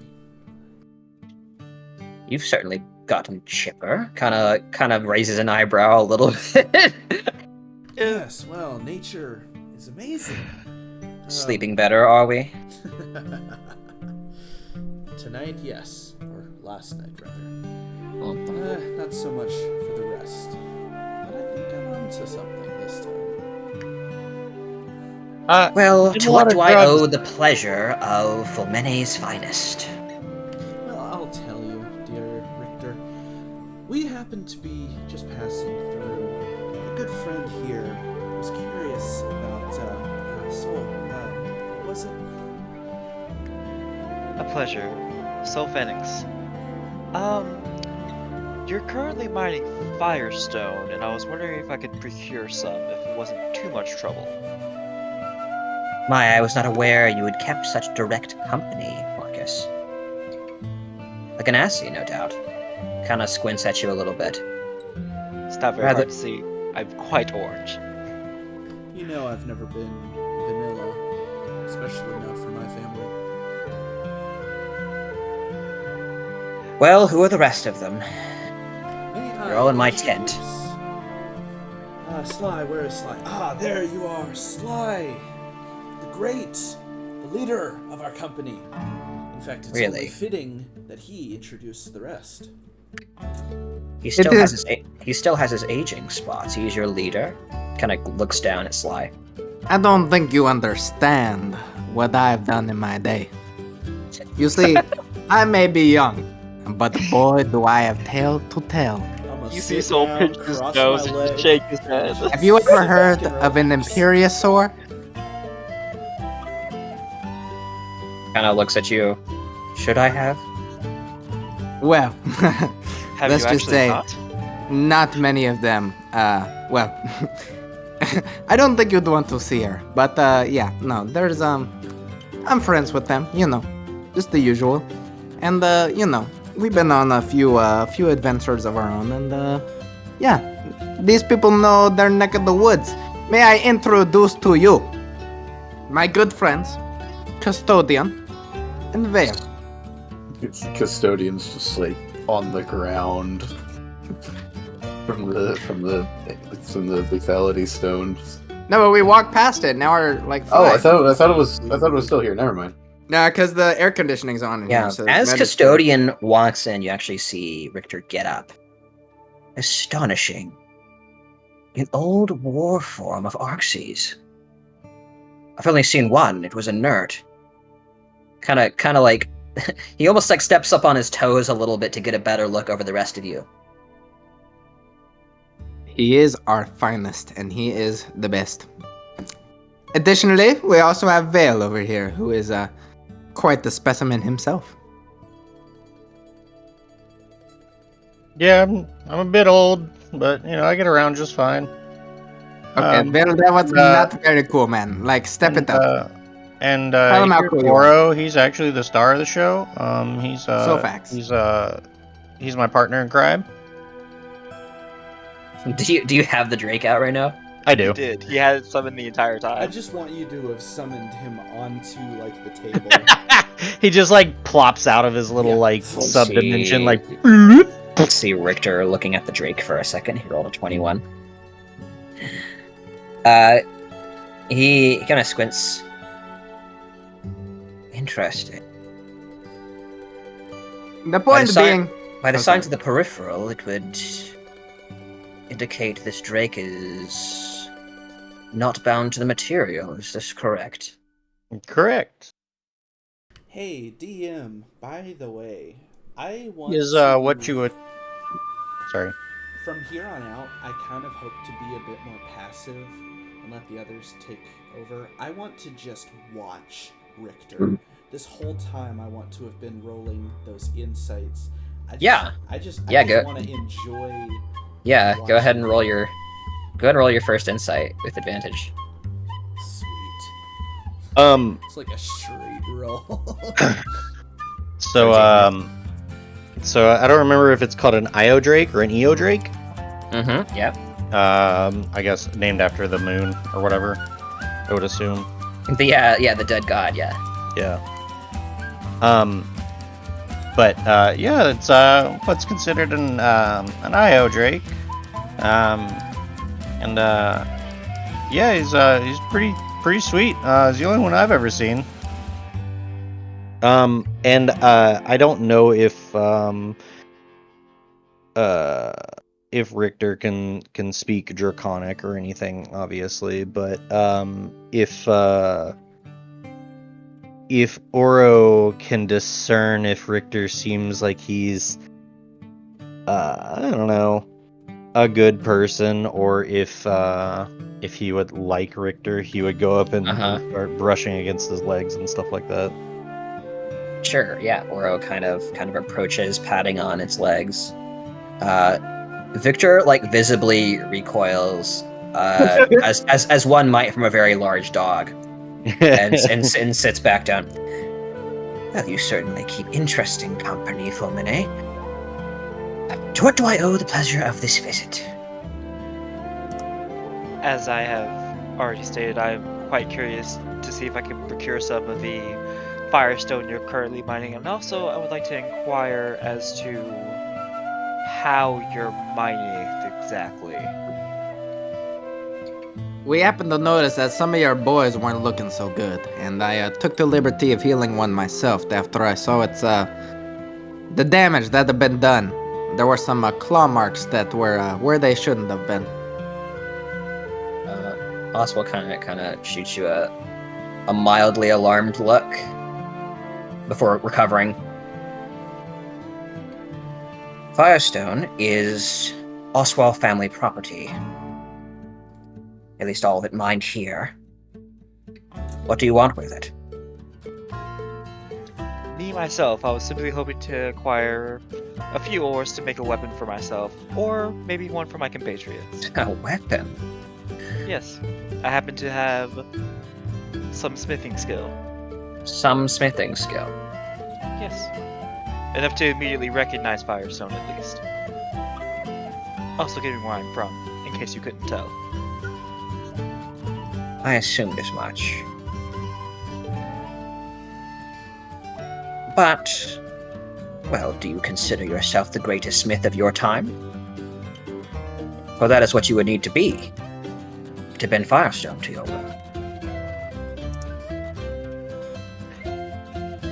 When I see Firestone, my creativity sparks and I just want to make it my own.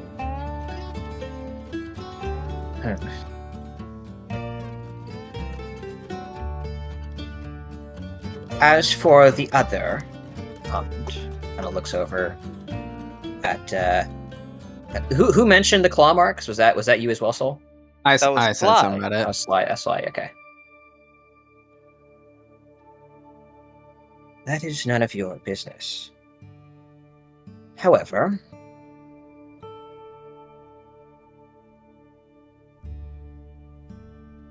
he kind of thinks for a few seconds.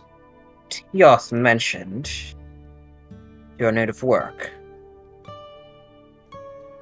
Of course, Marcus is in need of work. I'm sure he's found quite unsatisfied with unemployment. I mean, I wouldn't say he's unemployed, just homeless. Between jobs. Do you know what he left on Madrya? Oh, I'm surprised he hasn't told you.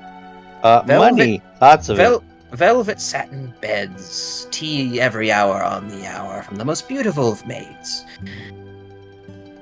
He says this with like a tone of bitterness. Why did you ever leave? Have you met his grandfather? He's kind of a jackass. And to be honest with you, I think he would trade it all for the night of sleep that he had last night. Yes, Sly is hitting on a big reason, but Vale has another point. It was just getting too stuffy. You don't realize how all of that stuff weighs on you. And you just... Yeah, money's pretty heavy. Yeah, Marcus just starts kind of, again, the rhetoric that he's probably practiced over and over. Actually, that's much better. Probably still the shallow, like he didn't really even know why he left, per se.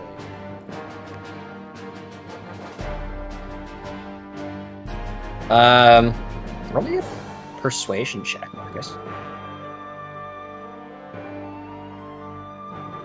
I'm intentionally, okay, good. I'm intentionally trying to, should be normal. I'm trying to make Marcus uncharismatic in this moment. He hasn't figured out how to deal with people who resent his wealth yet. Yeah, sure.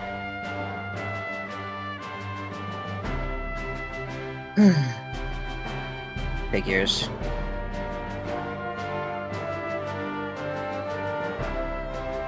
Well, Tiath tells me you're looking for a job. I'm interested in your services. Especially the interests, well, that Ganassi points over at Sol. You said you were familiar, Firestone. I take it you weren't born here?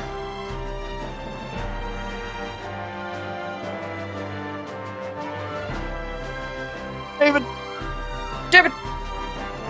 Aaron! Aaron! Yeah, Aaron. He is typing.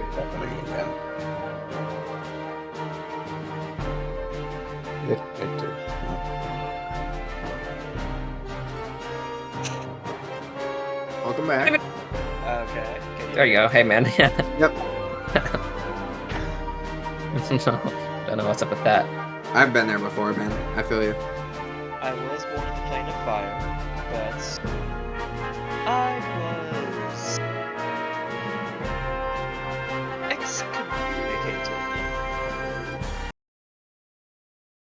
Okay. I was gonna say this music's super triumphant. Yeah, it is. It was a little much. I need to go over to my tension playlist, but I wasn't. It's what What's-His-Face wants us to think he feels. Yeah, yeah, Richter. Yeah, okay. Alright, so sorry, you said you were excommunicated. Yes, I was excommunicated at quite a young age. How young? If you don't mind me asking. Well, it was about... Sol's about 20-something, 21 or 22 now. It would have been about 12 years ago. So, you are familiar with the threat Elemental Plane of Fire poses to our little flammable slice of existence. Definitely to those who are not resistant to its influence, yes. Well, you know what Firestone is. You saw the burns. There has been, shall we say, a rip. Barely more than a rip, really. We made sure to patch it all up very nicely, just like your pants. He kind of motions down to your trusty trousers, which have definitely seen better days. I was was wearing my good. You're I'm still wearing the stuff I got from the Feywild. It's got all the- okay, yeah. It's got all the matching patches. All the matching patches, yeah. There you go. Anyways, so he continues. And yet, like a stopper in a vial of lava, it persists. Not enough for any major elementals, mind you, but enough to be a nuisance. Enough that minors can't deal with it, persistent though they are. What came through with it? We have had reports of various minor fire elementals, and one creature that was here before. It wasn't banished with the rest. Day Cathedral sent a contingent of Paladinic Inquisitioners. They destroyed most of it, but they weren't as thorough as we all would have liked. No, there's something down there, and no one who's seen it has come back alive.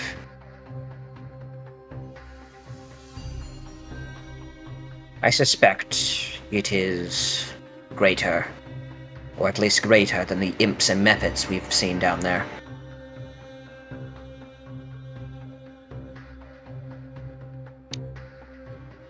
So, I shall speak plainly. Are you confident in your combat abilities? Most definitely. I think even overconfident might be the word you're looking for. I would Do I say stand up like you've straight, taken like down puff out my very powerful chest? magical creatures before. What'd you say, Soul? I wouldn't say overconfident. We have taken down powerful magical creatures before.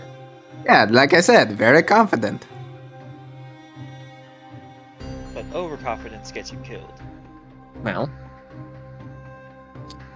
if you're willing to take on the risk of such an operation, I will be willing to pay. How much? Well, Soul, was it? You wanted Firestone. We have it and the means to mine it. I could give you 3 chunks for a start. That's actually probably worth a lot. Yeah, why don't you roll me just a wisdom check? How do we plan to transport this stuff once we get it? I can carry it. In a bag? Or are you just gonna hold it in your arms all day? If he has to, Remember, 12 chunks took 3 people to move. they're gonna double wrap it in a Walmart bag. Oh. Yeah, Firestone is a pretty exotic material. A single chunk of that ore that you of the size that you saw, it's probably worth a good 300 gold a pop. Yeah, that I was thinking somewhere around there. Also, did you guys sell the chainmail or am I still carrying it? We have not sold the chainmail. Nope. And what is it? Custodian's carrying it. Okay. Oh, I need to take it. I thought I gave it back though. What? After we had the armor identified, Custodian gave it back because he wasn't going to use it. Okay, never mind. You are carrying it. Okay, so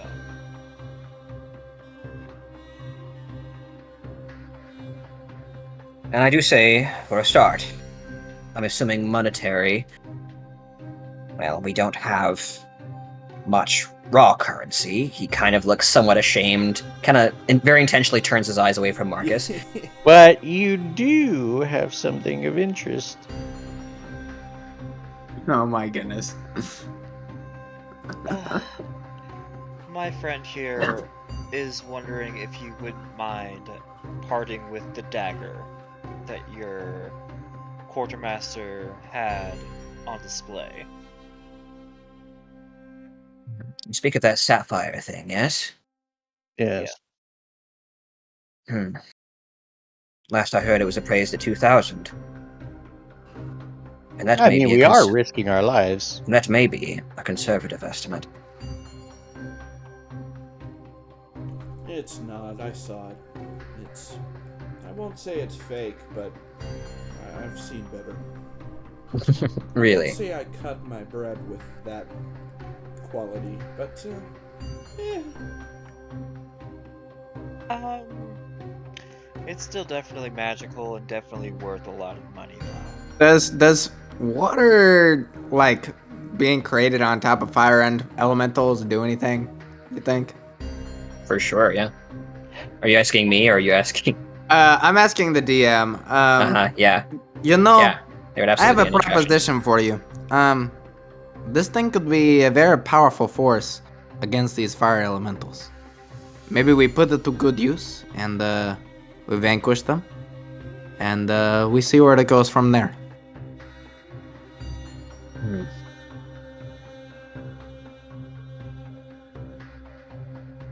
I'll consider it. But on a different topic, why are you here? Just passing through? Who's We he were looking passing at? through, yes. Who's he Yeah, directing that to? actually. Quite literally, we were passing quite right we over actually that just spot, landed but we from ran out of spell. trying to fly over. We had to take a break. Just passing through, eh? Yes, we were Whereabouts Yeah. might you be headed? Oh, we're heading home.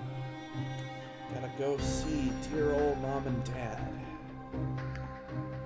You see a slow, wry smile. And I detect an element of urgency. Would I be wrong? They're urgent, but I'm not. I got time. I think we've bought ourselves a little bit of time to take care of this at least. At least we hope so. If we haven't, then we may have to get moving again. Then I have something you may be interested in. Richter gets up, walks over to a corner of the canvased pavilion, and removes a large rug that looks like an open eye. Underneath which, you see scrawled on the stone, the magic circle. More specifically, Marcus, a teleportation circle. Yes. Oh my word. Yes. So I Now- would like us to consider this side quest a lot more heavily now, out of Right, character. right. So the problem is, and I'm saying this out of character to y'all, problem is I can't cast that spell until we level up. So honestly, this side quest, like the He harder probably the can better. though, Who? He probably can, or he wouldn't be offering this. or one of the guards probably can. Yeah, one of them can. Can what? Oh, Can teleport cast us, That's it. right? Yeah. Otherwise, that's they a- wouldn't have it. They wouldn't be able that's to a use fair it. point. Yeah, that's true. No, this won't take you directly to Madrya. I'm not so rich as to have a vestibule. Like some people, looks at Marcus.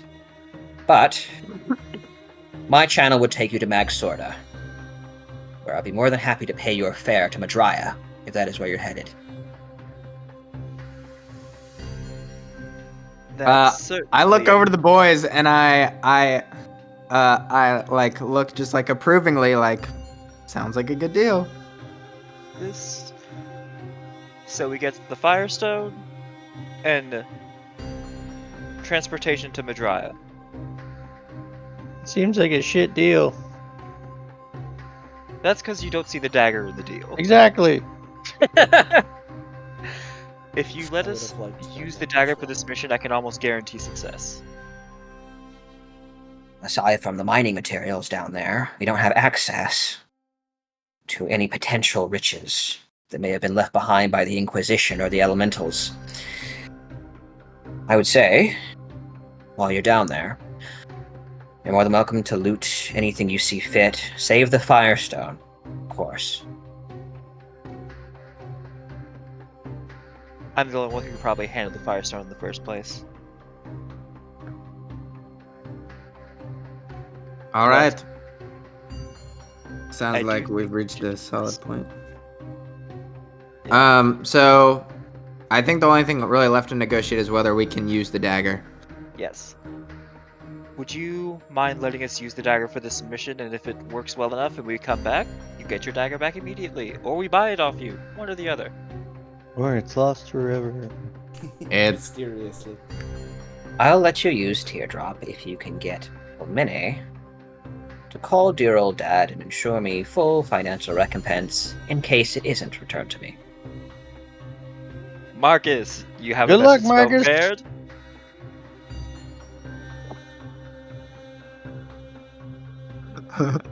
Marcus, I know this is hard, but I want you to imagine Firestone. You see him attempting to think through the haze. Yeah, like the malaise, yeah. He is more aware than ever how little escape there is, and he is less capable of averting it than usual. So he'll just he'll be like, wait, hold on. Let me think this through. Are you sure you were to find more of the good stuff? Say that again, you cut out, David. Are you sure you were to find the good stuff? That is true. DM, is there any way that Marcus could contact the Fulmene Bank itself through sending? Yes, you could contact essentially like the Fulmene treasurer. Okay. But knowing him, he'd probably immediately refer to you to someone of authority. You know, Yeah. like your dear old dad. Do you not have power of attorney over your own money? Well, Marcus probably He's a walked trust away. fund baby. Yeah, He's a trust fund baby. He is, and so he probably. I'm still working out the story, but I'm thinking he might have walked away from the trust fund, and so. Tough.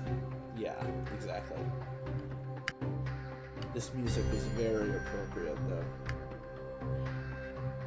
Marcus, I really want you to consider this. Oh, I am. And I really want that dagger, so like.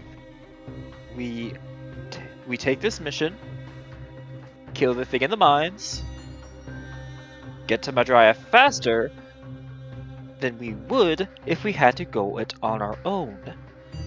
Yes, but if you Also- remember, wasn't the plan? Hold on, wait a second. DM, I'm confused. Actually, Mm-hmm. did I hear that we're not planning to go? Yeah, Like, this to circle, Fulmene this circle would take you to Mag Sorda, skipping 80 miles of travel. Right. He also offered to pay your fare once you're at Mag Sorda to Madrya. Yes. Would we have an idea of what the fare would be? I probably paid it How much? to come the other way when I left. Yeah, why don't you roll me a wisdom check? Okay. We travel at what, 3 miles per hour? 13 in wisdom. Yeah, you know, fare for you kind of have to strain your brain for a second counting the party.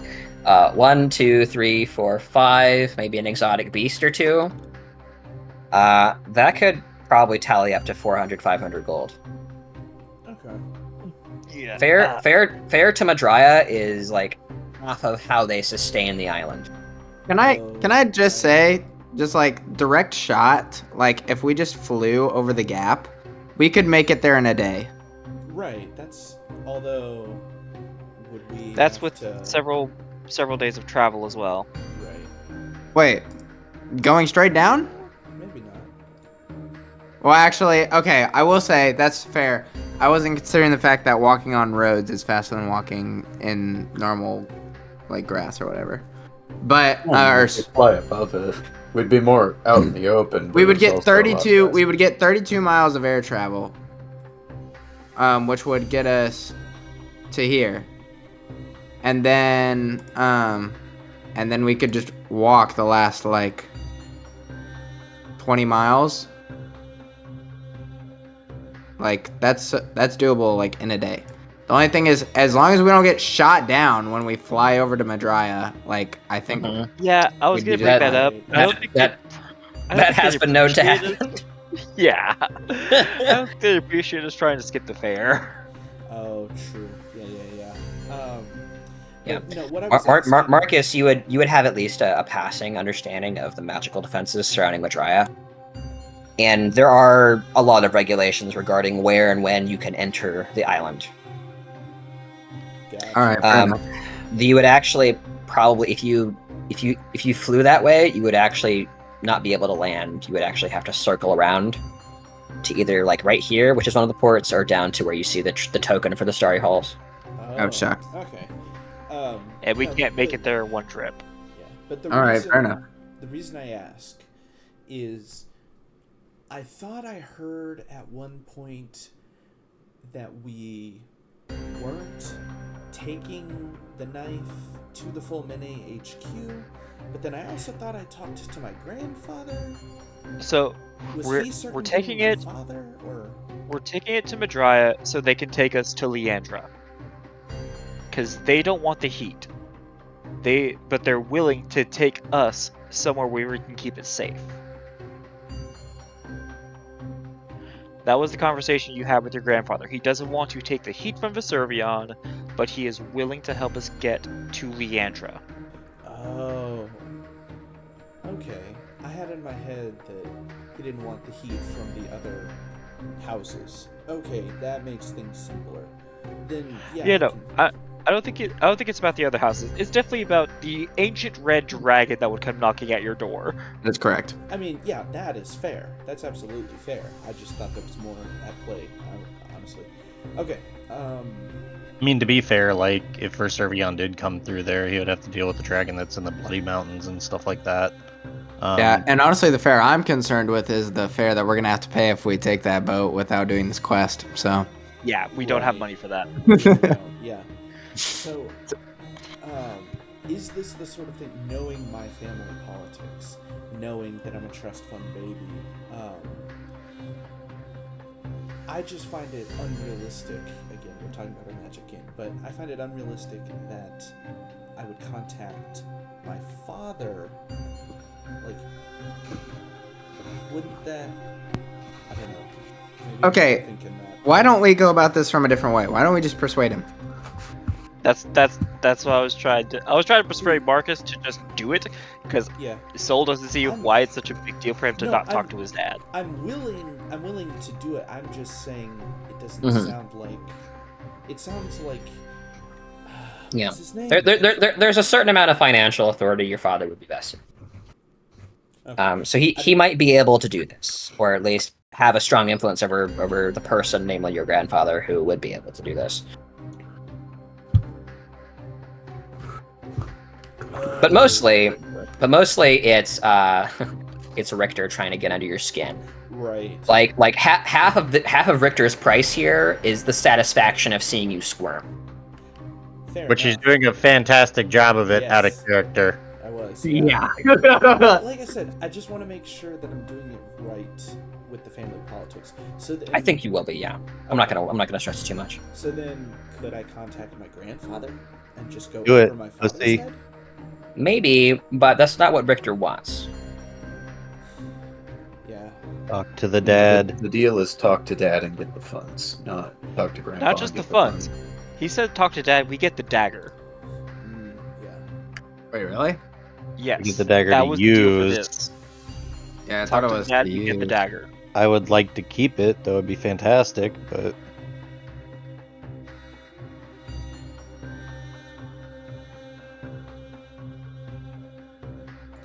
Also, would you mind if I use the dagger while we're on the mission? Okay. If you assured me it's the right protocol, then yeah, Mhm. Marcus will, knowing that Richter just wanted to get under my skin, he wouldn't let his annoyance show, at least to the best of his abilities. Currently, he's not Mhm. quite right, so interpret that however you will. But Sure. Yeah. I will, whenever he says, ask dear old dad to clear the funds, I will just, like, continue to stare at him. Well, actually, what components does sending have? Oh my goodness. Oh, it does have all three. Okay, I was hoping to just... Fine. I will go ahead and cast the spell, I'll like stare at him for a moment and then cast the spell. And then Okay. I'm assuming that conversation is telepathic, and so I will just like stare at him in the face while I have this conversation. Yeah. You see a smirk. He's not trying to hide it. Yeah.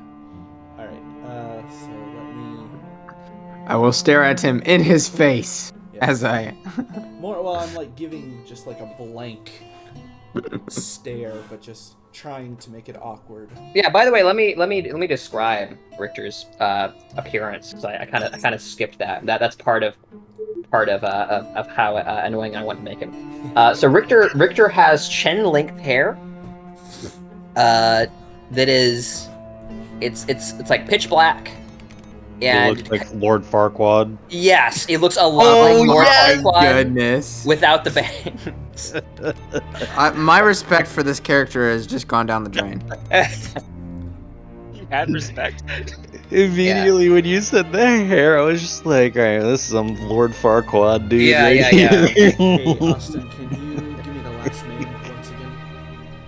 Oswald. Oswald. Well, I wrote it. Oswald. It's Richter Oswald. You can look in the chat. Thank you. Uh-huh. I'm composing while you're describing. Yeah. He's got just like the barest tints of a stubble that, like, you can tell there have been efforts to grow to little avail. Oh, do I have to deception check custodian? Where are you deception checking custodian? Because he's requesting it. No, I'm not requesting that. I'm trying to. Isaac was saying that he was going to try and make Marcus like pretend that he didn't mind calling Dad. So I was saying that needs a deception check. Yeah, it's up to Marcus. Either way, like, Richter knows it's gonna mess with him.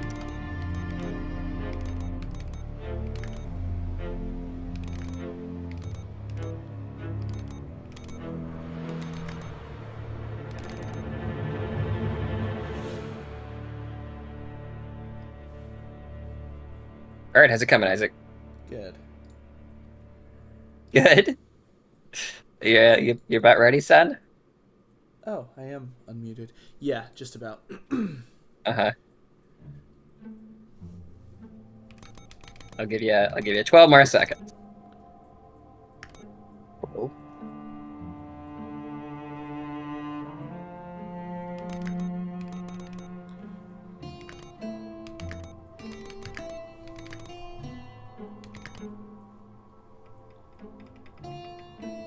All right, man, you ready?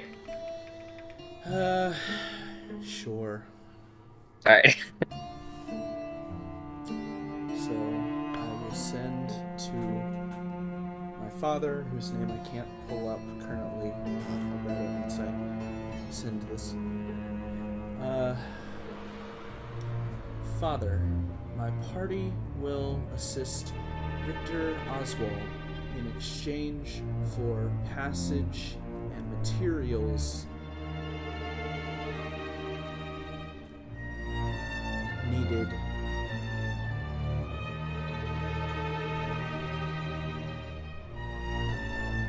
put a period at the end of that thought.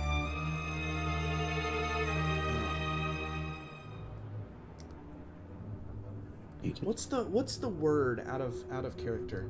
I'm blanking on the word. It's not ransom. Collateral. Collateral. Thank you. Mm-hmm. We need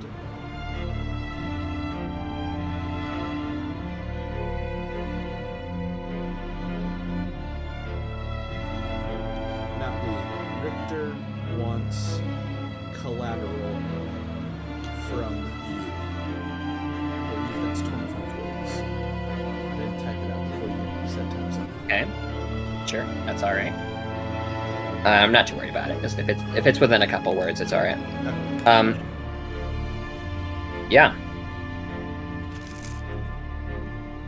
Yeah. You hear the voice of your father, a voice whose disapproving tone remarks at your character have long haunted what few dreams you have.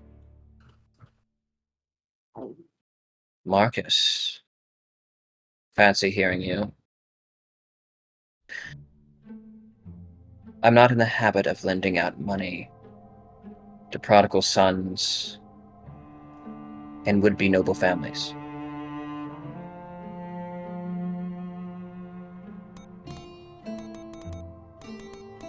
What incentive do I have?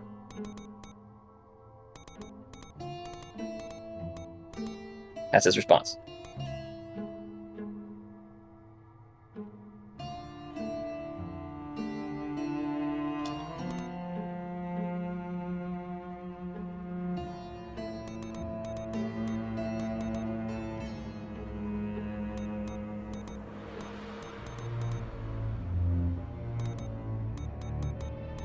Okay. Are you developing a counter response? Okay. I'll give you 30 seconds to think of that, just to keep this moving. I'm just about ready to call the session if everybody's good. Same. Yeah, that's what I was just saying in chat. Mm-hmm. It's Yep. 407 here.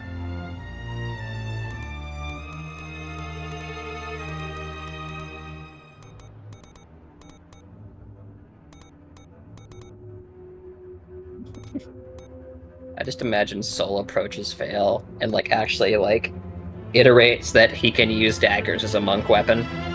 It's not just that, like, I don't have much going for me in a mission where we have to fight fire-based So items. you gotta understand that, like, it's not that I'm not going to give it to you, but in character and role playing, you have to convince him. Because his conviction for Eldath is very strong when it comes to stuff that Yeah, can I get create it. I water get it. and whatnot. Eldath would want you to be generous. I mean, yeah, if he like says stuff like that, yeah, sure, just like get in my head. But like, as Vale is concerned right now, if we get to use that dagger, it's going into his hands. But that's what I mean, is like, just convince him. All right, Because Marcus. like, it's not a weapon he usually uses. Cool. Let's hear it. Oh my goodness. You guys? Okay. What do you mean? Nobody's pointing a finger at you at being the bad guy. I never considered you a bad guy in any way, shape, or Alright, form. so like, Hey, All right. so, What's the so message? to pump Marcus up, I have Oro kind of like prop his feet up or something real quick, and I start massaging his feet. Nice. Yeah, nice. Be like, alright, Mister, 2 level 3 spell slots, get your ass in gear. Very nice.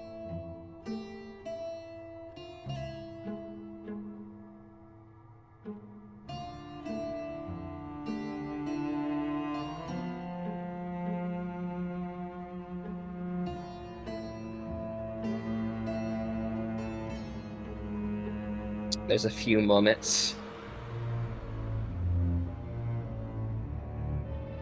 Mm-hmm. Yeah. Tally's considering his response. No! We'll just go ahead and repeat it real quick for the recording. The second sending just says, he just wants 2,000 gold if I die. As we are borrowing an artifact my fellows think will guarantee victory. What must I do? I keep my mic muted for the video so that the shuffling noises in the car fans don't affect the audio. Oh my goodness. When you Wait. arrive, we will have an extensive discussion. And you will rationalize your point of view. Or stay.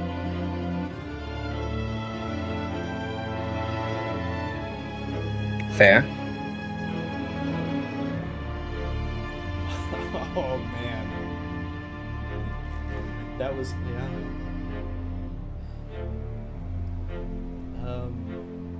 Can I I roll insight on my father, Yeah, go for it, man. I want to see what Marcus's opinion is if he just doesn't respond. Oh my goodness. Well, Yeah, there again, You get- we're about to you fight. get- yeah, you get the very sneaking suspicion with your insight that your father knows this is taxing for you. Oh yeah, I could have told Yeah. you that without the check. Yeah. Fair What your enough. response will be if you don't respond. Yeah, your father.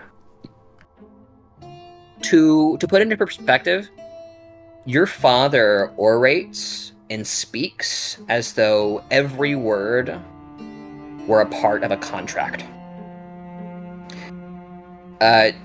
He could have easily have been a lawyer or attorney in Leandra, but he chose instead to be a wizard.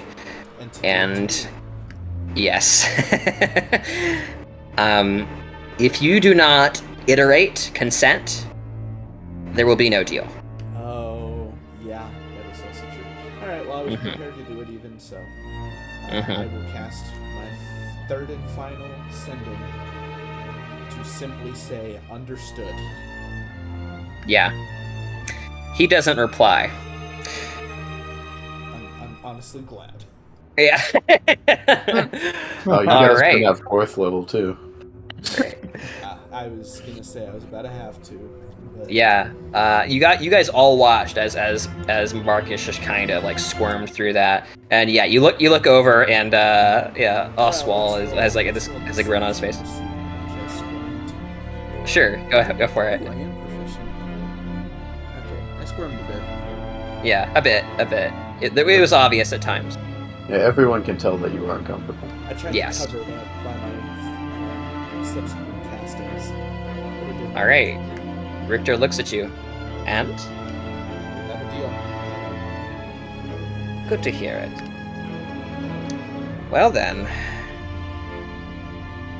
I'll send news to Teoth. The foreman Gerlaith will brief you, and I will hear from you when you are done.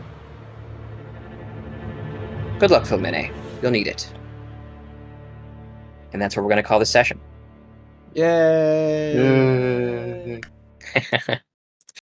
Everybody had fun. I had a lot of fun. Yeah, genuinely, session. that was amazing. Everyone felt like top of their game. It felt so good Man. to get back. It's just been so long, dude. Like I literally had like one session with the Cyberpunk Red people, and it's just not the same. Like having like all these inside jokes and like everybody's like dogging on each other, and like we've all like we know what each other are good at, and it's like, hey, like could you do this or whatever? It's like, oh, it's such a great feeling.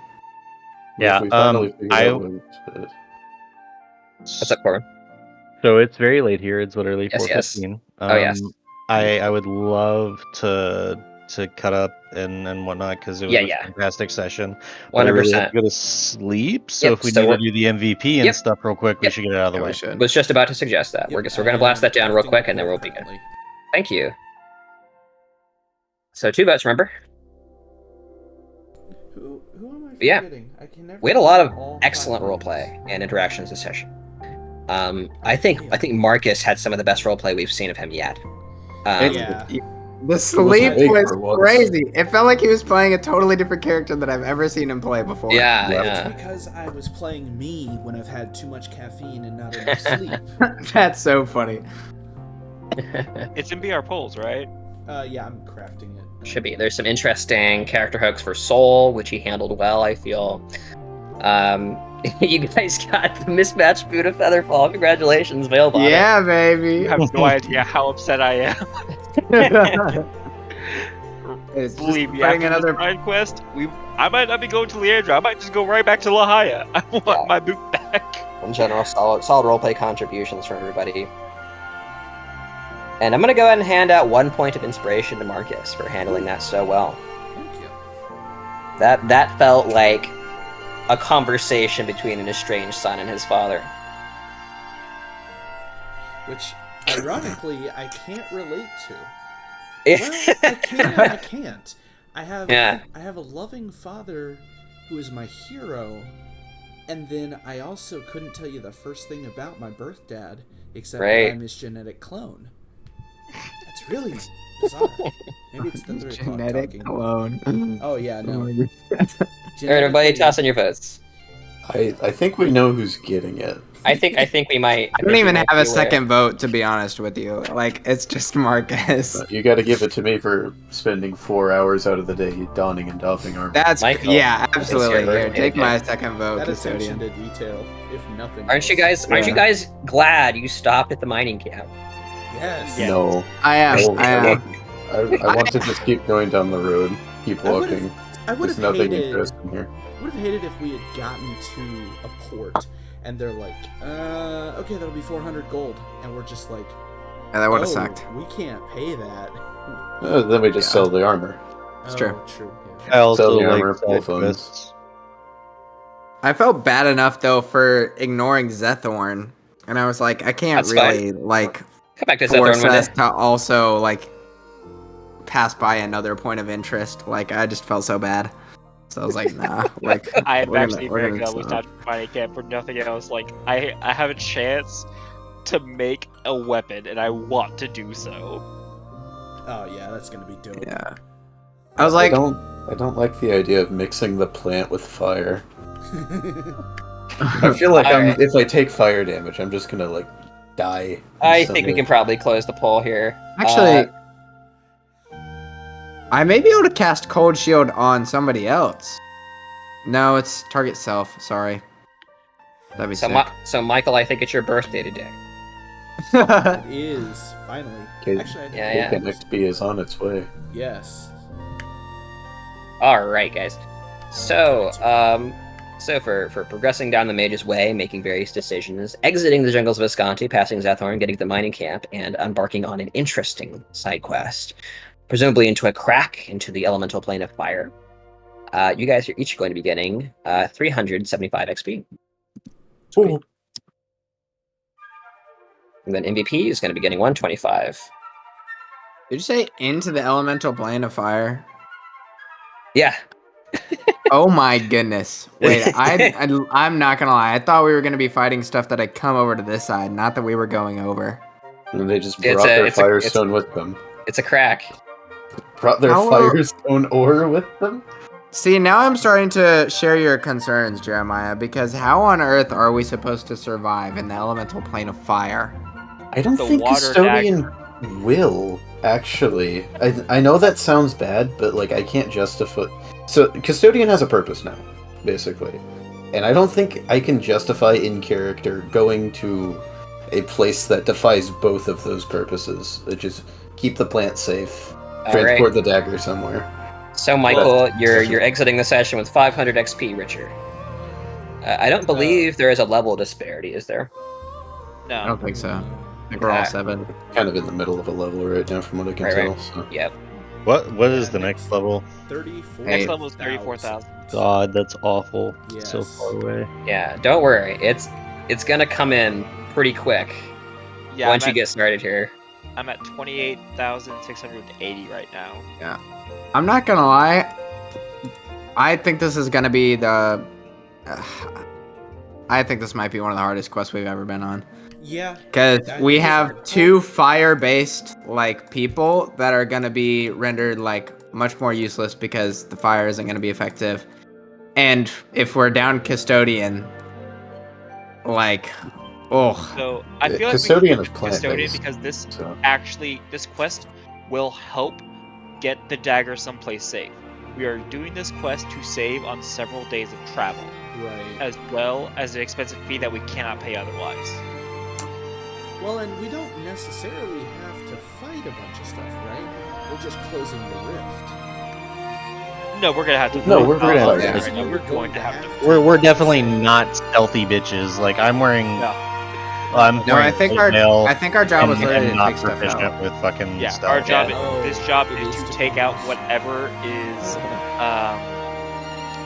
Being pesky. Here's Yeah, there's something that Oh. people have been seeing and not coming back from. We're supposed to take that out. Well, in that case, that's not the fire plane. That's just a bunch of fire monsters. No, but I'm No, pretty sure it we have might to be a go fire plane. through into the plane and fight the monsters on that side.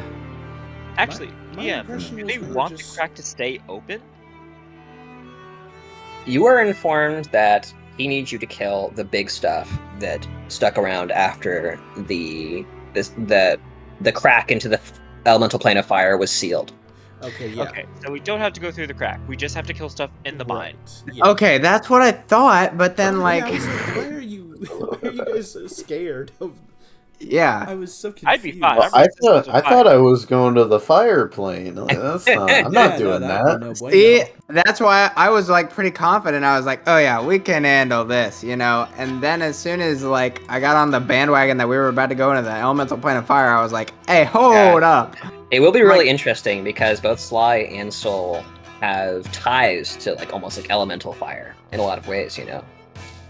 Well, So that the role play yeah. there will be really interesting.